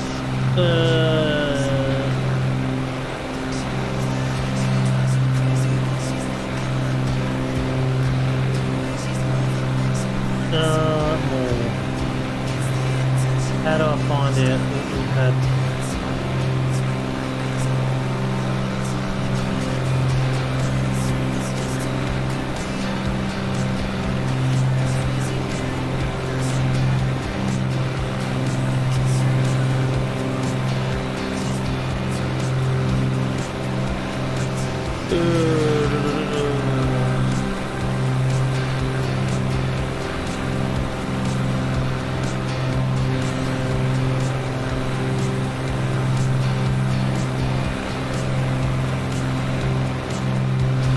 Not let me pick it up pretty well of what we've had this year.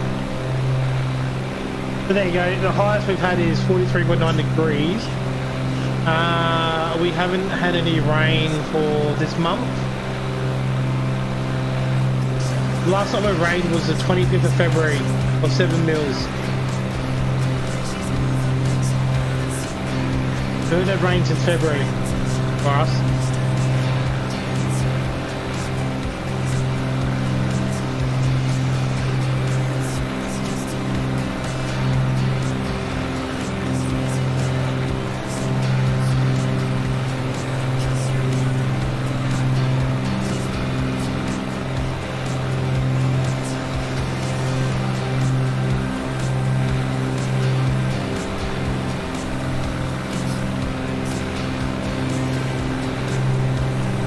So it's been a while since it has rained.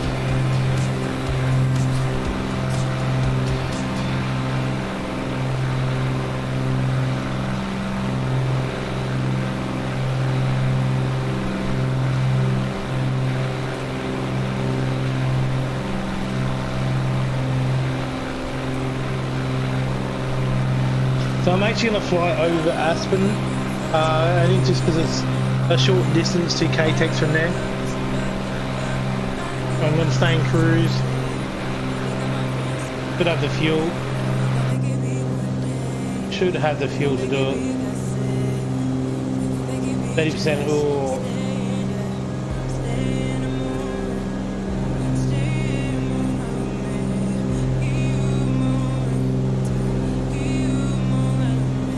getting a nice tailwind though.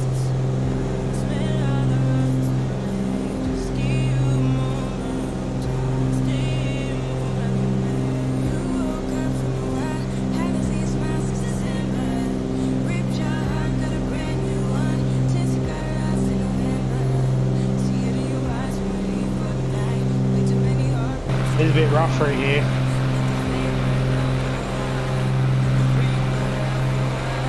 Oh, those sim sounds a bit too loud. I'm just going to pull it back just a tad.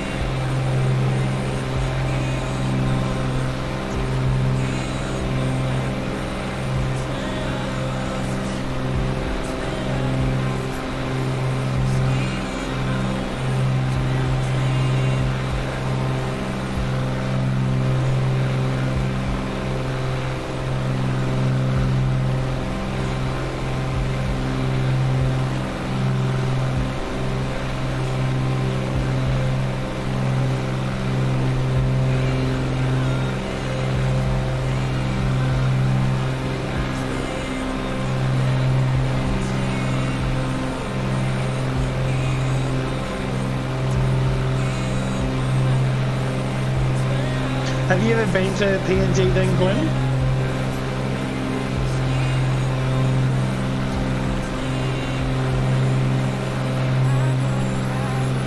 Just absolute gorgeous scenery for here.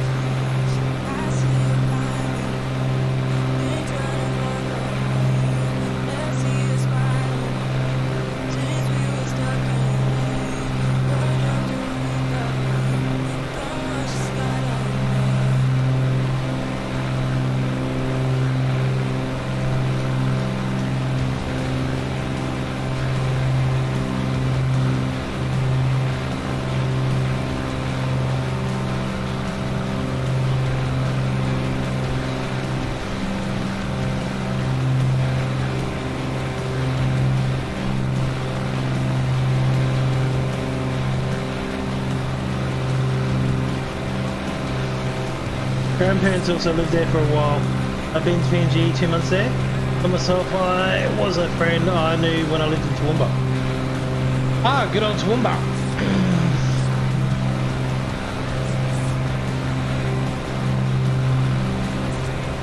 That's a bit of a... Toowoomba's got a bit of unusual weather though. That's kind of tropical but kind of not at the same time.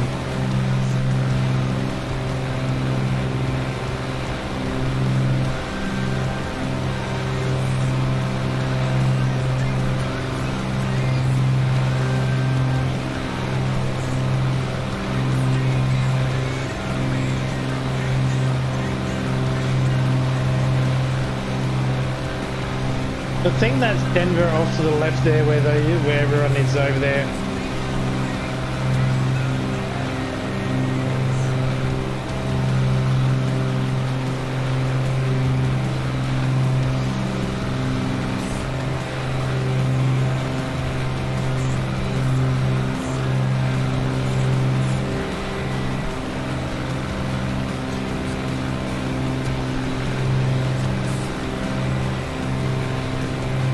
right on the edge of the range, similar to Gump. You know, okay. See you, Stu. Have a good one, mate. Well, thank you for jumping in. Thank you for flying along. I hope you have a good evening, morning, afternoon, whatever it may be over there. But thank you for jumping in, and I hope to see you on another stream.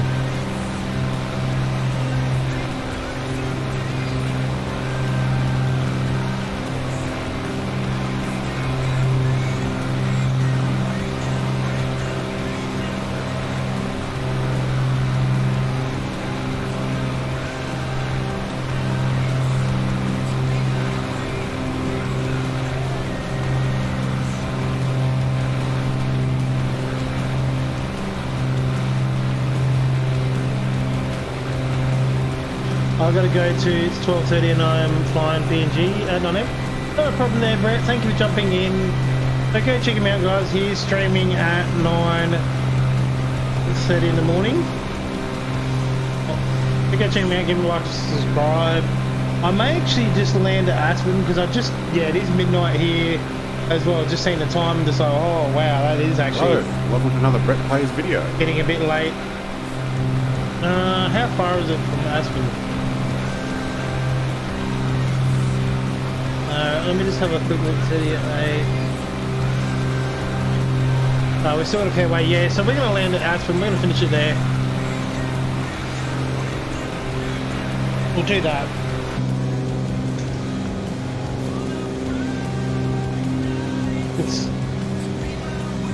We're still about another 45 minutes away from K-Tech, so...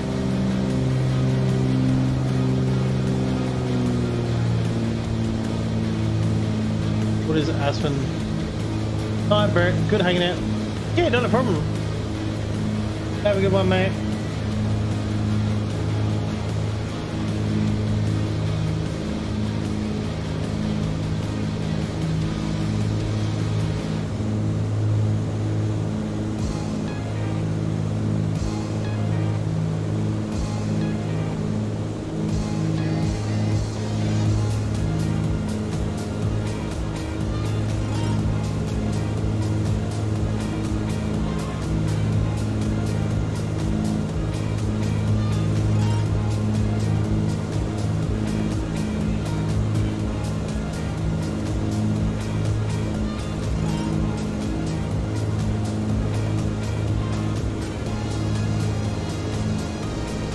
Come on.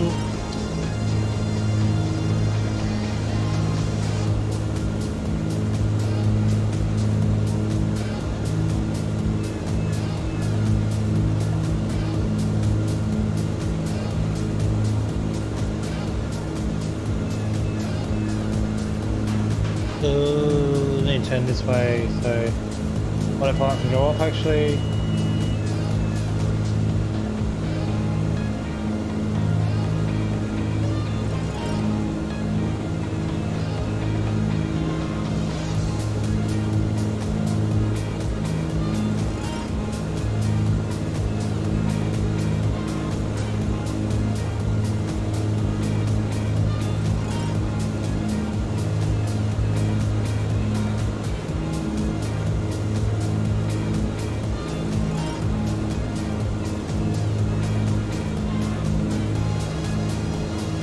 Oh, stutters.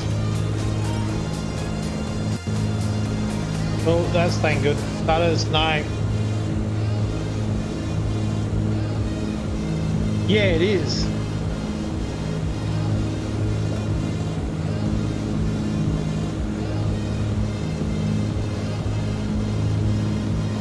It's 7,750.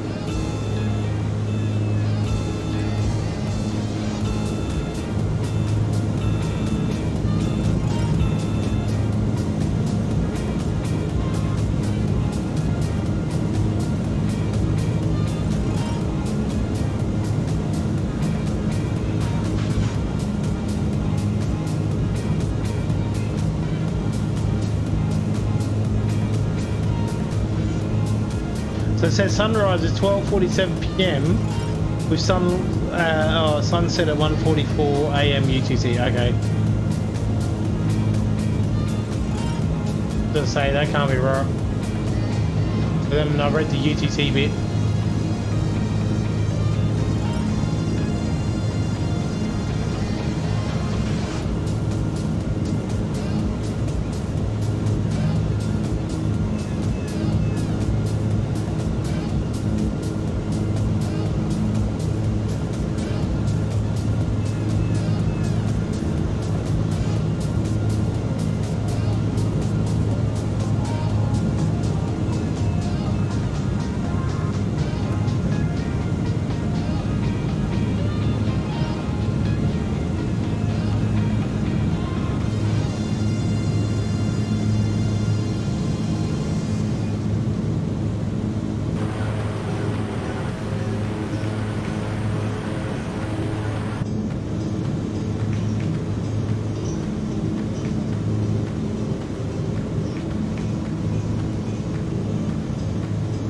we are still way too high. There's Aspen there.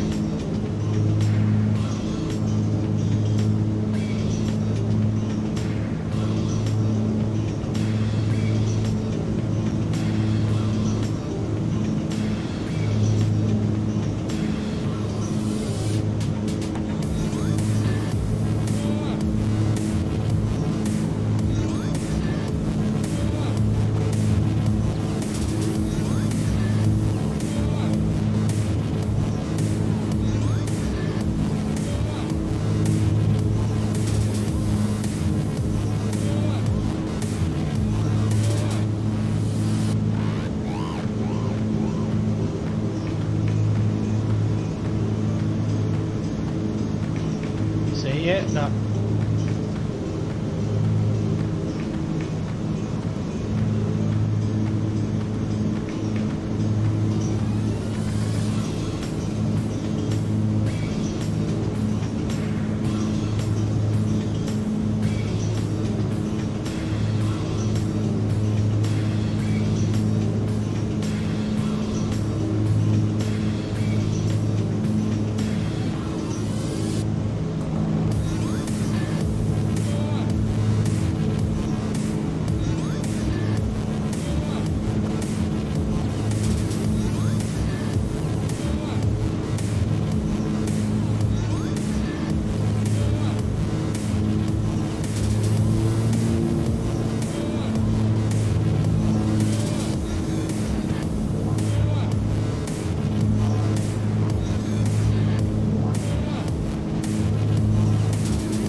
Oh, stutters.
There's some stutters there, something chronic, aren't I?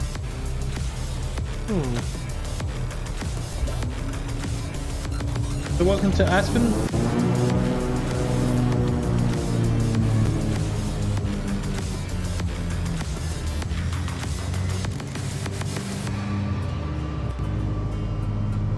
Stop stuttering. Oh, this is horrible. Oh. So we're gonna just pull up there because this is stutters. And this is not normal. Come on.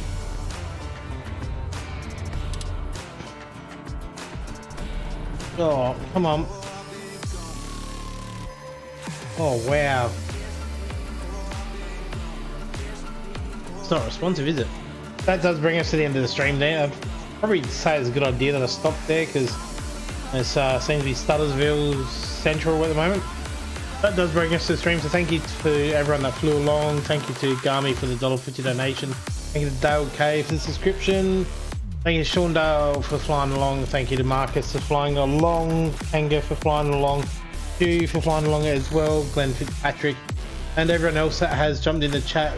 Shane, Brett Plays, Stu, Gummy Wombat. To name a few, as well as 2D as well. And So thank you guys, it was a lot of fun. I hope you had as much fun as what I did. Hope to catch you on another stream. Have a good evening, and don't forget that Brett is streaming tomorrow morning, followed by Shane in the evening as well there, guys. And thank you to Mitty as well for jumping in and modding for the chat for me today as well. He said thank you, Weds, for streaming. Have a good one, guys, and thank you, and have a good evening.